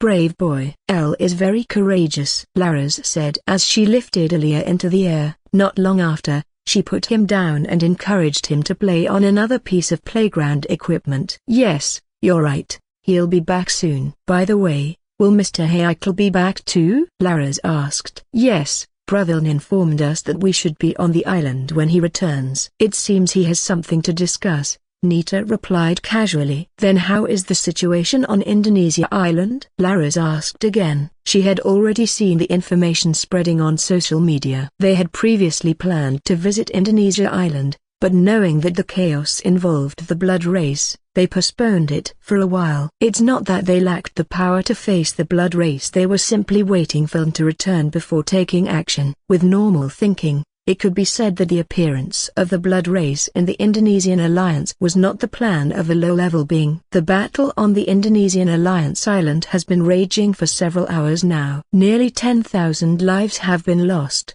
most of them belonging to people who haven't awakened their system and elderly individuals. Some wealthy families are attempting to relocate to other islands and seek refuge within different alliances. For the poor, they can only resign themselves to fate, hoping for rescue from the government. In an urban area, many high-rise buildings have been destroyed. The fierce battle between Indonesian soldiers and the human rulers who have joined the blood race is wreaking havoc. A massive fireball descends from the sky, obliterating a group of blood race soldiers. On the other side, the blood race's abilities are equally terrifying. Within a 100-meter radius, their power increases by 10%. Every drop of blood spilled by the Indonesian soldiers strengthens the blood race's formation. In the distance, a man with a large shield in his hand is fending off the blood race soldiers, reflecting their attacks back at them. The golden light from the shield is so powerful that the reflected attacks can kill the very blood race soldiers who launched them. The man with the shield notices a blood race leader approaching with a long red sword in hand. The blood race leader rushes forward and slashes directly at the man with the golden shield. The golden shield completely blocks the blood race leader's slash. "Ha ha, Leader TD,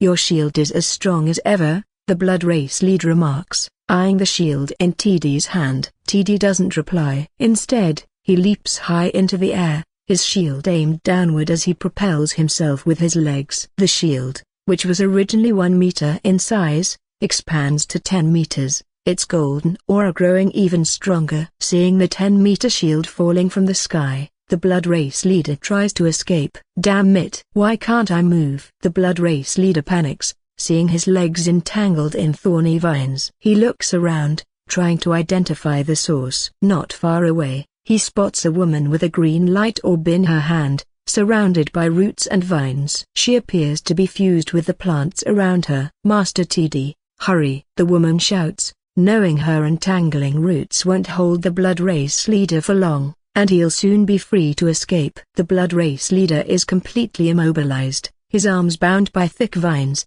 with tiny thorns piercing his skin, slowly sapping his strength. Captain TD's shield has landed, striking directly at the spot where the blood race leader once stood. Captain TD pauses for a moment, checking his system panel, which confirms the kill. "Damn, these people have no sense of fear, and their physical resilience is incredibly strong," mutters a military captain leading a group of soldiers. "Yes, sir. I believe they're only afraid of light-based attacks," replies a soldier with a light mage class. The remaining blood race soldiers, seeing their leader brutally killed by Captain TD, experience a dip in morale. But it doesn't last long, as another leader arrives on the scene. The newly arrived leader is a ruler with the ability to transform into a beast resembling a giant crab. His large claws, covered in sharp spikes, emit a bloody aura, signaling that they have claimed dozens, if not hundreds, of lives. "Lena, fall back, find a safe position behind us," Captain TD orders the woman with the plant abilities. "Yes, Captain." Judging by the situation on both sides, there is no clear winner or loser. The higher-ups of the Indonesian alliance aren't even counting on the President or General Bowo making an appearance anytime soon. They have hidden a substantial portion of their forces. Teleportation hub, Indonesian alliance. A young man with a somewhat handsome face steps out of a portal. He is dressed in a blue robe with golden stripes, a white belt around his waist securing a 1-meter-long golden sword. The young man calmly surveys his surroundings as the tall lightning tower at the center of the teleportation hub, the 4 main gates at each side of the wall, and the well-equipped soldiers stationed there. "I'm back," he says. "Yes, this young man is Lein." After finishing dinner with the Su Yiling family, Lein immediately headed for the teleportation portal to return to the Alliance Island. The first thing on his mind now is Nita. He hopes she has been obedient and hasn't ignored his orders. As the Alliance leader, Lein is, of course, aware of everything happening within his alliance and the events occurring in other alliances, such as the ongoing situation in the Indonesian alliance. He is quite worried that Nita might have gone off on her own to show off on the Indonesian alliance island without adequate preparation. "Welcome back, sir." A soldier approaches Lein, standing at attention and greeting him respectfully. Lein looks at him casually and smiles. "Thank you. Document everything I've written on this note." Lein hands over a piece of paper containing detailed information about the realm of the Kian race that he had previously visited. "Understood, sir," the soldier replies with a firm voice, taking the paper that Lein offered him with a respectful nod. Lein nods in acknowledgement and then proceeds to walk towards the northern gate. His pace is leisurely, his gait relaxed, and a smile plays on his lips as he takes in the familiar sights around him. "It's good to see that the city I built remains as bustling as ever," Lein muses to himself. "People from various islands now regard my island as a haven, a place far more comfortable and secure than many others they've known." Most of the people around the teleportation hub don't recognize Lein. This isn't surprising, given that Lein rarely makes public appearances or holds meetings in the open. "Master, you've returned." "Welcome back, Master." However, there are a few long-term residents of the World Market Trade Alliance who have lived here for quite some time and do recognize Lein. They greet him warmly, though they keep a respectful distance. To these individuals, Lein is a figure of great importance and reverence, something evident in the way they regard him with deep respect. It's no surprise that these people hold Lein in such high esteem, as life on the World Market Trade Alliance Island is incredibly comfortable. The cost of living is very low if you want to live a simple life. The government on the World Market Trade Alliance Island doesn't rely on revenue or taxes from the people. All of the island's wealth comes solely from Lein. The high-level items used, such as large flying ships, the 50-meter Black Tower, high-level nest forces, and the advanced materials used in city construction all come from Lein's gold chests and various other sources, all provided by Lein. If the island relied solely on revenue from lower-level rulers, it would be impossible for Lein's island to be as advanced and powerful as it is now. It wasn't long after passing through the teleportation hub's main gate that Lein saw a black flying car waiting for him by the roadside. Next to the car stood a man in a black suit, a white badge on his chest, standing still, waiting for Lein's arrival. As soon as he saw Lein approaching, the man gently opened the car door. "Sir, please." "Thank you." Lein smiled warmly at the man in the black suit and then entered the car. The interior design was luxurious, with various advanced technologies. From inside, Lein could see almost 360 degrees of the surrounding area. Everything outside was clearly visible. Inside the car, Lein sat comfortably and then opened his touchscreen phone. He ignored all the red notification icons at the top of the screen, instead opening the chat app to try to contact Nita. "Nita, where are you right now?" Not long after, a reply came in. However, instead of a message, it was a photo. The photo showed two girls taking a selfie with cute faces, one with an oval face and short hair, and the other with long hair and beautiful eyes. Of course, Lein recognized them. Besides his sister Nita, the other person in the photo was Laras, one of the members of the World Market Trade Alliance. Shortly after sending the picture, a text message appeared. "Nita, I'm at Sister Laras's house. Brother Lein, come join us for dinner." Lein, "Alright, I'll be there in 30 minutes. Nita, "Okay, brother, Sister Laras wants to meet you." Nita, "No, Master Lein." Nita was just joking. "Nita, Sister Laras asked for chicken noodle soup, brother." Lein looked at the stream of messages coming in from Nita and could guess what was happening. These two women. Lein sighed. He suddenly thought of Laras and their first meeting. He wasn't particularly close to or familiar with Laras. He only knew that she was very strong with her light magic. Beyond that, Lein didn't know much. "Well, a broken bar. It's good to get to know the core members of the Alliance more deeply," Lein murmured.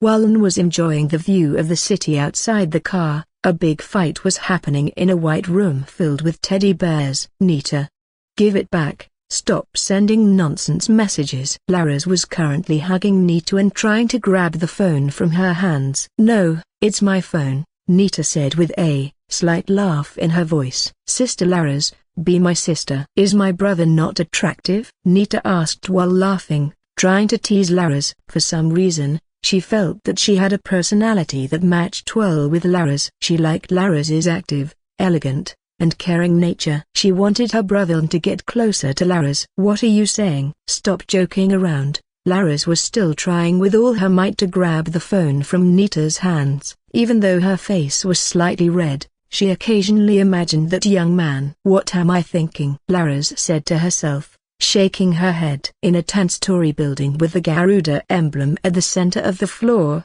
a meeting was currently being held on the top floor by several people dressed in formal attire. The meeting was led by an elderly man with a long beard. He had a sturdy build for someone of his age, and his sharp eyes observed the 10 other people in the room. Everyone, what do you think of the proposal from Mr. Arok of the Indonesian Alliance? He is asking for assistance from the Garuda Hunter Guild to help with the internal conflict currently happening in the Indonesian Alliance. The elderly man's voice was soft but echoed throughout the room, making sure everyone heard him clearly. I've already sent a few people before. The blood race attacking the Indonesian Alliance is very strong. Only tier 2 individuals like us can provide some assistance, said a middle-aged man on the left side of the table. The Garuda Hunter Alliance was one of the top hunter guilds on the World Market Trade Alliance Island. The Hunter Alliance was independent and had its own organization where rulers without high abilities could attempt to explore other realms. Despite this, the strength of the hunters in the alliance on a particular island was formidable, not much different from the leaders of the large island alliances. Is there any news from the island's owner or Princess Nita? Asked a middle-aged woman with an icy aura. There has been no movement from Princess Nita or the island's owner. The island owner hasn't returned for several days. I heard that Mr. Gusty and Miss Hana have gone off-island to search for traces of Waiko Suryo. The discussion continued among the high-ranking members of the Garuda Hunter Alliance. The focus of their discussion was whether they were capable of facing the blood race, and whether the island owner would allow them to intervene in the internal affairs of another alliance. A similar situation was occurring not only in the Garuda Hunter Alliance but also among the leaders of other hunter alliances, and even in some hunter alliances on other islands. The request for assistance from Mr. Arok had reached the higher-ups of various hunter alliances. To do so, of course, Mr. Arok spent a lot of funds. A vast field with green grass, a straight path paved with rough small stones neatly leads to a house. Lein, holding a black plastic bag in his hand, walks leisurely toward the large house not far ahead. Reaching the porch, he presses the doorbell on the side of the house. Ting! The sound of the bell rings. Not long after, a voice is heard from inside the house. Just a moment, brother. The door opens, and a joyful Nita appears. Without hesitation, she runs and quickly jumps to hug Lein. Ouch! Lein is actually used to Nita's behavior, but he still takes a slight step back when Nita hugs him while running. Brother, why were you so late? Did you encounter a strong enemy? Nita asks while continuing to hug Lein. Let go first, Nita. I can't breathe. Ugh. Sorry, Nita says while releasing her hug. She then notices the black plastic bag in Lein's hand. Brother, is that chicken noodle soup? Yes. Didn't you order it earlier? Lein looks at Nita with a puzzled expression. It hasn't even been 30 minutes since their last phone call, yet this girl has already forgotten. Ahaga. Yes, right. How many did you buy? I got 5 packs, Lein replies. Wow. Great, let's eat with Sister Laras and Auntie. Nita quickly takes the black plastic bag and turns back into the house. As Nita turns around, she sees Laras standing still at the door. She passes her and walks inside towards the kitchen. Sister Laras, I'll set up the food first. Laras ignores Nita, who is busy with her own affairs, and then walks towards Lein to greet him. Hello, Mr. Lein, welcome back. Hello, Miss Laras, the view of your house is very beautiful, Lein says, shaking Laras' hand. Not really, Mr. Lein. Please come in. By the way, no need to call me Miss, just Laras is fine. Hearing herself called Miss, Laras feels uncomfortable. So she says it now to avoid any awkwardness in future meetings. Alright, and just call me Lein.